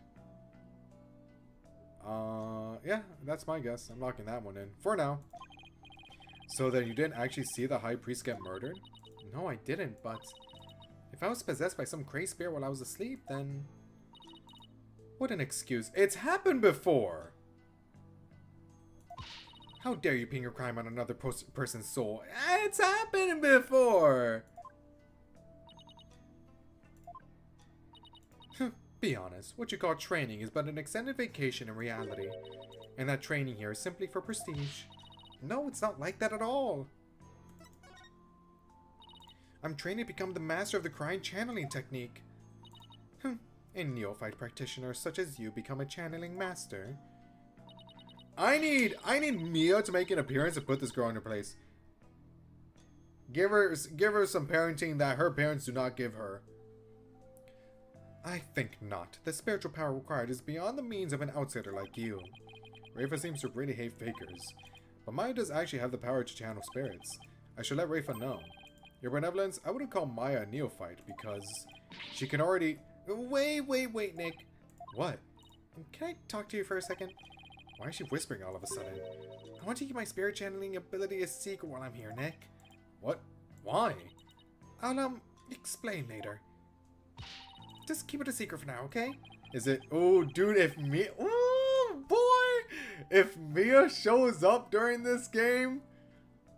Fan service 101. The only thing we'll be missing is Miles, and then we're set.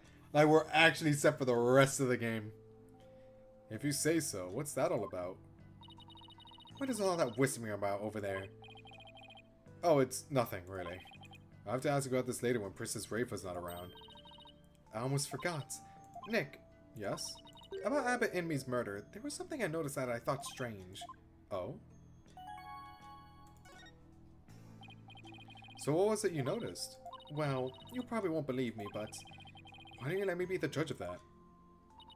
Okay, so you know that spring? The spring? You mean the pool in front of the warband statue? Yes, that. The water in there was dark red. And Gumshoe. One day, my king. One day you'll be brought back. Surely they still remember you. My most benevolent himbo. How I miss thee. Fulbright was great. But he'll never replace you.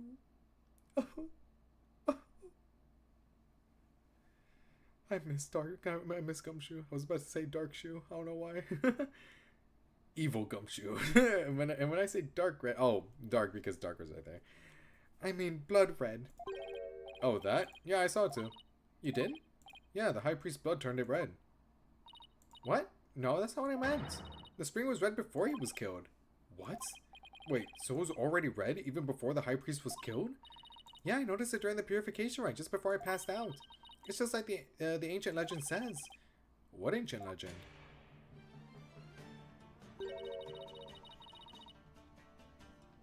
Love this song, dude. The spring shall run red upon Lady Kira's return. That's how it goes anyway. Hold on. Yes, there's a legend about the inner sanctum that says just that. But the water turns red this time thanks to the murder. The police investigation confirmed it. The police investigation sucks ass. Perhaps your eyes were deceived by the lantern light reflecting off of the water. I don't think that was it though. I need this song. Look, hold on. Spirit of Justice, Lady Kira theme. Guardian of Karine. Lady Kira, Guardian of Karine. Yeah, boy. ad. Give it to me. Oh my god. I wonder if it's connected to this murder somehow. On the day of the rite, the water in the spring was already stained red when Abbott, Inmi, and Maya arrived at the inner sanctum. Okay. Nick? Yes? So, actually, there's one more thing. What's up with Maya? She keeps looking over her benevolence like she's worried about what Rayful will think. Oh, wait. Talk with Maya about one more thing in the oh my god, hold on. Talk with Maya about one more thing in the detention center on day 1, mentioned towards the end of the prompt. Cool. There's something I want to show you. This is it, right? Like, this is it? There is? I found this at the inner sanctum after I came to. Ah. Is this a letter? It's in Koreanese. See that stamp on the far left at the end of the letter? Does it look familiar? This red stamp here? That's the mark of Lady Kira. Oh right, looks just like the mark on her forehead. Lady Kira, you say? Let me see that. Why, this is... What? What does it say? Do not perform the rite. I know what you are planning, Lady Kira. That sounds like a threat, or a warning. Whoever's pretending to be Lady Kira was pressuring the High Priest to stop the rite. Yeah, that's what it looks like to me too. Nick, do you think... Wait. First, there's that ancient legend. The spring shall run red upon Lady Kira's return. Now, there's also Lady Kira's warning. Plus with the Warbat dagger being eyed as a murder weapon. Don't tell me. That's why she has to be the real deal. It gives me chills just thinking about it. Maybe Lady Kira's spirit possessed the sacred robe or something. Don't tell me. You actually believe that the real Lady Kira returned to kill the High Priest. Don't be silly, Nick. Huh? Historical figures don't come back to life. I mean, give me a break. But you were saying only yesterday how it was more fun to believe that she's the real deal. Yeah, yesterday. I wish I could keep on entertaining that fantasy too.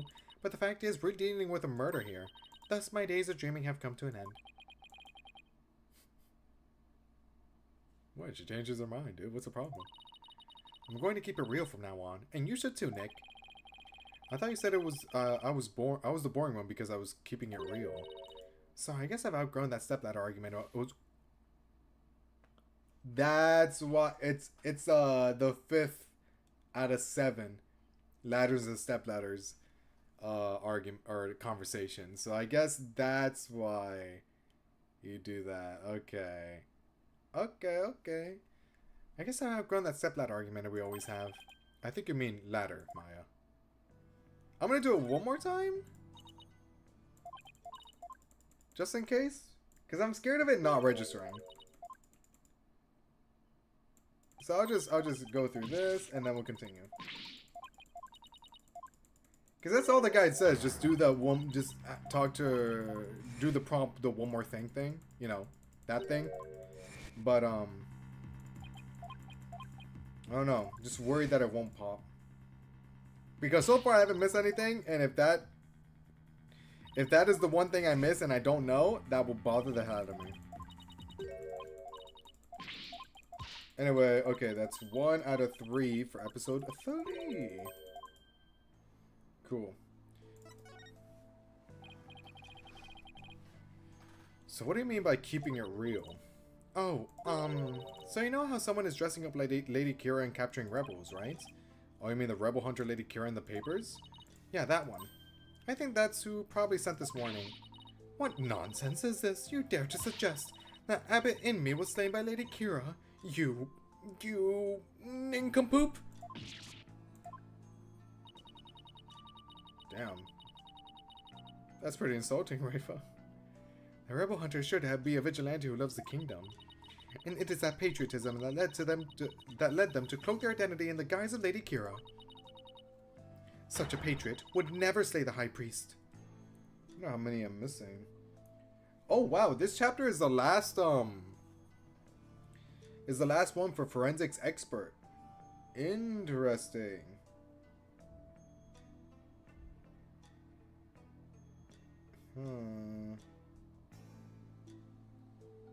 Let me see. Oh, well, it's not the last Lumino testing, though. What? That's weird. Okay.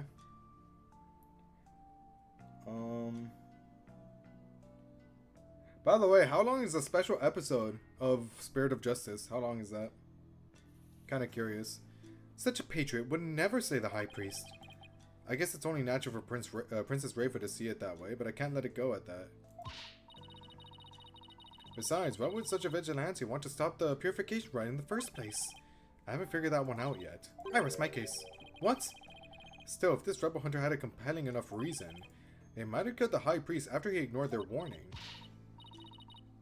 It's probably the same length as the 5 DLC. Oh, okay.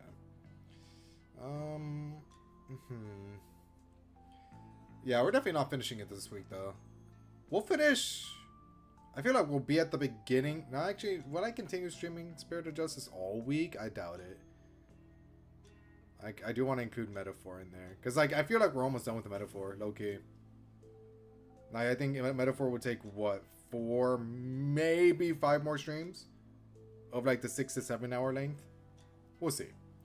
You big dummy, you can't fool me. It was you who forged the warning letter. You are trying to shed your guilt onto our most sacred Lady Kira. Admit it. No, I never do such a thing.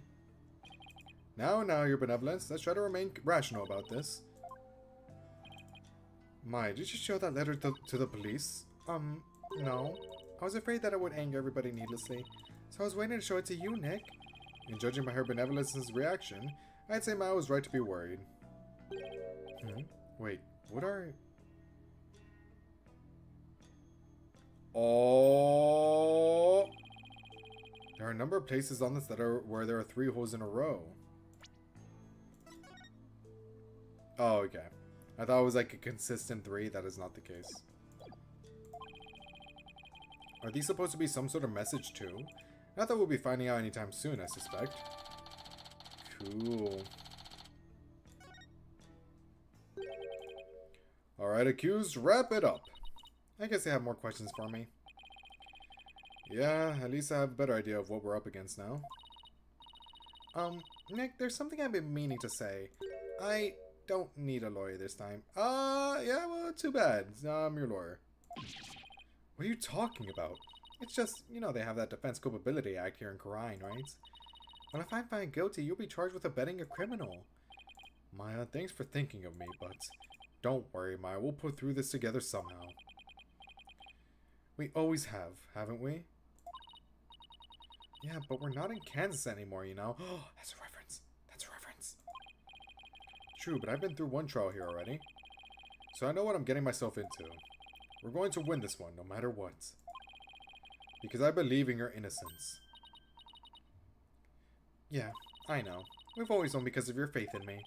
That's right. So it's all aboard the Phoenix Freedom Express. You ruined it. You ruined it. You're cringe now.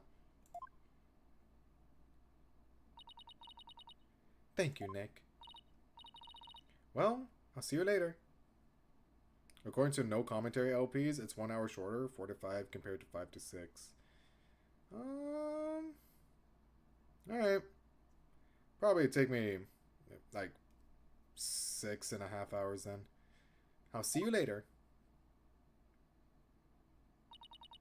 Bravado will not save you tomorrow, and by then it will be too late to ask for mercy. I tend to like highball it because I'm not perfect. Bravado will not, it will be too late to ask for, I already read that. We're going to beat this charge. You will see. I don't care to understand every single word that was spoken. But I don't like the sound of that Phoenix Freedom Express one bit, neither do I. Wait. Don't tell me you don't know what Freedom Express refers to. Of course I know. Do not presume to know what I do not know. She knows everything, obviously. I'm no closer to understanding why someone would want the High Priest dead. But given the use of the Warbad Dagger and the existence of the warning letter, I'd say the rebel hunter disguised as Lady Kira is the real prime suspect. It might help if I knew a little more about this modern day Lady Kira. I wonder if anyone has any info on them. Maybe the first thing I should do is to go someplace where locals like to gather. Okay. Bazaar.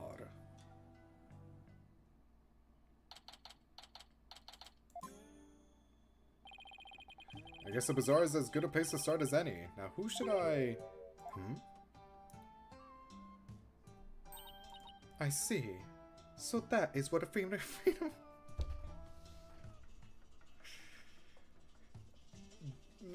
I really fuck with her. Like, I was a bit hesitant at first because she's very mean. But now she's just really funny. I like her a lot. Consulting her pocket internet again, I see. Mr. Wright. That sounds like... Oh, is it Albie? Albie. Is Miss Maya okay? I believe her, Mr. Wright. I know she didn't do it. Do you now, boy? Papalunka! Your benevolence! You mustn't trust in lawyers. You... Are you not the accused from the last trial? Oh, What's wrong, Albie? She literally almost sent him to his death. I don't know, Phoenix. Take a gander. Your benevolence speaks with the, You may speak in the vernacular, little monk. Now, what is your name? Yes, your benevolence. I'll be your guide, your benevolence. I don't need one. Know this, Albie. Your soul is only as clean as or filthy as the company you keep. I wish she'd stop insinuating that all lawyers are trash. What did Dirk do, bro? Surely it wasn't that bad. I called her benevolence a stinky poo-poo head. And the country hated lawyers ever since. Please forgive me, your benevolence, but Mr. Wright is a very trustworthy man. And I trust him as a lawyer. Kill him now. What's this? I'm sorry, forgive my insolence. If a common boy such as he can place his trust in lawyers, it can only be because of my failure at the Hall of Justice the other day. Oh, Mr. Wright, her benevolence is sunk into the ground. She must really feel responsible for what happened in court that day. Let's give her some breathing room for now. I'm sure she'll be back on her feet in no time. In the meantime, do you mind if I ask you some questions? Of course not. I'm always glad to help. So sad, no. I feel bad. So what have you heard about the rebel hunter that was in the newspaper? Everyone's overjoyed at her appearance. They say she's the modern day Lady Kira. So they're treating this rebel hunter like a mysterious protector of the people, huh? People have been on edge recently, what with that jailbreak and stuff. Alright! I kind of forgot about the jailbreak given everything that's been going on. Oh my god, is that a cable? It is. Move cable. I sure hope they catch that escaped prisoner soon. Escaped prisoner? Yes, he was one of the vicious rebels that Lady Kira had captured. So there's a hardened criminal on the loose? That is bad news. Yes, but the modern day Lady Kira is also super amazing. Oh my god, my nose. I mean, she takes down big scary rebels all by herself. Yeah, it's not exactly something just anyone can do. Someone that strong could have easily overpowered and killed the High Priest. Now, what about that escaped prisoner, Albie? So what's the escaped prisoner supposed to be like? They say he's a vicious fiend who serves as Zerk's right-hand man. Dirk? As in the leader of that rebel group? Yes, the escapee serves that dreadful master of the Divine Dragons. They say the prisoner is a former soldier, and that he wields a big scary knife. Rumor has it he's a cold-blooded killer to boot. Interesting. He sounds like a really dangerous man. He is, but the police still can't find him even after an exhaustive search. Wait, I remember hearing about a prison. There is a prison at the apex of this mountain. A prison? Way up there? The prison is at the top of the Inner Sanctum's mountain, right? How did he even break out? No one really knows. He supposedly did it without any tools to speak of, too. Some say he must have fallen to his death. Personally, I like to believe he did. Otherwise, something like that terrible incident might happen again. Terrible incident? Like what? What happened? What was that about a terrible incident, Albie? It happened before I was even born, but... Queen Amara, the previous queen, was assassinated. Lore! Oh, I can't wait. And it was the rival leader, Dirk, who did it. Or the rebel leader, not rival. The previous queen was assassinated? That's kind of unsettling. Was he framed? This is like framed 101, no? Surely. It was the terrible deed of a heinous sinner. I mean, to take the life of such a gentle queen, only someone with a dark, defiled soul could have done that. They really take their queen seriously here, like God-worshipping level serious. It really would take some pretty bold and blasphemous, oh my god, it would take someone pretty bold and blasphemous to assassinate one. Those defiant dragon rebels are not afraid to do anything to accomplish their goals.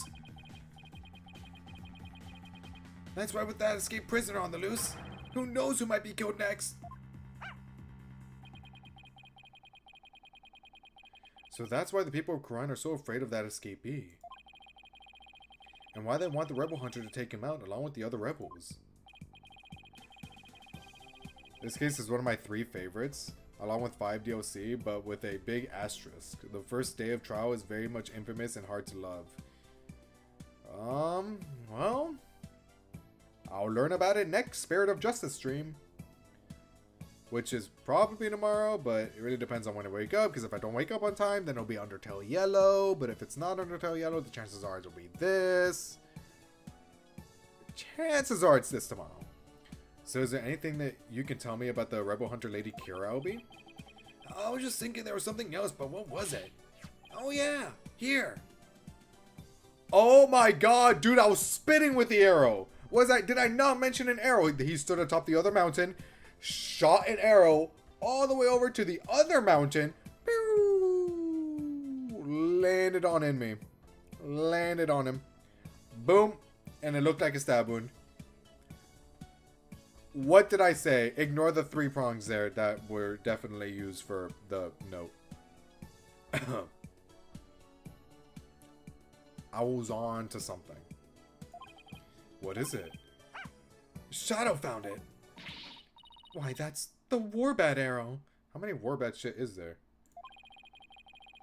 Oh, is that a warbird? Or Warbat? Is that what this bird is? Oh, that's sick. They didn't even point it out. It's just in the background. Feeling better now, your benevolence. This is no time to be feeling sorry for myself, for I am the crown princess of crime. Now, let me see that boy. Yes, your benevolence.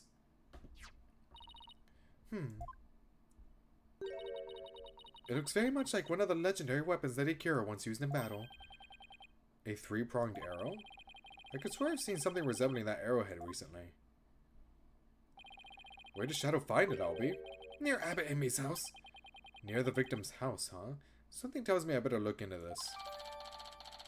Or they probably... Well, if it's... Okay, so they probably stuck this letter at his house as a warning, then.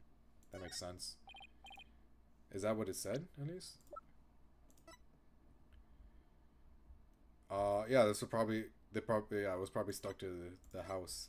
And the fact that he still went on with it got him killed. Oops. Albie, can I ask you to take me to the High Priest's house? Yes, of course! Come to think of it, he was married, wasn't he? And his wife is the one who usually plays the part of Lady Kira in the Purification Rite. I should probably talk to her too. Onwards!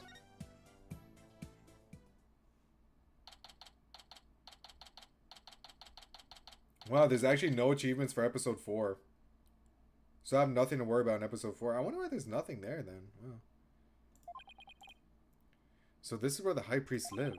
Wait a minute. This is where they brought me when my back gave out. And the woman in front of that altar, she must be the High Priest's wife.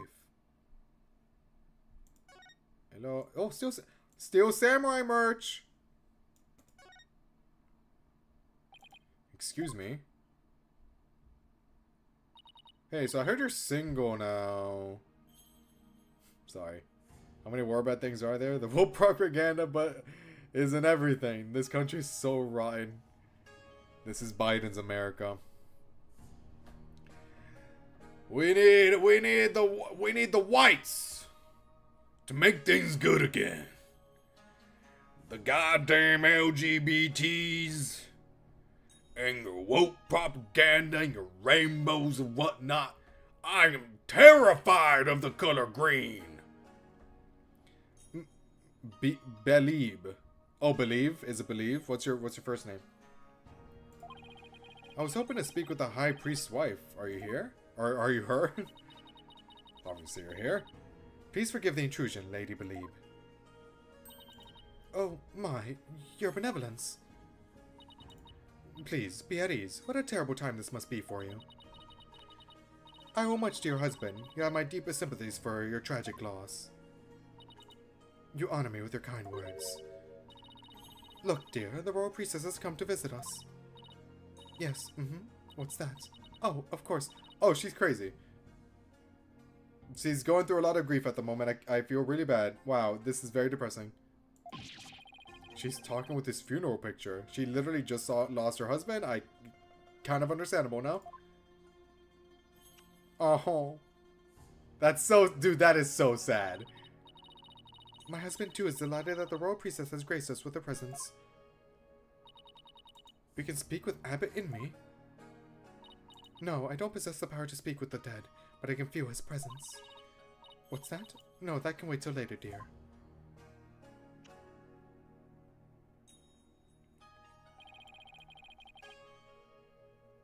Oh, I take a gander and say that she didn't kill him. She's definitely speaking with him. Sir Benevolence, what is it that brings you to my humble abode? This lawyer is investigating your husband's death, and I am watching him to ensure that he does not tamper with any of the evidence. I know this must be difficult, but could I ask you some questions? Oh, that's Phoenix. A good friend of mine has fallen under suspicion, you see. A friend of yours? So then, you must be Maya's friend from the States, correct? That's right. I'm sorry, but I'm still grieving. Isn't that right, dear? Yes, I know.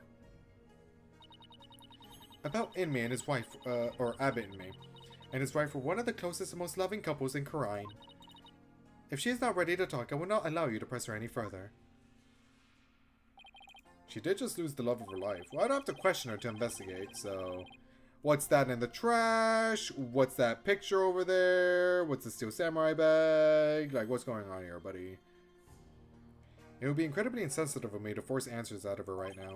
But I need to talk to her if I want to learn more about the High Priest. Plus, there's a warbad arrow that Albie found near the house.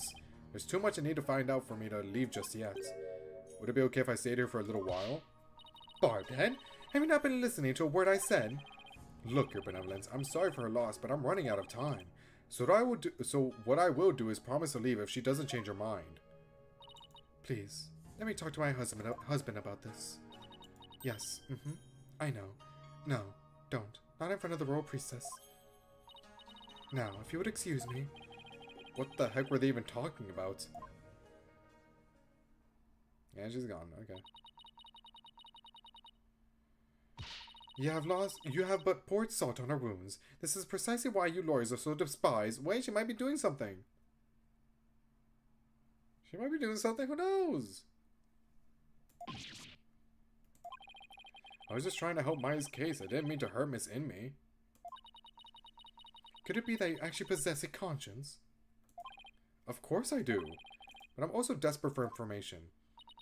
So what do you plan to do now? Pass the time by looking around the room, I guess, and see if she changes her mind. Just see that you do not touch anything you should not. Guess I should watch what I touch then. Just in case Princess Rafa gets mad at me. There's no stopping her getting mad at you, bro. You breathe the same air she does and she's pissed at you. This looks like a waste packet. Hey, there's an envelope sticking out. There are 3 holes in a row near the top. Now, where have I seen holes like these before? Scrounging around in other people's garbage like some stray dog. You are a pitiful creature indeed. what does it say here? Say what you will, but I've got a job to do. I'm just gonna ignore you. It says to the High Priest. You cannot even read. You're even more pitiful than I had thought. I'm a foreigner! Foreigner! Thanks, and I will keep your words of wisdom in mind, your benevolence. Guess I should have studied some Chinese before I came. So the envelope was addressed to the High Priest, huh? But it's empty. Still, there's something about it. I better hang on to it. Okay. So wait. So this had this in it, and this was folded up, so that's why it has 3 prongs, or 3 holes that all have 3 prongs, like 3 sections of 3 holes. Ah, I see. Okay, that checks out. Steel Samurai. There's a Steel Samurai patch on this bag. Guess the bag must be Maya's. She probably left it here while she was performing that rite. Oh? Is this a piece of art of some sort? What a beautiful orb. Is something the matter? Barbhead, take 1 step back. Okay, done. Did you spot something? Yes, your dismal reflection. Okay. It was ruining the orb's beauty. Did you have to put it like that, your benevolence? Well, that's not nice. Oh, it's a wanted poster for the rebel escapee everyone's talking about. What? Let me see that. That's Arabal. That's terrible. Is it that's terrible? Senior member of insurgent leadership and former paratrooper of a foreign land. Wanted for crimes against the kingdom, considered armed and dangerous. I will never see the words armed and dangerous the same again. Again! Again! Again! Rivals clouds my mind. So he's ex-military, huh?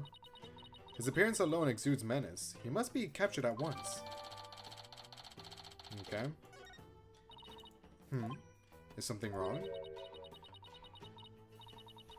The bounty is 3 million damas, more that money that comes out of the people's tax payments. I should have it lowered to about 1 million damas. You seem unexpectedly concerned with the people's welfare. Unexpectedly? How rude. It's even more terrible? Wait, is it?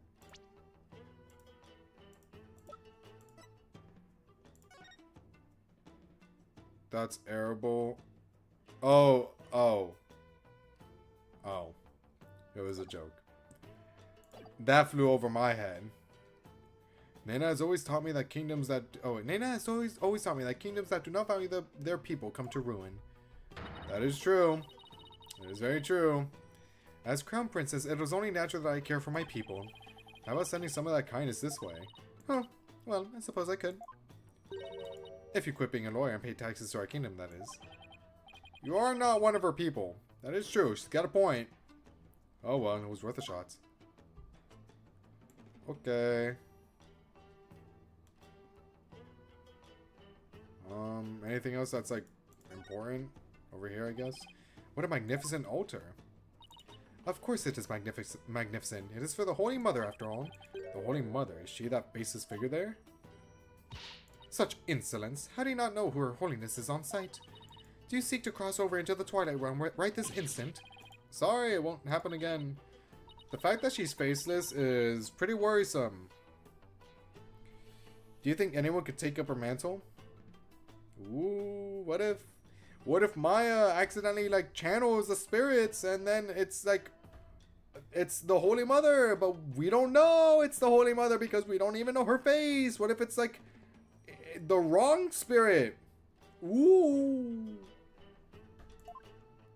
What if it's the evil spirit of someone that's like the what if it's the evil spirit of the true perpetrator? Ooh. I get it.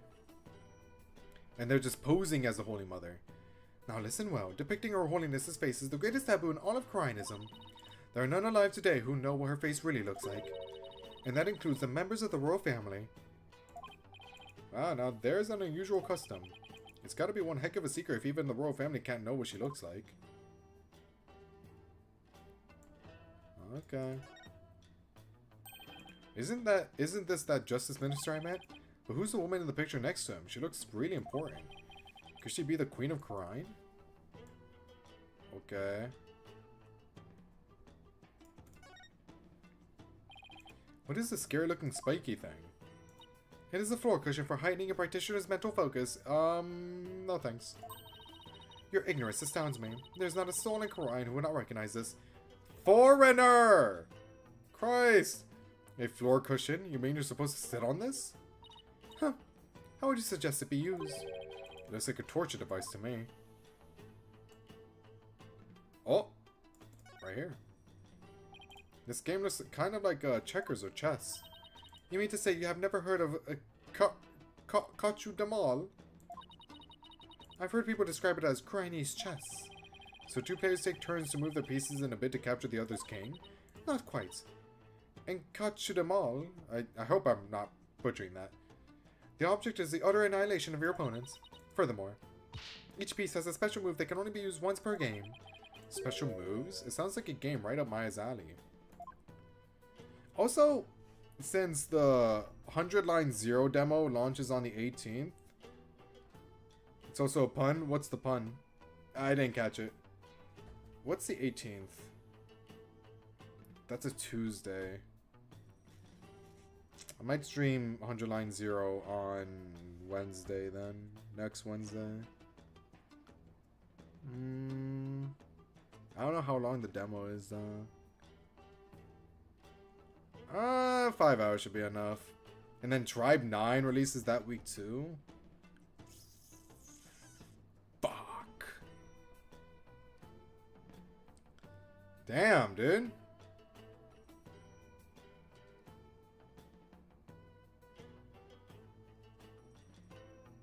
It's Kodaka week, isn't it? I'm not streaming Tribe 9 that week. I'll wait a little bit. I'll probably the week after. Oops.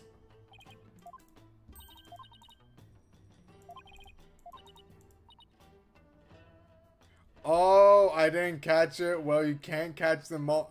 Catch them all. I lobbed it up and you spiked it down.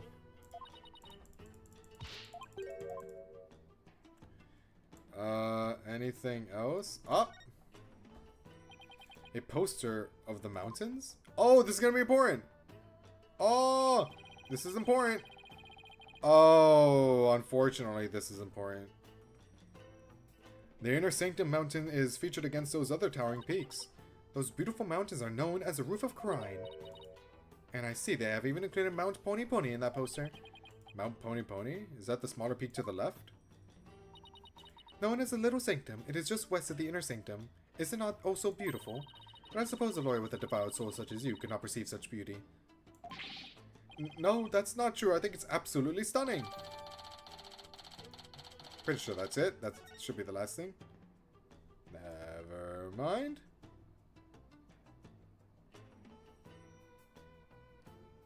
What am I missing?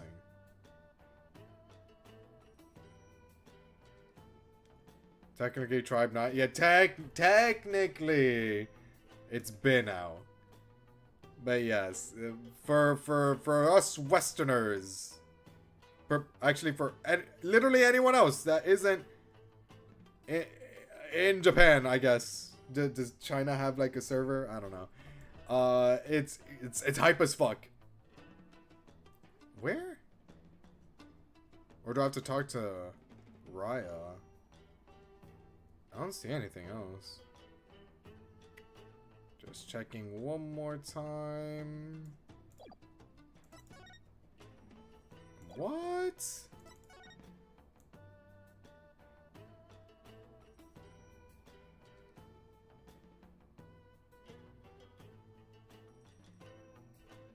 There are people in the US too, even in Europe. Oh. Well, what the hell? What's going on? Is it because was there like a beta or like was there a playtest? It was a closed demo. Oh, that doesn't count. Oh, that doesn't count. Oh, the TV. Oh my god, I'm dumb.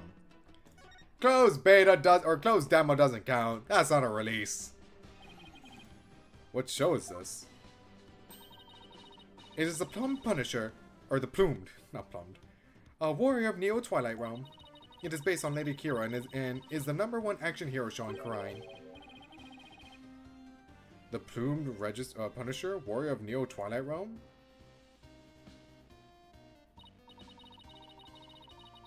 Huh. Not a bad costume.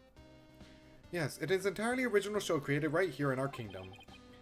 I'm not sure what its about its originality, given its overall look in that theme song. Is something the matter? Well, it's just, we have an action hero show back home that is really similar to this. I'm guessing this shows why Maya is so into Lady Kira. I know. You didn't need to show me.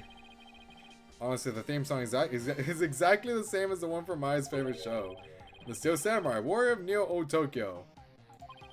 It's a popular action hero series filmed right in LA. Set in a city known as Neo Tokyo, it pits the Steel Samurai in mortal combat against his nemesis, the Evil Magistrate. Maya's collected DVDs and merchandise from that series as long as I've known her.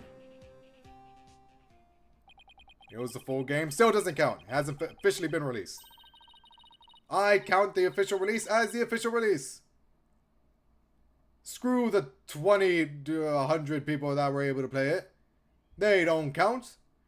The Plume Punisher originated here in Karine. Is that clear, Barbed-Head? Yes, your benevolence. Note to self, never suggest that again. We're done? We're done, finally. Lady Believe has not had a change of heart and simply waiting that shall not change that. Can we just wait a little longer? I wonder if she'll ever open up. Has really good pixel art, by the way. I saw.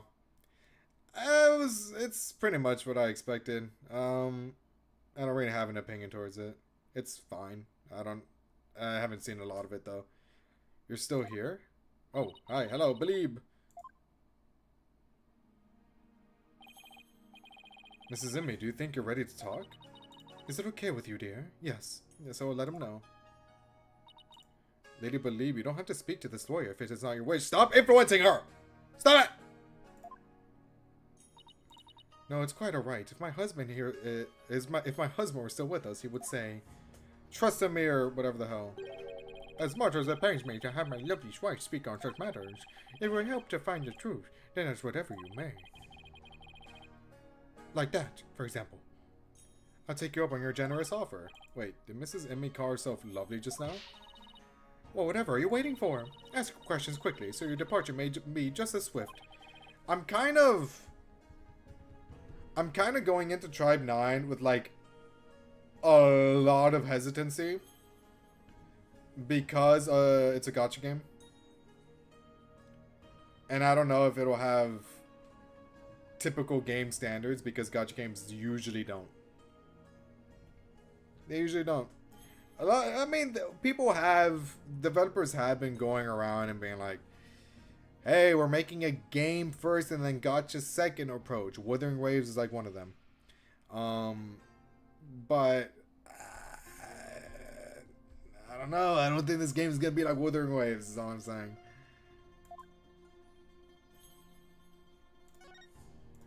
Trust in me. Do you have any idea why your husband might have been killed? Was he acting different or doing anything out of the ordinary lately? No, I don't recall anything of the sorts. This is really difficult. Did anybody have a grudge against him? He was a kind man and one of peace. He would never do anything that would cause someone to bear a grudge against him. Interesting. Interesting, you liar! You lie! These are psycho locks. This means Mrs. Inme is trying to hide something from me. This is the Magatama I know! There are so many moments in Ace Attorney where they're like, okay, I sure hope you didn't play them in any order. But then the whole announcement where like, oh, you can play them in any order makes sense because like this shit, it happens. I know! I get it because it's been a while, I understand. But playing these games back to back to back, it kind of gets redundant. This is the Magatama Mai gave me all those years ago. And it has a really amazing power.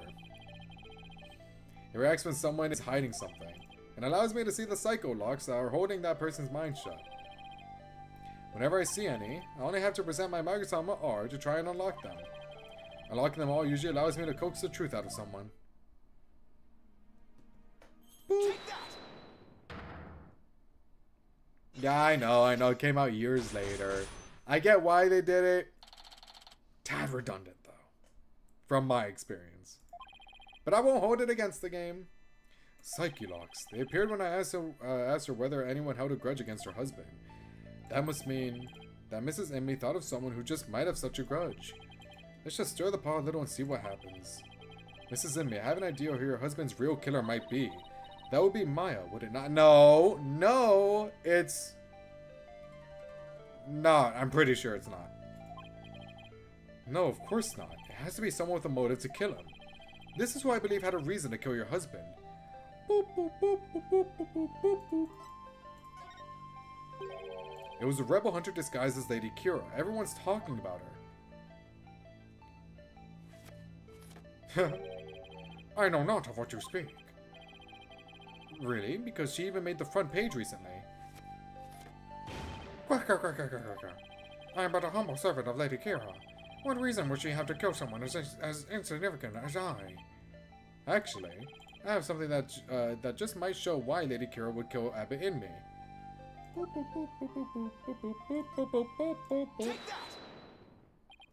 This is the letter of warning from Lady Kira. Maya found it. It was in the inner sanctum, and only Maya and your husband were there at the time. This letter reached its intended recipient, your husband, the High Priest, didn't it? I will say though, the one thing I'm excited about Tribe 9 is the character designs. I like a lot of them. And that's typically what attracts me the most to gacha games. So if it's like, if you're going to succeed in anything, it's specifically that. So, I mean, shit, you sold me. And how do you know Maya wasn't lying to you? Because I've never seen that letter before, and I doubt my husband ever did either. Sorry, but I have evidence that proves this warning was meant for your husband. Oh, right. Take that! What's that? It's an envelope, addressed to the High Priest. The warning letter was delivered to your husband inside this, wasn't it?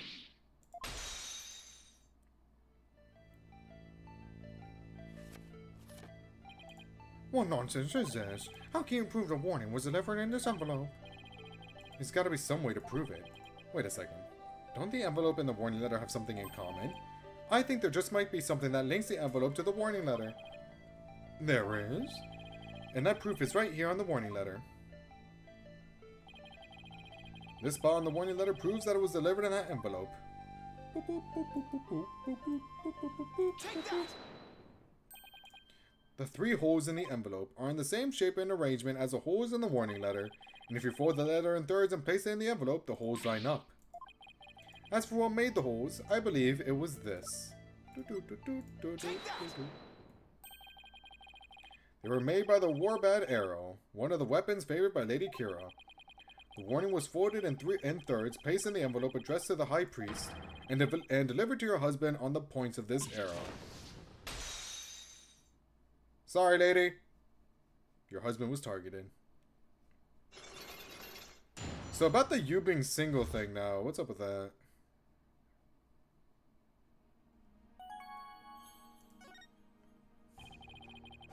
Are you ready to tell me the truth now?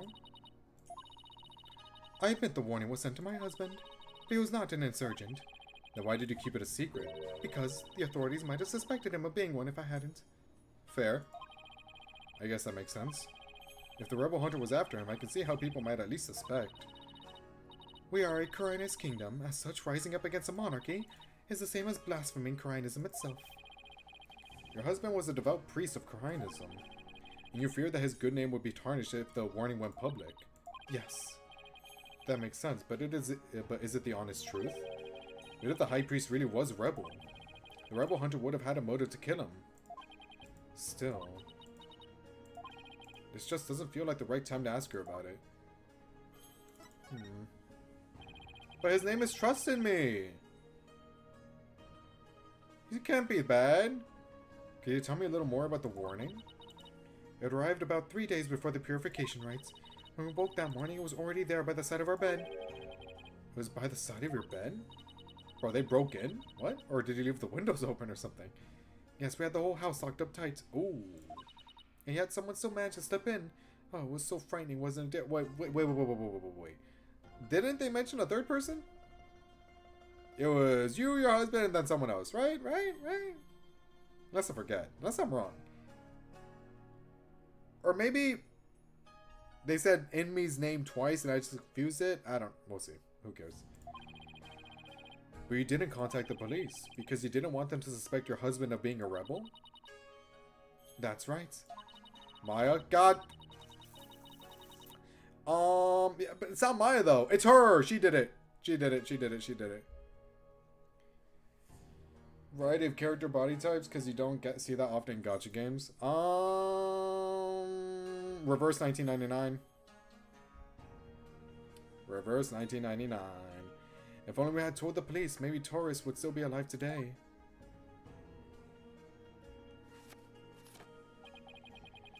Oh, lovely wife, no need to fret, my dear. My only regret is I left you all alone. Barbhead, that is quite enough. Yeah, you're probably right. Mrs. Enmy, I'm sorry to have bothered you at such a difficult time. Don't be silly, I'm happy if I have helped. You need therapy, you know that, right? Your benevolence. May you swiftly shine light upon the truth. Barbhead, you seem bent on casting suspicion upon Lady Kira. It's not looking good for her. And by doing so, you seek to deflect the blame from the real killer, Maya Fey. That is the only logical conclusion. That's 2D though, no? Yeah, but gacha games. I'm just speaking in the realm of gacha games. I'm in no position to disprove her at this point. If only I could find something to support my theory that the High Priest was a rebel. The only other person who might know more about Abbott in me would be Maya. Like, it could easily follow the Nikki route, where everything's Gunnar! Everything's Gunnar! Surprisingly, they also have different body types. The only other person who might know more about Abbott in me would be Maya. Or is it Nike? Nikkei. It has 2 Ks, so it kind of screws with me. They might be done questioning her by now. Maybe I'll stop by the detention center.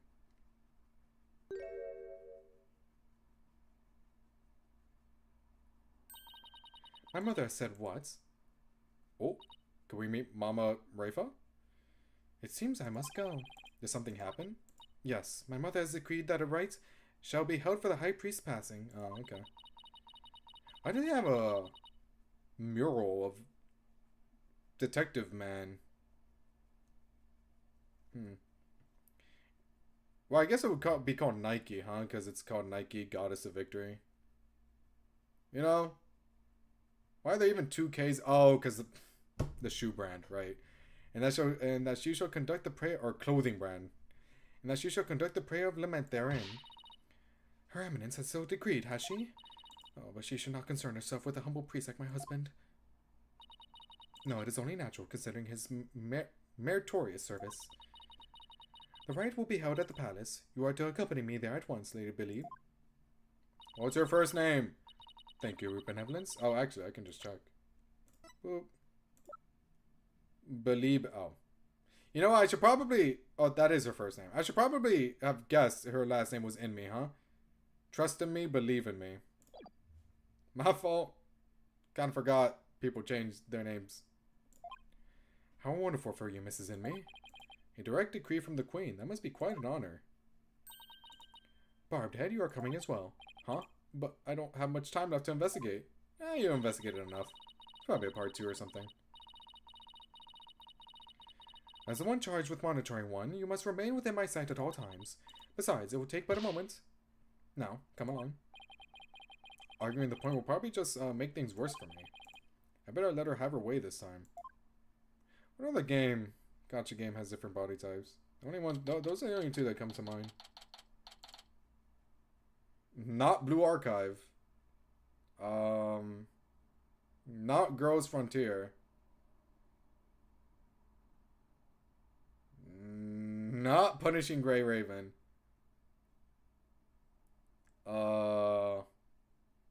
Not a lot. Not a lot out there. That's for sure.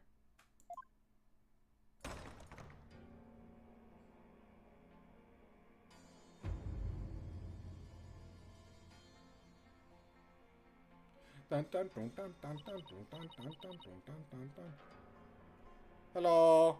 How are you? I am Mr. Loyal Man. Don't shoot me on sight, please. Hello. Are you married? So this is the Queen of Crime. What is wrong with you, barbed head? Show some respect. Oh, should I bow or prostrate myself? No, it is quite alright. Stay as you are. Mother. Your Eminence, I would like to give thanks to you. You honor both me and my husband. His exemplary service deserves to be honored. Oh, but what a terrible trying time this must be for you, Lady Believe. May my prayer comfort your soul, and that of your dearly departed husband. ZZZ, I get...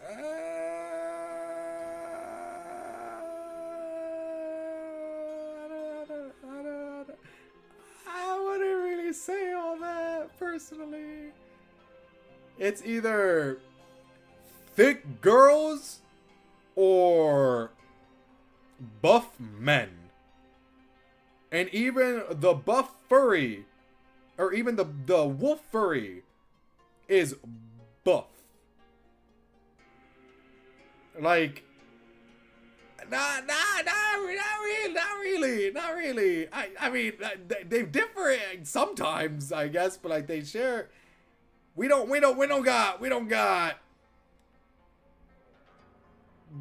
got plus size girls. You know what I mean? We don't got them in there. Then again, it's a combat-based game, and I would assume that would be very hard to center a combat-based game around. So, it kind of works. Your Eminence, your words are wasted on my humble husband and I. Now that's what I call a commanding presence. So you are the lawyer of whom my daughter speaks. Hello, Garan. What's her name? Garan. Oh man. Garan what? Garan Kurinism? Yes, Your Eminence. I am so very honored to make your noble acquaintanceship. I'm humbled to bask in your resplendence. Did I overdo it? I have no idea how to talk to a queen. May the Holy Mother's blessing be upon you. Oh, she likes me! Now then, Lady Believe, let us go to the Chamber of Prayer. Rafa, you are to accompany us too. Okay. Yes, Mother. Wow, the Queen is seriously something else. The Prayer of Laments, huh? Oh, hey! Don't see how that'll do any good.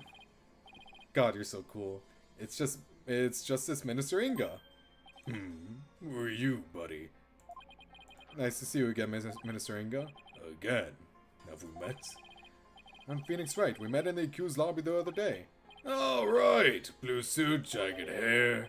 You're that lawyer who brought my daughter down a peg or two. Oh, they're married! Oh, god damn it. Can you die? Your daughter? Yeah, Rafa. He's Princess Rafa's father? So he's Queen Garen's husband? Or Garan? How do you pronounce her name? You planning on sticking your fat nose in this mess too? The accused is a good friend of mine.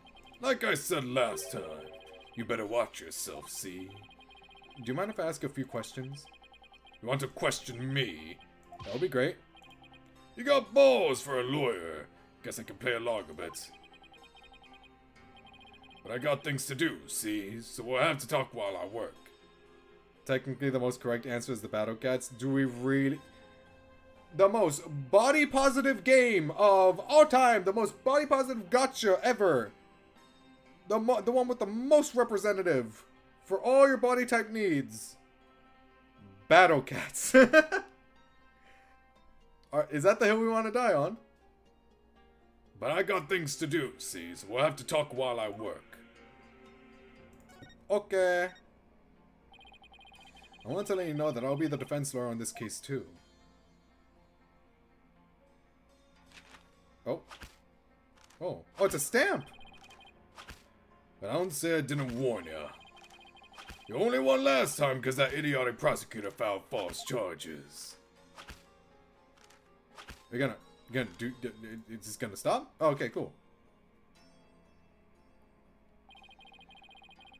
But it's gonna be different this time. I got Karan's top prosecutor on this one, see? I don't care who I go up against. I'm going to prove my client innocent. You haven't forgotten that little thing called the Defense Culpability Act, have you? The game doesn't let me forget. Blow this one and you'll suffer the same fate as the accused. How could I forget?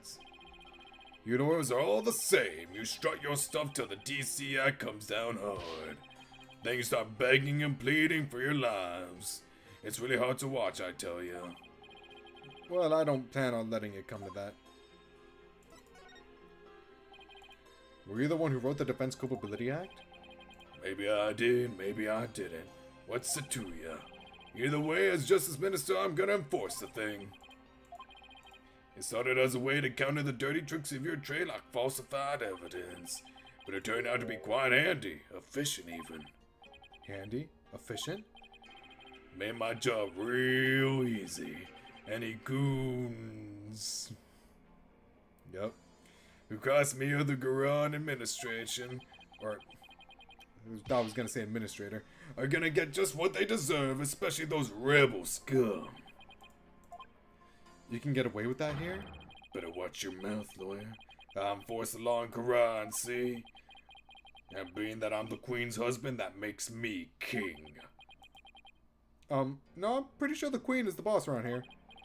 Go on, say what you're thinking so I can charge you with less majesty. I can't get myself arrested. Can't get myself arrested now. Yo. No. Maya gets arrested. Phoenix gets arrested. Miles swoops on in, saves them both. Easy. Listen up, lawyer. We got a low crime rate and a populace that lives in peace. And that's all thanks to the DC Act. So I don't want to hear any more lip about it. But I can't defend my client unless I can speak my mind.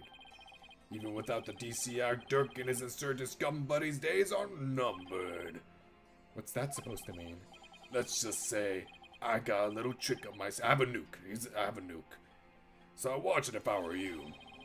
Cause you got a defiant attitude like one of them dragon dupes. Boy has long hair. Ooh. Not gonna lie, that makes him cooler. Say, White, you know what these are? No. What? Orders of execution. Ah, corrupt. They really pile up if I start slacking off. So if I just wait here, that means more people die? Man. What a shame. That's so sad. If only someone would do something about that. Oops. Oh, I mean, I progressed. And tomorrow I have even more work to do processing the one for your little friend. And if you really do defend her, I'll have to add one more to the pile for you. But you're not stupid enough to waste your life on that criminal, are you? Dude, I defended like 3-4 times. I lost count. I'll be fine. Don't worry, I'll make sure to lighten your workload, Inga. I won't give you a single execution order to sign tomorrow. He doesn't sign it, he just taps it, and then it's done. I've returned, barbed head. Your benevolence. Are you done with the rites? Yes, it was performed flawlessly. Lady Believe stayed behind to speak with Mother.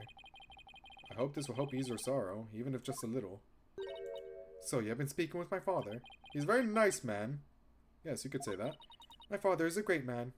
Yeah. He works tirelessly to keep the peace in our kingdom. Quran is as it stands today. Oh, well, okay, look. Every girl that ends up being Phoenix's partner has trauma. I think it's your turn. It's a rite of passage. It's a rite of passage. You have to go through it. Sorry. It's just how it is. Crying as it stands today owes everything to the efforts of my mother and my father. Your mom might die, your dad might go to jail. I'm just putting it out there. You should feel deeply honored. Under normal circumstances, they would have never spoken so readily with a lawyer. Character development. True! It's character development, not trauma. Yes, of course. It seems Rafa doesn't know what her father is really like. Well, now that we're done here, let's go see if I can talk to Maya now. Okay. Hi, Maya. Are we locking that answer? I don't know. I just said it for shits and giggles, but I guess so. Yeah, okay, yeah. The mom dies, dad jail. Or both die. Woo. Or surely one of them lives so we can see like an animation. Oh no, I was guilty all along. I killed so many innocent people. Ah. Maybe, I don't know. But either way, I'm ending stream. That's it. I saved, right? I'm saving again, just in case. Yeah, interview with Maya. Yeah. At least we finished episode 2. We're still not done with this investigation, but we're probably like near the end-ish. No? It's been going on for a minute. I think so. I don't know. We'll see. But tomorrow, I doubt I'll get to finish this. Near the end-ish? Okay. I doubt we'll finish episode 3, but we'll get close. I think. Will we? I don't know. Really depends. I don't know. We'll see. We'll see how good I am at this. But anyways, if you're watching the VOD, hit the like button, subscribe if you're new. Yada, yada, yada. YouTube algorithm. Okay, bye. I'm done. Bye.